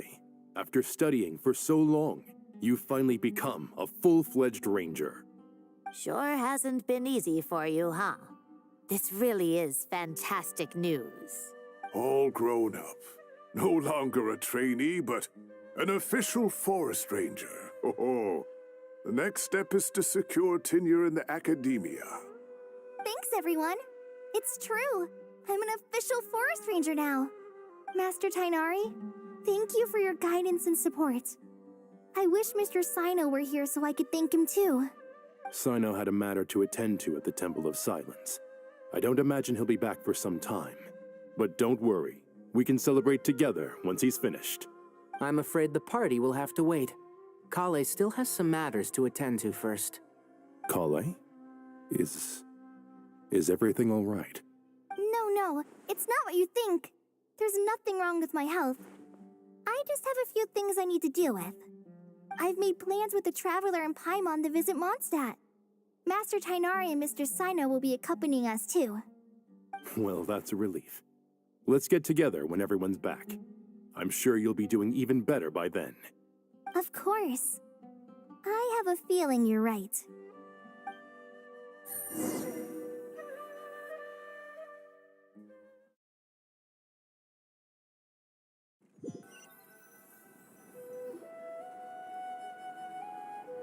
Phew! After all that catching up on sleep and food, Paimon's feeling full of vim and vigor again. For someone who spends so much time resting, your recovery routine is surprisingly simple. Hey! Paimon's been working her butt off too, you know. She flew all over the city helping everyone out. Don't worry, I saw how hard you worked. Alright, we all know you're the most hardworking person in Tibet. As long as you're rested and full, that's what really matters. Paimon's been looking around the place, and it seems like the city's already on the mend. But Paimon's been wondering how Nahida's doing. We should check in on her.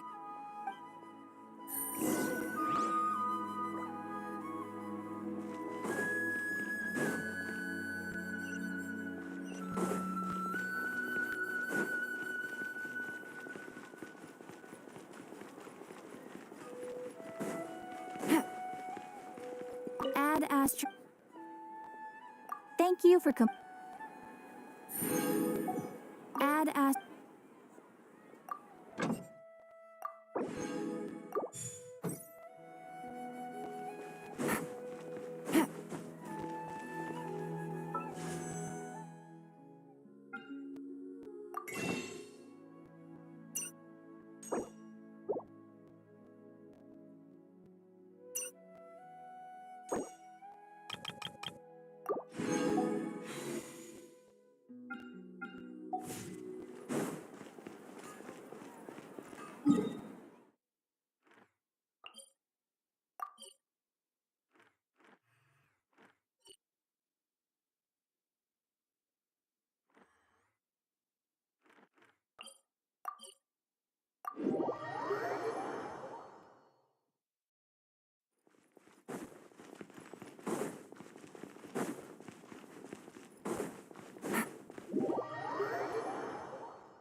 Hey, Nahida! And Hat Guy's your traveler, Paimon. What's going on here? Nothing much. Nahida was just expressing concern for my physical and mental well-being. Oh, the traveler told Paimon all about that. We've both been very worried about you. Are you feeling alright? You make it sound like I'm on the brink of some kind of breakdown. Truth is, I'm doing much better than you might imagine. If we can just get to the bottom of Dottoro's intentions, we can minimize his negative influence. That's the sort of thing I excel at. Just listen to that newfound optimism. It seems like having you enroll in the Vahumana was a truly inspired move. I can really see the positive influence. Observe, a classic Sumeru specialty. Chalking everything up to education and learning. To be honest, even I can sense the change in you. Everything Dottori said to you was a way to manipulate your mind. Fortunately, you're no longer under his sway. Can someone as old as me really continue to grow? If it helps, just think of yourself as a late bloomer. It's all a matter of phrasing, and it comes down to what standards you measure yourself by. For a puppet, developing at such an age is perfectly normal. But if you choose to call yourself a late bloomer, it sounds more like you consider yourself human. However you see yourself, well done. All right, I see what you mean. Anyway, what's your next step? What else can I do but complete my current courses? Everything else can wait. Anyway, that's enough chit-chat. There are still things in the city I need to help out with. I'll be heading there now.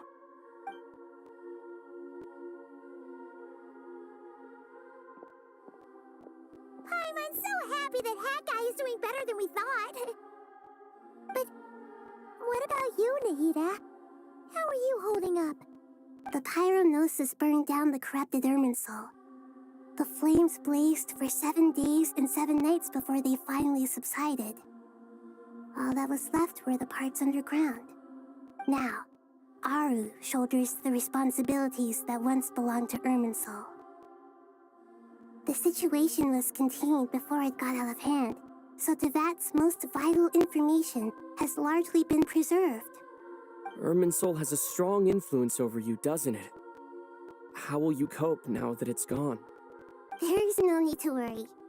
Thanks to Nicole's extraordinary talents, my connection to Irminsul has been severed and transposed onto Aru.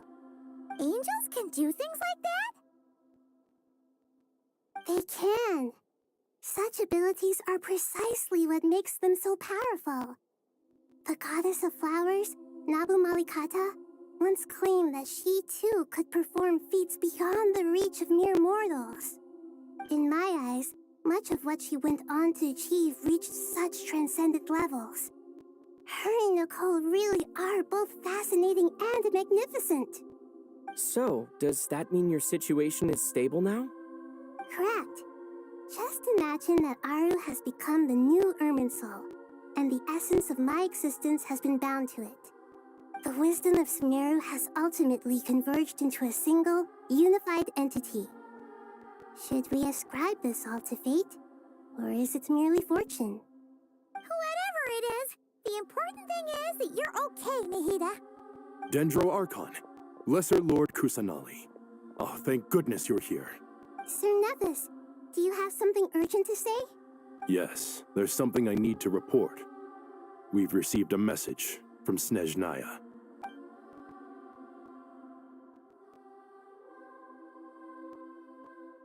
The Fatui Harbinger, the Rooster, sends us his sympathies, along with all the usual pleasantries.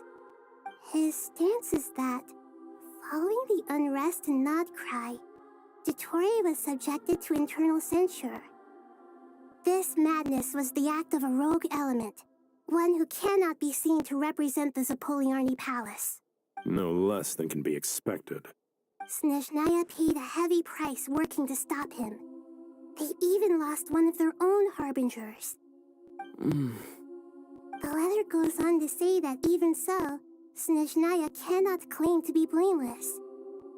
Apparently, they will deal with Dottore's subordinates in accordance with Snezhnayan law, holding all those involved in his crimes accountable. Additionally, they are supplying relief funds and supplies, which are already en route. They hope this will aid in Sumeru's reconstruction. Sounds like he's got an answer for everything. True. But as diplomatic rhetoric goes, it's highly effective. Completely watertight, both in logic and sentiment. This disaster has had a profound impact on Sumeru. There is much that I will keep in my heart. The matter of Dottore can be seen as settled for now. We are sure to cross paths again in the future, and in that light, Snezhnaya would do well to uphold their responsibilities and keep a tight rein over their actions. With Irminsul burned, the flow of fate now carries many more possibilities. I will be watching carefully. Perhaps we can move on to a less serious matter? Dendro Archon, will you eat with us once this matter is dealt with? Of course! Junior Zod, Sino, and Hypatia all told me the same thing. If there isn't enough room for everyone, we can arrange back-to-back feasts. What a wonderful idea. That just leaves the question of what we should eat. Not more tomatoes, surely. More? Dendro Archon, what do you mean by more tomatoes? Those good friends of yours are always talking about tomatoes. Sometimes when I'm walking through the city, I can even hear them arguing in the fields. Since you see them so often, you must hear about tomatoes even more than I do. Tomatoes. Tomatoes. The word has a certain magic to it. Like the autumn fur of a sumpter beast swirling in the wind, sometimes flying up my nose. Tomatoes. What can we make with tomatoes? Wait, why tomatoes? Take your time, there's no need to rush. The Traveler, Paimon, and I still have somewhere we need to visit. You'll have— Does this mean you're going to Natlan? Meeting them there in person. It will require a long journey. I know. But this is necessary. I must go myself. Traveler, Paimon, we'll set off as soon as you're ready. Is that all right? Sure. We'll be ready whenever you are. You'll hear no objections from Paimon. We should grab some snacks along the way, though. It'll be just like going on a long holiday. Wonderful. I'm looking forward to this so much.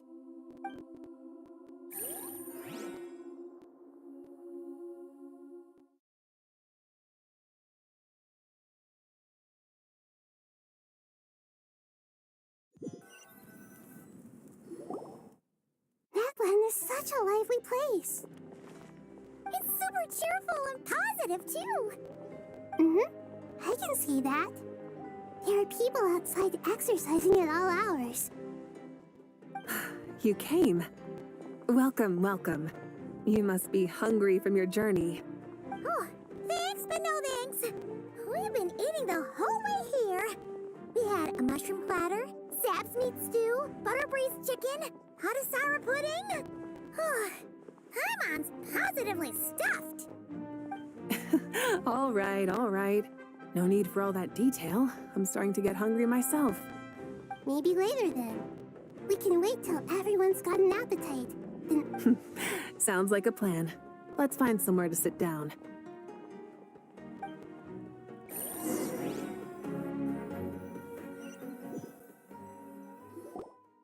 I should tell you, I already have some sense of why you've come.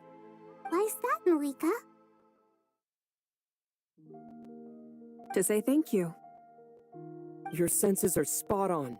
But on top of that, we also feel guilty. Because the pyronosis has vanished? I sensed its loss. Despite scouring through the remnants of Irminsul, we couldn't find any sign of the pyronosis. Not even any trace of it burning to ash. That's certainly unusual. Still, the potential fallout from Irminsul's loss is significant, to say the least. There's no need to feel guilty.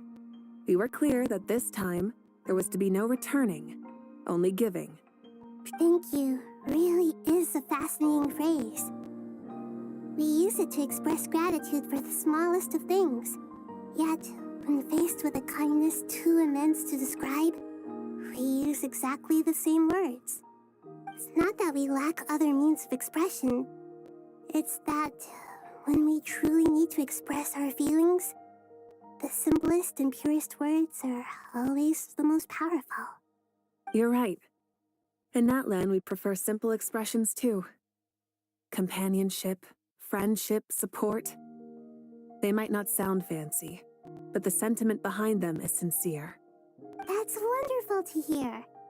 Sincere feelings are often a vehicle for the deepest wisdom of all. Irminsul's destruction doesn't seem to have done you much harm. I'm glad to see you're doing well. There's still a lot of work to do, but before we begin, we felt it was important to come here and speak with you. Partly to express our gratitude, but also because we felt that seeing you, in a sense, is like basking in warm sunlight. That's a nice way of putting it. I like that. To tell you the truth, though, I'm not a fan of somber meetings. So, since there's nothing more to say, why don't we go bask in some actual sunlight? The weather's beautiful today. What a great idea! Paimon's gonna lie back and soak up some rays.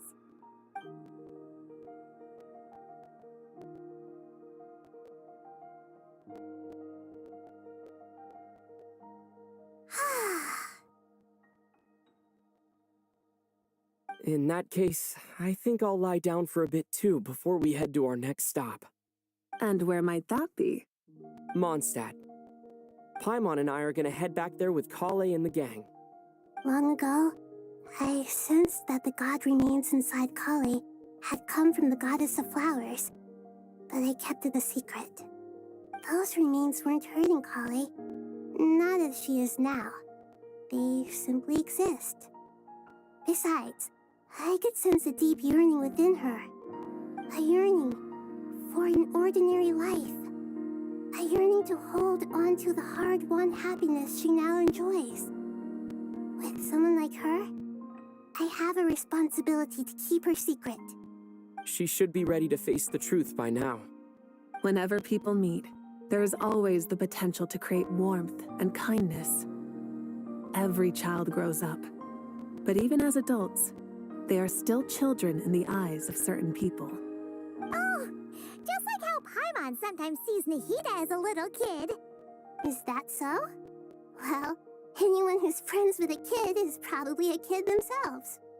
Of course! And there's nothing wrong with that.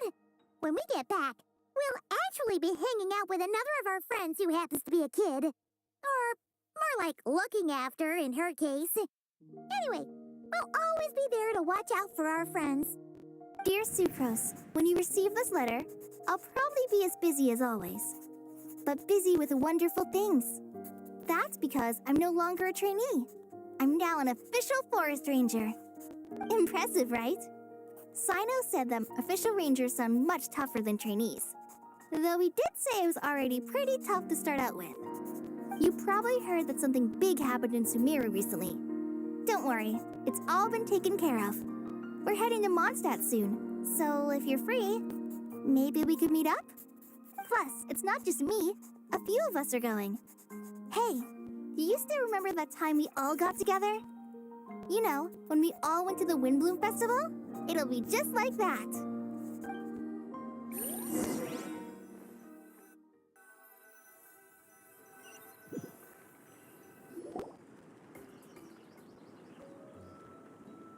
Dainari, is that... Don't you say it!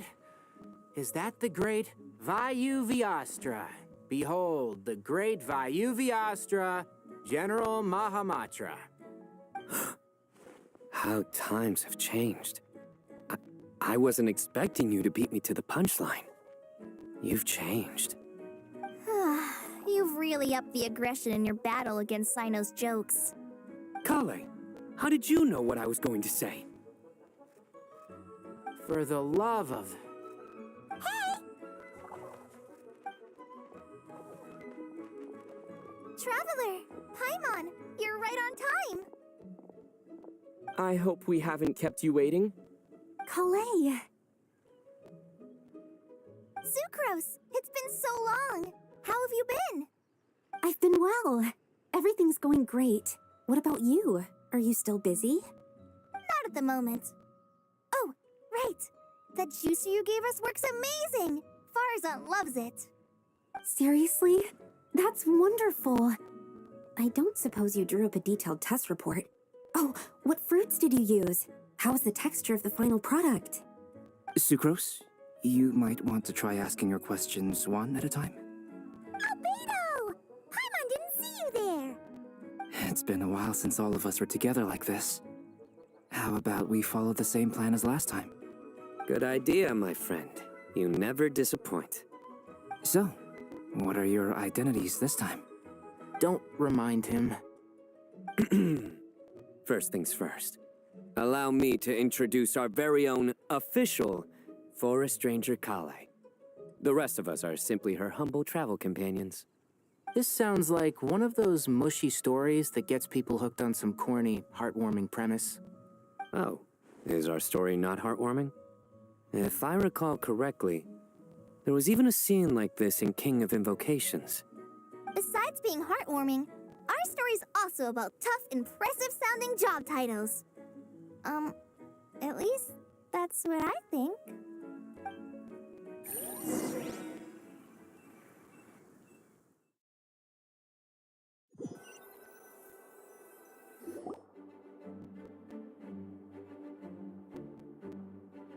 Oh, you're here already?